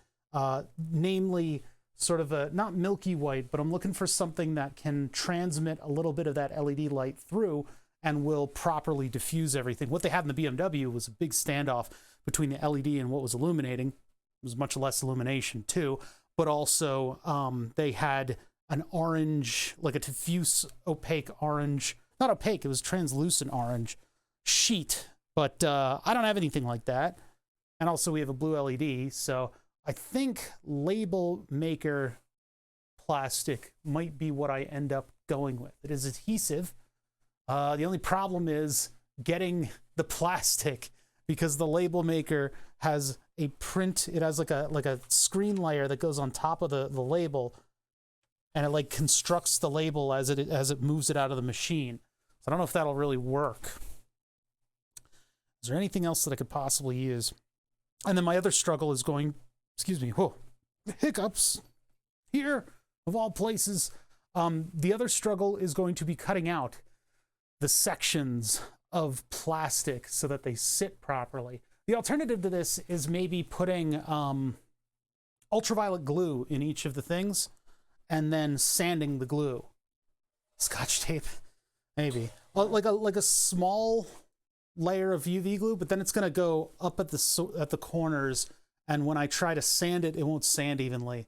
That's the only thing about the UV glue. We did do the UV glue on the front, and it looked like a pretty nice like elevator label kind of thing, but it also was like concave or convex. It like stuck out. I don't think I want to do that with the final product. So if I can make little inserts, then that'll be fine. Like little stickers. I guess I could just use the label maker and just hit print a bunch of times. Where'd my label maker go? Where did it go? What happened to my label maker? There it is, sitting on the floor where it belongs. Hope this thing has some battery in it. Kind of a waste of my labels though. I mean, they're cheap enough, but I don't know. Turn this on. Oh, it's all disgusting. So delete all this. Hey, what? Hit the space bar a bunch. Hit print. Wow, so much printing was just done. Look at all that label. Perfect. You can get like transparent and translucent labels too. But I mean, we're testing stuff out. We're seeing what sticks to the wall here. Now I could use, would I even be able to see that? Nah, I wouldn't. Use it to measure it. Did the dimensions change between? I think they did. I should have made them square. Should have done square labels. What about, one sec. I think I might have something that I could use, like a failed print that has holes in it. Oh, so close. I have things that are very close to what I need in order to make like a cutting form. This one is the closest. This one might actually be viable. This one might be usable. This one didn't do the color change, so I've got barely held on markings. It only managed to kind of fill in bus, so you just cut those out. And then I've got everything that I need in order to make a bunch of these little ovals. I guess I only need one of them to be cut outable. And can I just like peel that out?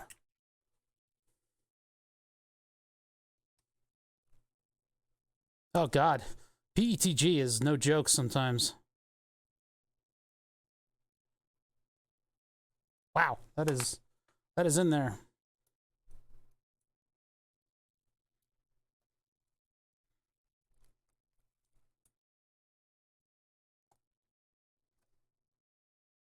Pet G.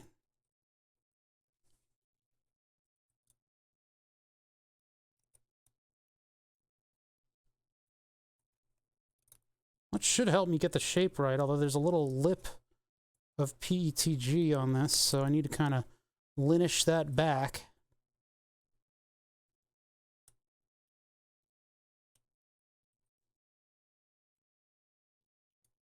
The problem is if I use this like with a marker to mark down where I should cut, it's still going to be too small, and there'll still be marker marks.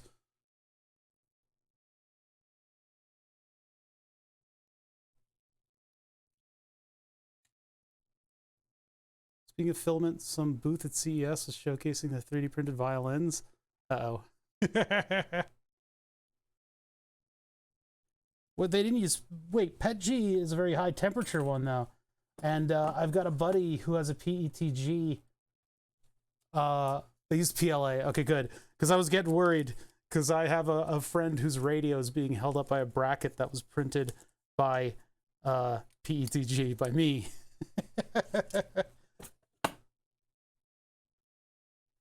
Yeah, well, any plastic you don't want to leave in the sun, unless it's specifically been protected against UV.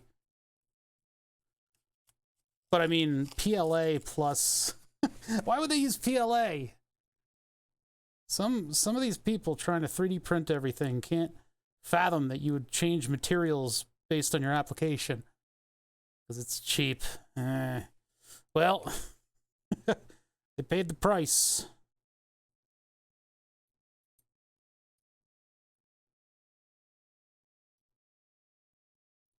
All right, well, this isn't going to make a very even cut. PETG, it's brittle in the sun? Oh, but not soft. Well, then it's the perfect material for a radio bracket that never sees the light of sun. So I'm a little I can rest slightly assured that that'll work.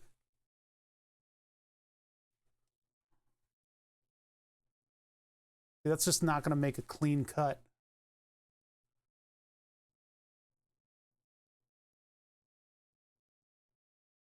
All right, get a little plastic off of this thing. It looks like there's like a wave right there.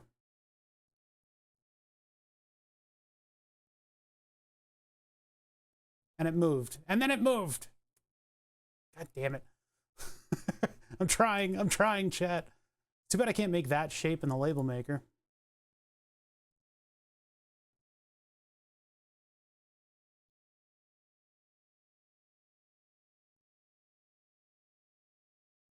I gotta be careful that I'm not cutting into the desk. It's not that that's, you know, gonna ruin the desk, but cutting into the desk means I'm putting more pressure on it, and that's what moves it around.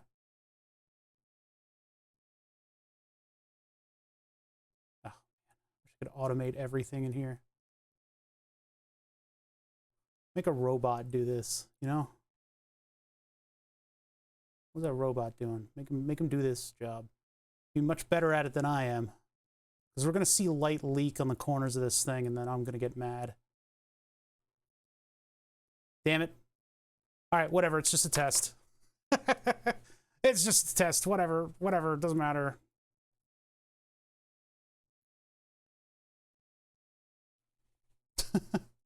Yeah. Punch and die. I know. That's what should have been.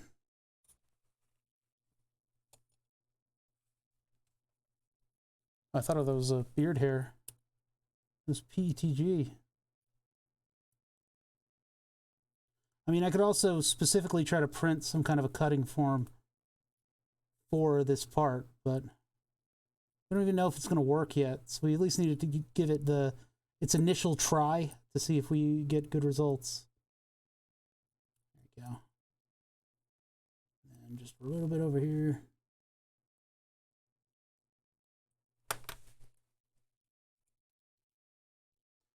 Yeah, I've seen people make stuff like that. If these holes were circular, I could use my circle punches. I don't, maybe I could use the circle punch at an angle? Nah, that's probably not worth it. You get the label off of the back, and then I'll sink it into one of the holes, and we'll see what it looks like in comparison to the others. I can't full send this idea, otherwise I'm going to be sitting here claw-handed from fucking arthritis, from cutting all these little things. So we'll put it in the middle. We'll put it on 12V. Ah! It fell off. It fell off. I don't... Ah! It's attacking me. Tweezers. The tweezers are covered in flux. I can't use them.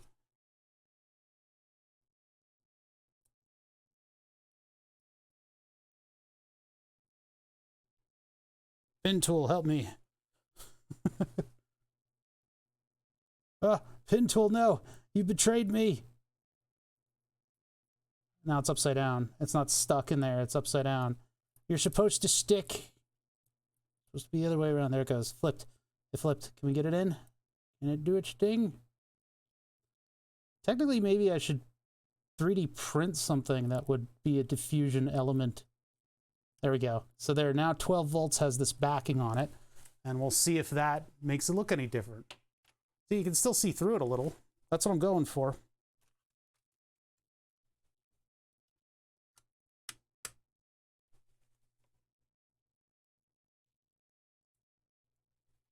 Oh, well, okay. Not exactly, I mean, got results. Easier for you guys to read, but it looks like butt. Looks like fresh butt. My favorite. It looks terrible. But I got the result that I was hoping for, which is it is much more diffuse in there. So if I get something like, you know, the suggestion was Scotch tape, yeah, it gets rid of the sparkles, and that's the important part. I mean, there are still bright spots that you can see, but all things considered, it's not sparkly, and it's much easier to read the text. So this will work. This will work if I find a slightly more clear material. What do I have? I'm just trying to think. Like, I mean, I guess some buddy once told me, let's see. The clear stuff that I have, like the clear label maker stuff, like black on clear, this stuff is completely clear. Like, that's totally see-through, this label.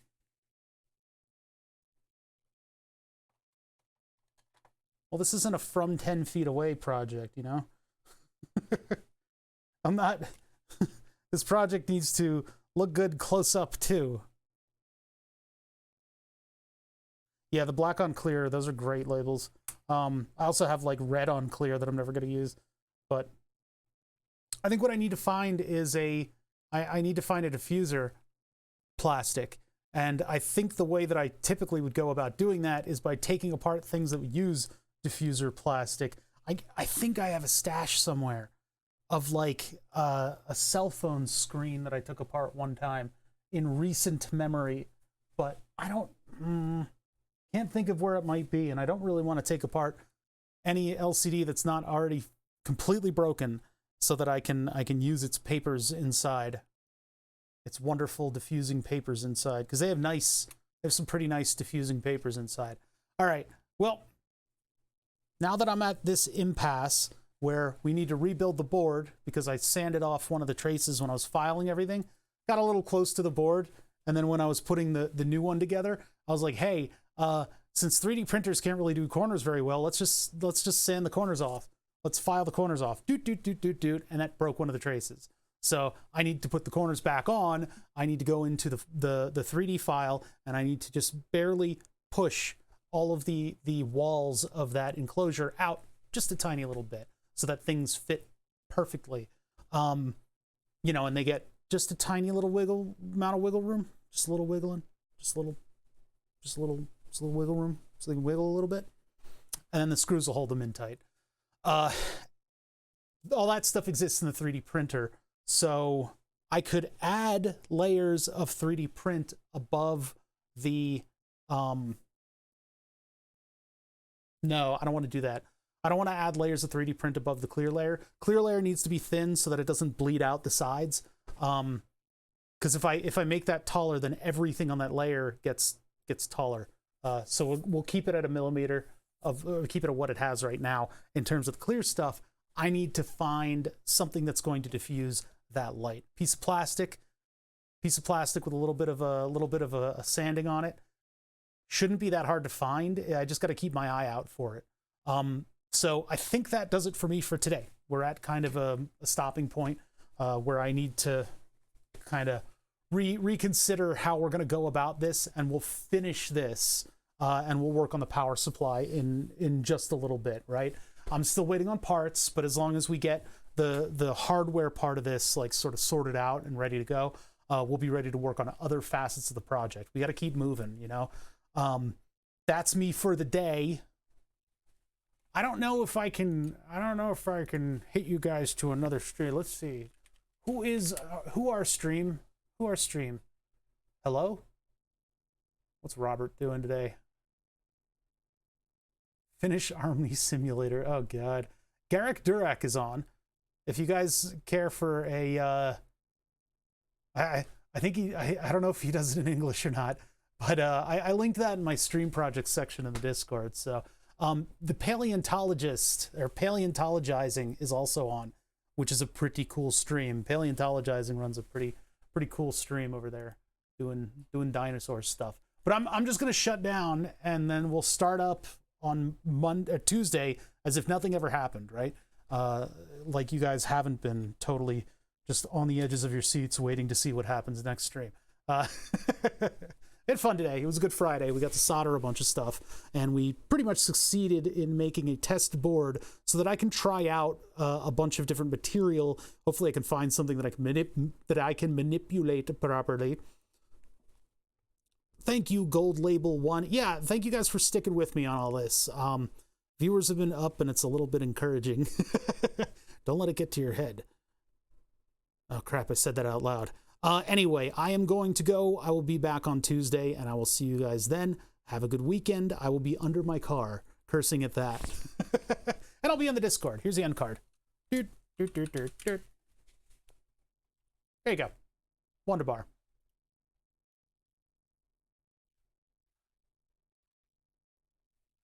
Am I supposed to say something?